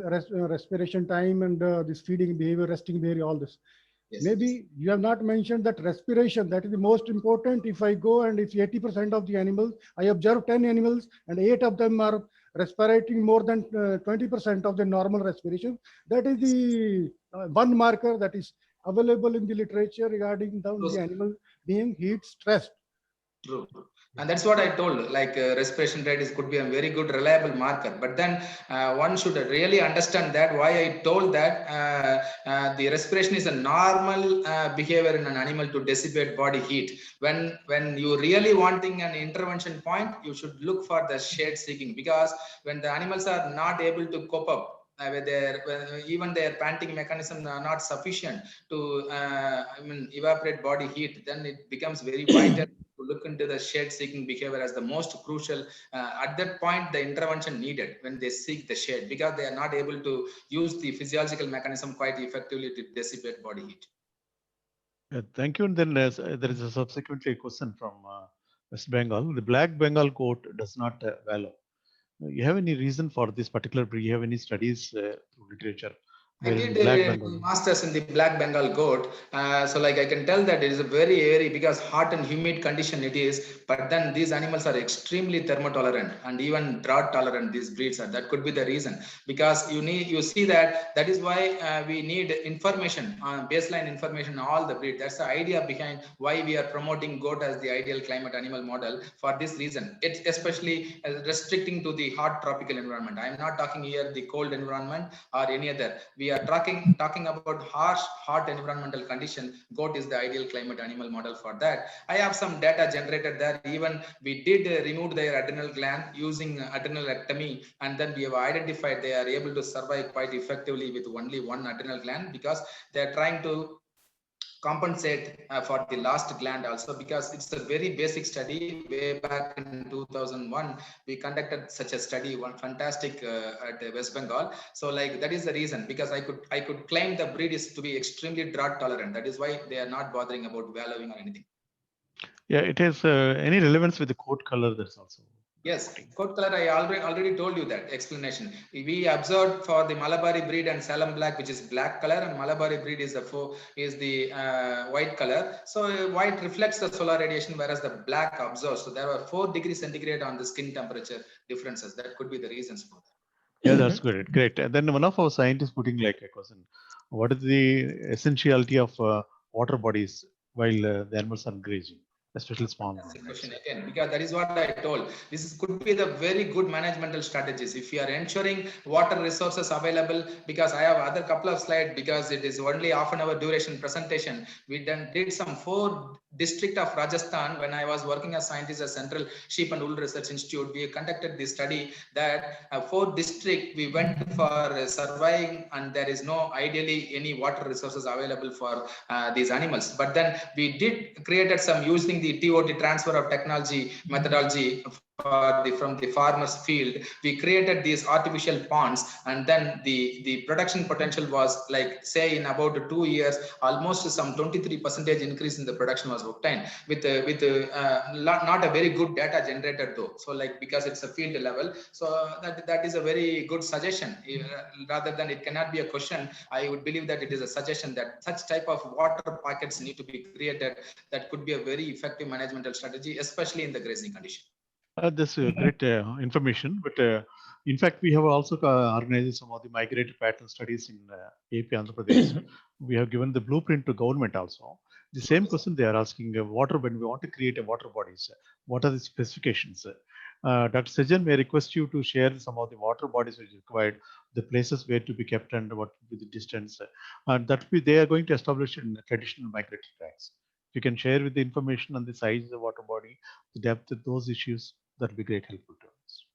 Thank you, sir. So maybe I need to collect it, because I have not much experience on the migratory pattern, especially on the water resource management. But then our survey was primarily to identify what all the differences. I mean, the drought condition to assess their stress level during the migration. But we did only that in those 4 districts we have identified. We have kept that in about 3-kilometer area each pond. So because usually the animals cover about 14 kilometers in a day for the grazing in the hot semi-arid environment. That's why I'm restricting my answering to the Rajasthan semi-arid condition, where they were like 3-kilometer periphery that ponds were created, because the animals were covering around 14 kilometer, and they'll be brought back in the evenings. So for that reason, we have developed some artificial ponds there with a very good effect for ameliorating the heat stress. Right. Thank you very much. And I think we are already late by half an hour. So with this, now I request Dr. N.S. Sensri sir for the final remarks on the total webinar aspects. Yeah, I'm very happy. This is one of the most informative one, with the people who have actually worked, like Dr. Sarjan, Dr. Kambos, Dr. Muhtarao, such people who have actually worked in the field, they are with us today. It is all these aspects we are interested in LPM and our society ISAPM, mainly because we are asked many times these questions from the field and from our own junior colleagues from all parts of India. Mind you, our society is there from Kashmir to Kanyakumari, and right from Mizoram to Gujarat. Before I congratulate all the people for their nice talks, I would like to tell you on the last topic that you have talked, about water bodies on grazing land. There is one Barni buffalo in near about Kutch area in Gujarat. It is also a very hot, humid thing. What they do is they have made some tank-like things, but within the tank there is another well-like thing they have made. And when the animals consume all the water from outside, then they keep everything stored. And from the well, the water is taken and put in trays for these animals. That is one type of in the field, very good management that I have seen it. Well, I'm sure that what all we have did, and also one particular thing is that for question answer session also has gone pretty well. I'm sure that there will be more questions, and I'm request all the speakers that if you later somebody from either through us or someone, some questions come, please kindly do answer it, or we can give you your answer directly in our ISAPM forum. They can see that one. So now we have some answers for our management from the behavior point of view. That's the starting point we made. And we thank all the speakers for contributing, for arriving at some answers, like thing for the management of these people. I also congratulate Dr. Sarjan Reddy, the president, and unseen, there is one Dr. Sarchandra, secretary, general secretary, and all other members who are here, they are doing it. And my dear friends, our friends have, speakers have agreed to answer. So my special request to members is to send their questions if they could not ask it now, because time is limited now. Thank you very much. Thank you. All the best to you. And because all of you are younger to me, I bless you all. Be happy, do more work, and help the Indian livestock farmer. Thank you very much. Bye. Thank you very much, sir. Thank you, everyone. sir. All the speakers. Thank Nice you, sir, presentations. for giving the Dr. opportunity. Muthara Garu, Dr. Sarjan, Dr. Kambos sir, Sri Kumar, and also Dr. Suresh Kumar, and my patron, Dr. N.S. Sastry, sir. Thank you very much for your presence. And ISAPM taking forward, as Dr. Sastry sir told, that we'll take up this as a documentary form, then we'll share it to everybody. And this is the 6th webinar we are organizing, and we are going to have another very important topics like water footprints. We are going to have with collaboration with Tanuvas on 26th. Then the other important value addition to the livestock waste, like again with Tanuvas, sir. So that's there are the webinars coming in advance in future, probably on 26th and December 1st. Thank you very much and for joining all. And sorry for the delayed lunch for you. And have a nice lunch. Thank you very much. Thank you, sir.